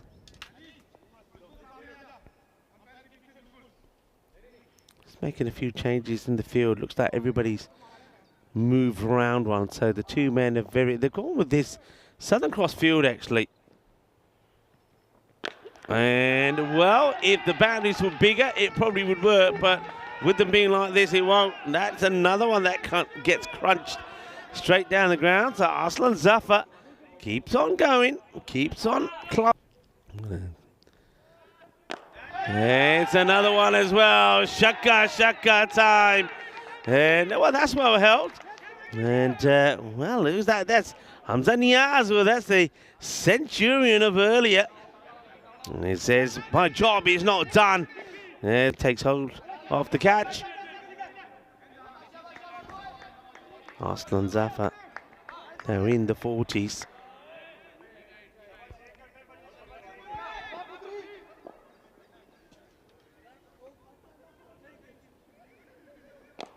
All right, high in the air. Somebody's got to want this. Bowler wants it himself and holds on to it and gets the wicket. So Arslan Zafar eventually departs, caught and bowled. And Zafar Iqbal gets the wicket. Gets a bit of punishment as well. It went 6-4, 6-6 dot and wicket. So Arslan 43. And there's the catch just taken, and not amused, I don't think, is Iqbal. But Zafar gets a breakthrough, and with the 5 overs complete, 78 for 2. You have a quick look and a reminder for you of some of the upcoming events that we have. So, of course, like I said, This Friday will be the completion of this European Cricket Series. But then the ECIs, the international, start on the Saturday and the Sunday. After that, we move to Italy. We have the Medina Cup back here at this Drury Cricket Ground. Estonia, Netherlands, England and Cyprus on the cards. And in the likes of Cyprus and in Estonia, we have ECS, ECI and ECW action for you. That's pretty well hit, and the fielder, very good effort. Very good effort. Tries to punch this back into play. Gets a hand onto it. But that's about all that can be done there by, this is Zakir Ali. Throws himself at it. Second time we see him trying to keep the Grizzly in play. Abdullah Anwari is the bowler. So Husnain Zafar gets his first boundary. And now he gets another. It's just a little bit too short from Anwari. And Husnain goes boom. Shaka Lagya. 6 more. 6 mas. 4 and a 6. And they've just notched this rate down a little. Just a little. Started 16. Went to 17. Now comes down to around about this 15 mark.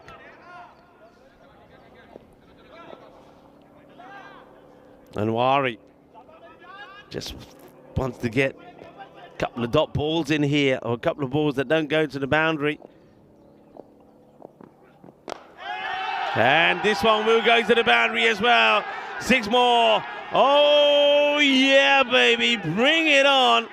And this is cricket as we know it on the European Cricket Network. European Cricket Network style cricketainment rocking the world. 6 more. And Husnain Zafar has gone 4, 6, 6. And Wari 16. So that's a 16 already. Now all the runs from this over, 3 balls to go, are all bonus runs. Yeah, slow ball, misses out on it. Zafar, but that's okay. Still 2 to come. And Wari walks back.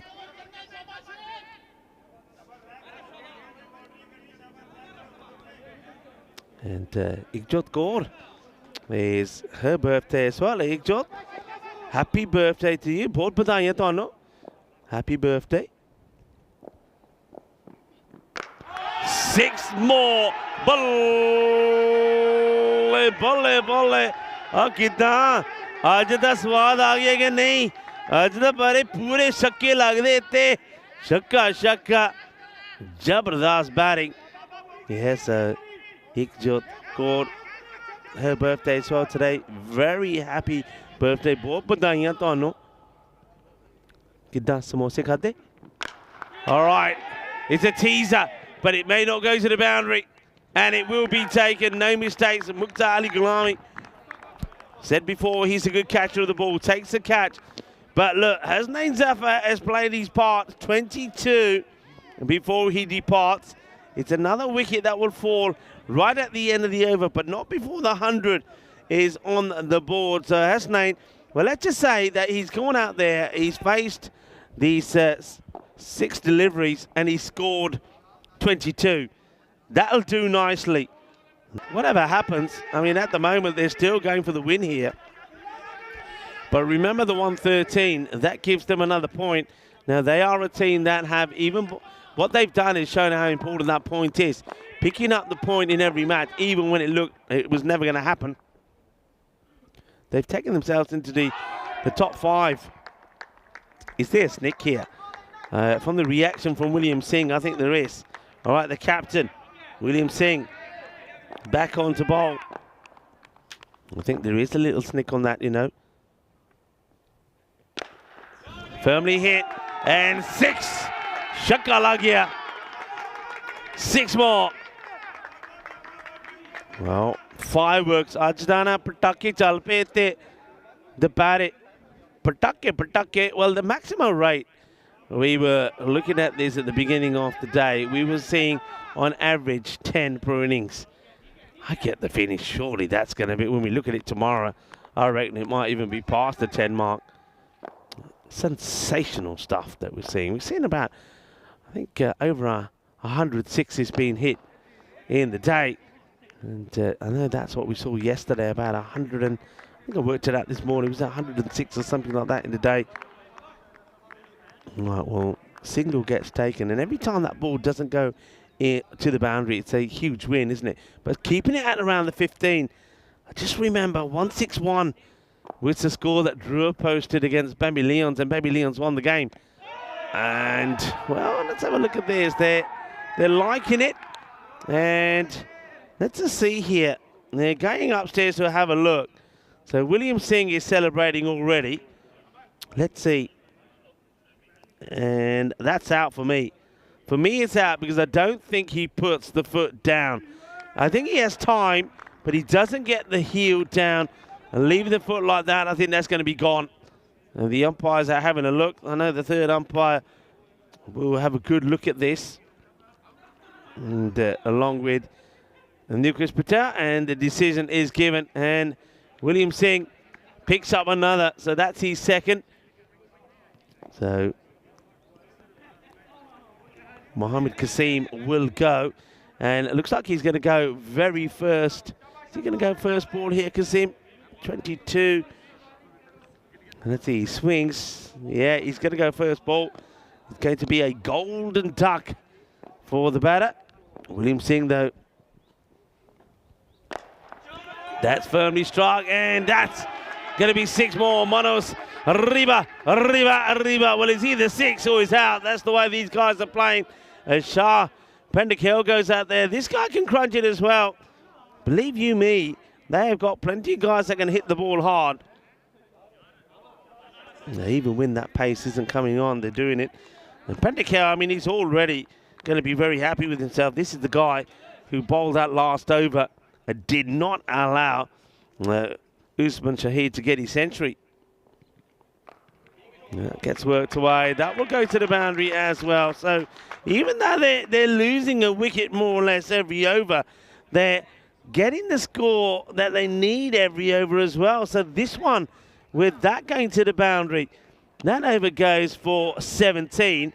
So the rate remains at 15, 117 for 4. What an exciting match we got on here.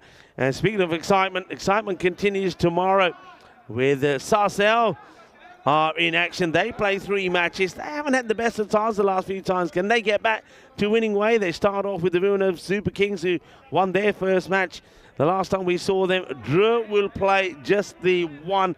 Babylons will be in action as well as Mitri.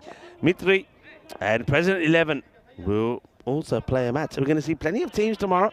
Some playing a couple, some just playing just the one. Back into the action here. And it's Safi who comes back. Gets one through.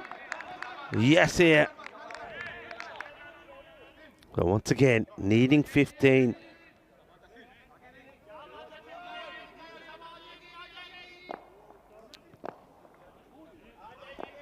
Right back. Here we go. That's been hit pretty well, and they'll take the single.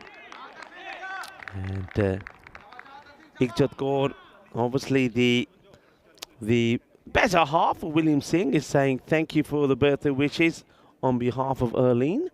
You're welcome, and I hope you have a wonderful celebration tonight. I can imagine it, I bet you. Oh, that's delightful. I'll just pause for a moment as we admire this shot from Shah Pendakel. We've seen him play a shot like this before. He's got a lot of class, this guy, you know. And while the batter at the other end is doing his stretching, well, see, Shah Pendakel says, well, you're in no position to run, so I'll just hit it at the boundary. Yeah, he's a delightful player. So, well, I say that there could be celebrations there for Iqjot Kaur and Erlene. Gone. Well, that's right on cue. That's what you want to see. As Pendakel, not for the first time has he played a sensational shot like the one before, and then the next ball goes. So Safi gets his wicket to Shah Pendakel. Goes for 16. And cleaned up. by Safi. Good delivery from Safi. Yeah, so Igjot, I hope you have your great celebrations. And, well, hopefully it'll be a double celebration if William Singh comes home and he wins this match as well. Giddaj dana pakore kadde hone hai, samose kadde hone hai. Tata mainu ta itte ta bhukh lagi soch ke, par bahut achhi celebration karo. Well, there's that wicket again. It's that slow delivery. Well, by Safi. Back to pace on, gets worked away. You've got to run hard here. In comes the throw. And, well, Safi. This over so far is gone for 8. So you really do want a boundary here.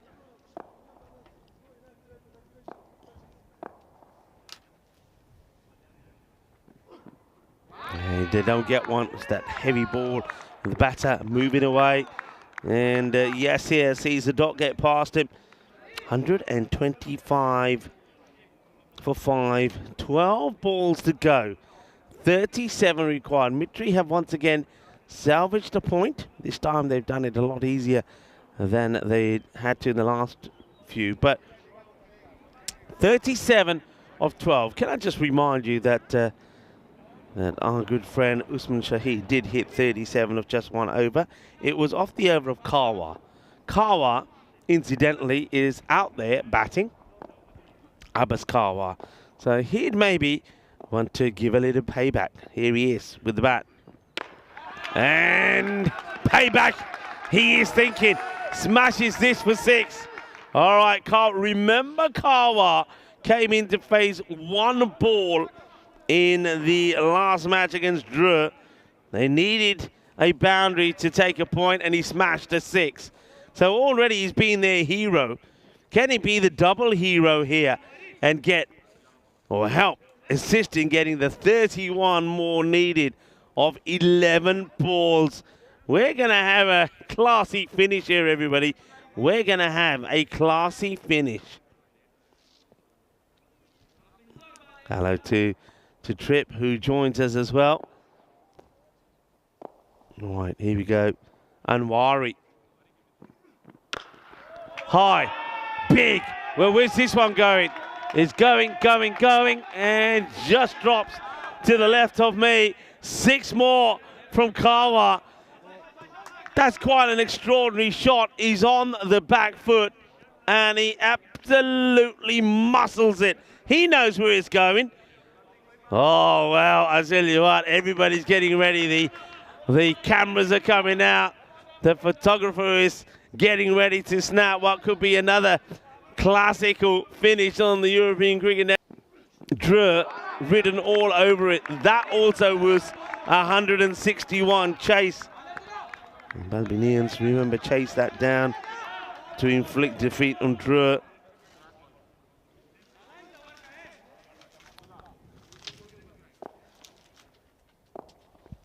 .25 in 9 balls. High, God, oh, that is humongous. What a hit that is.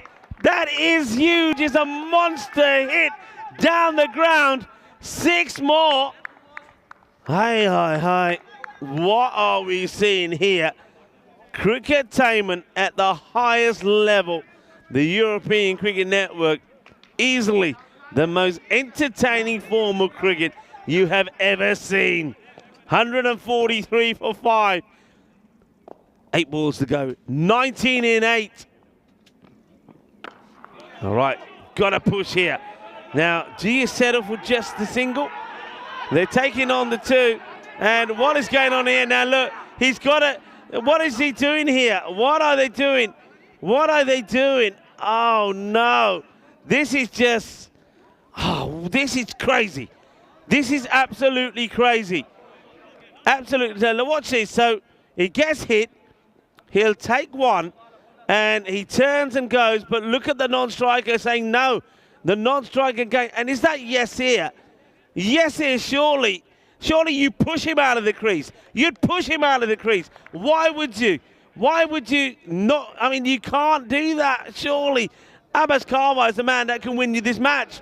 You got to sacrifice yourself. Husnain Yesir has faced 6 balls for 8. He stays there. He's shouting all sorts of stuff to Kawa, but he's got to go. He's just got to say, all right, whatever, but you're the man in form. But he doesn't, and as a result of this, well, let's wait and see. As a result of that, he's going to run out the key man that could be the man who gets in the victory here. That is just crazy. And that bit of crazy cricket could make all the difference here. It could make all the difference in this contest. 143, and well, that's 6 down here now. Not sure what they're looking at here, but he doesn't look. You see this again? They run the first. You got to go for 2 here. Either that, and look, he's not running at all. And whether he makes it or not, if he's sacrificing, if he can sacrifice, you can see that he doesn't leave his crease. So Kawa will be run out in, well, this bit of play can cost you the match. Kawa was 20 of 6. And this one possibly a wide. Kawa, 20 of 6, gets run out. And now really, Yasir, who stuck around, has to make it count. But he's only 8 of 6. Shazab Umar is the new batter that comes out. Well, there you go. Now they are running, but singles don't do it. Oh, that's just crazy. I can't believe that bit of play there. I cannot believe it. It's just, well, the words that come to mind, I can't say. You got to play for your club. He's the man that can win you the match. He's going back on strike. He has to. You've got to sacrifice your wicket. Yes, here. Oh, chup kar abhi boli janda dodna kya? Dodna chahida. Match think karna chahida apna nahi.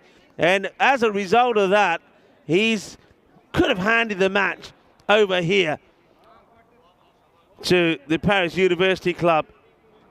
Last over. 16 required from it. Yasir once again is on strike. Let's see if he can, well, make amends. And see, there's a huge difference between the hitting of Yasir to the hitting of Kawa. If Kawa's facing that ball, he's smashing it for a 6. He's hitting it 80 meters. Yasir has, well, that's a big mistake. You can't make an error like that. It's criminal. Anyway, it's not over yet. Umar, what can he do with his first? Again, no power in it. It's just a single. Paris University Club look like they're going to hold on and get this victory, but it's going to go down to a real selfish bit of cricket being played there by Yasir. I still can't believe he's done it. 14 off 4. Big hit required. It's a wide. That will help. Down the leg side. 14 becomes 13. 13 off 4.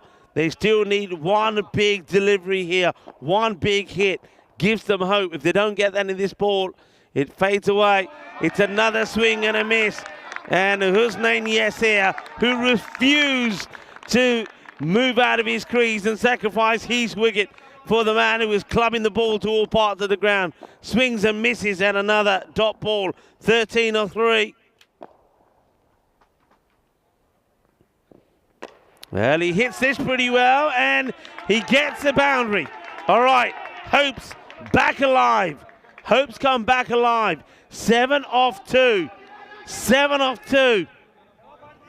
Now, one thing you've got to be looking to do here is, so 7 of 2. I mean, I think he's just got to stay there. If he misses this, you don't run a single. If anyone's going to hit a boundary, you've got to say maybe Husnain, yes, here is going to be that one. It's a swing, and it's a miss. So now 7 in 1. A 6 can give us a golden ball. 6 can give us a golden ball. Can Yasir still become some kind of hero? He can be! We're going to go to a golden ball. We are going to go to a golden ball. The scores are tied. And can Husnain Yasir go from villain to hero? Can he go from villain to hero? It gets mashed away. We have another golden ball, everybody. 161 to 161. Golden ball.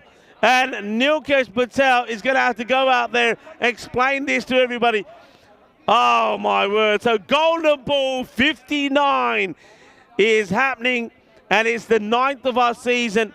One ball decides who wins. The teams stay as they are. So Mitri remain batting. Paris University Club will bowl. The last two bowlers that have bowled,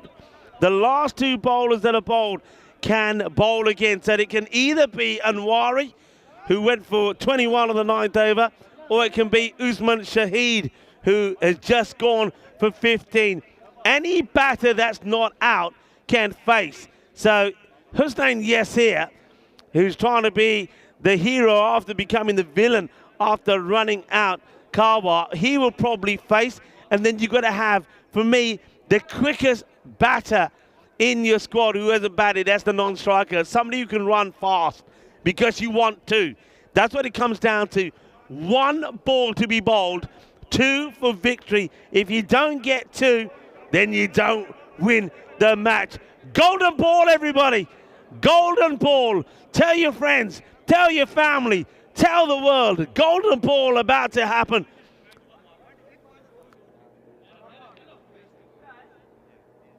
So here we have, well, this is what we've had this year so far. We had one here back on match number 39. It was 144 to 144. This one is 161 to 161. And so far, well, the one that was here was won by the bowling side. The Paris Knight Riders beat the Paris Zalmi. And the golden ball was a clever delivery bowled by Imran Zadran. It was a slow ball that bowled out Suleiman, who was the set batter. All right, here we go. Now, what am I seeing out there? Who is facing? So they've gone for a different batter. They've actually changed the batter. They've gone for, I see Mohammed Aslan. So Mohammed Aslan, they haven't gone, can you believe after all that, they don't go to Hussain Yasir. They've changed it. They don't go with Yasir. Yasir's been removed. I find this quite unbelievable. If they win this, oh, well, I'll tell you what, this is some play. Same bowler to bowl it. Usman Shahid, golden ball. It's hit, and, all right, they've got to run here. In comes the throw, and they've got to come back. They're not going to make it. It is going to be victory to the Paris University Club. They will defend the two. The ball gets cut. It goes to the fielder who doesn't take the catch, but he stops it and then gets the ball in. Victory to the Paris University Club. Golden ball, number 9 of our season. 59 in total. There's a shot. The fielder makes a stop, gets the throw in. The keeper takes it, and he runs out the bat. I don't even think the bat is crossed there. Paris University Club will win the golden ball. And Mitri, once again, have been involved in an absolute classic. It was a brave move, wasn't it, to change the batters. They went with Mohammed Aslan. That was really surprising. I thought they would have stuck with Hussain Yasir. They don't. They make a change. The same bowler, Usman Shahid, who bowled the 9th, bowls it, and they defend it. They get one and run out going for the second. What a match. Let's have a look at this again. So gets hit. The fielder goes for the catch, doesn't take it, but gets the throw in straight away. And that's the moment. That's the victory. And it is delight. Well, Usman Shahid, remember him. He missed out on a century, but he becomes maybe the golden ball hero. But also, you've got to say it's a fielder that makes the stop as well. Wonderful moments, wonderful moments, wonderful match. Look, well done to both the teams. What a match that is. 161 to 161. We have and seen another golden ball here. Well, we had one just a couple of days ago, and now we have another. It's quite unbelievable. So we saw the golden ball on match day 8. And I say a couple of days ago, of course, it was only yesterday, 144 to 144. And we have another one here in match day 9. I can't believe it. 2 golden balls on the spin. And, well, while we start to calm ourselves down, let's take a little look at what's happening tomorrow. The Villeneuve Super Kings will be in action. They play 2 matches. They start with Sarcelles. That will be a difficult one for them. But Sarcelles on a bit of a low themselves, and then they got a difficult one against Dreux. And Balbinians, they'll be in action as well. 2 matches for them. First against Sarcelles and then against Mitry. And then the President 11, they come back to play 1 match against Sarcelles. So plenty of cricket to come tomorrow. And, well, plenty for us to talk about here today. If you do have to go early, thank you very much for watching. Thank you for your company and your support for the European Cricket Network. And if you can stick around, well, stick around, because we've got some fantastic highlights for you here today. What a day it's been. It started off with the first century of this series here in France, and then it ends with another golden ball, 161 to 161. And you know, I'm trying to think the top of my head. I know that another golden ball that we had, I think it was in Cyprus, was also around the 160. So this one could be either joint with that one or the second highest golden ball that we've had. 161 to 161, absolutely unbelievable. And the scenes out there were amazing. But you got to say, that first over, only 8 came from it, but then Mitry, they stayed in it all the time, didn't they? Stayed in it all the time. They kept hitting. They kept getting the runs that they needed. And there was even a point when they kept losing wickets. I mean, they were losing more or less a wicket every over. But one thing they were doing is scoring the runs they needed every over. Then, of course, there was a crazy bit at the end, wasn't it? That was Yes, by the way, who did score a century early in the day. This one, you can see, he said, I mishit it, I'm going to be gone. He was gone. The catch has been taken there, and it's well taken. Great catch. And then here, this is the wicket keeper asking the question, saying, is that out? Is it not out? Oh, it was all happening. But the key moment for me was right there towards the end when the wicket went down off Kawa. Kawa, of course, was bashing the ball all over the place. And at that moment in time, when he was on 20 of 6, you thought anything's happening. Just look at some of these hits from him. They were absolutely huge. And then he gets run out. And it was Husnain who decides, nah, I'm sticking around Husnain Zafar. Fair play to Husnain Zafar, though. When he needed to, he did hit 2 boundaries in that last over of Usman Shahad. He hits the 6 off the final ball to take it to the golden ball, and then they don't go with him. That was a surprise. They don't go with him.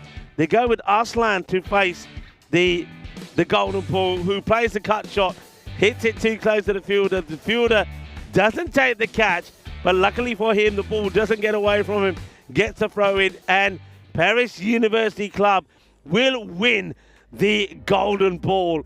What a day. Let's have a look at that scorecard. And, well, Vinny Sandhu, you're not here. And I think not for the first time on Vinny Sandhu's birthday, we do have a golden ball. Well, there you go, Vinny. You always want a present from us at the European Cricket Network where we deliver you one. We give you a golden ball on your birthday. And also to the likes of Tim Redmond and, of course, Erlene, who is celebrating her 6th birthday. Well, Erlene, there you go. Your father will come back a happy man because Paris University Club only just, courtesy of a golden ball, to win the match. We finish with an absolute thriller here. And, well, it's time for me, before I lose my voice, to welcome you back. What a match. What a finish. What a day. It's been absolutely tremendous, hasn't it? I mean, well done, of course, earlier today when Hamza Niaz became the first player here in France on the European Cricket Network to get 100. Then we thought it was going to happen again. We thought surely Usman Shahid was going to do it. He doesn't do it. He gets 3 balls, doesn't he, to try and hit the 3 runs he needs to go from 97 to 100. Not able to do it. Gets out the last ball. But in the end, he was a man who was smiling because it's Usman Shahid that bowls the last over, which, well, almost wins the game for Paris University Club. But Husnain smashes a big ball for 6, scores a tide. But fair play to William Singh. He sticks with Usman Shahid to bowl the golden ball, and they only get the one from it. What a day, everybody, and what a finish, and what an epic match that was. 161 to 161. Well done, of course, to Paris University Club. They pick up the 3 points. A point again, though, there for Mitri. How important those 3 points that Mitri managed to pick up from the 3 matches they played here today could be. An incredible day. I just want to say a very quick thank you to everybody involved here. Thank you to the Federation of France. Thank you to the European Cricket Network crew here that have been working really hard. Remember, we had some really testing conditions first in this morning when we had temperatures of -1. We had a frost on the ground, but we got through that. The sun thankfully shone all the way through. Thank you to also to Spring Media, were absolutely fantastic, to Andis, to Martins, and also, of course, to Arthurs. You guys were brilliant, bringing us all the action and keeping us all well and excited. And most importantly, to all of you, wherever you are around the world, and if you are celebrating today, well, whatever it is, whether it's an anniversary, whether it's a birthday, well, or whatever the celebration may be, enjoy your celebrations, and happy birthday to you, Erlene. Yes, Erlene, I'm talking to you, 6 years old today. Have a fantastic birthday, and I hope it goes well. I hope you get lots of lovely presents. And on that note, well, I'll be here tomorrow. It's time for me, on behalf of everyone on the European Cricket Network, to say good night. Enjoy the highlights. Be good, be kind, be safe, be happy. Shukriya. Thank you for watching. Hasta mañana.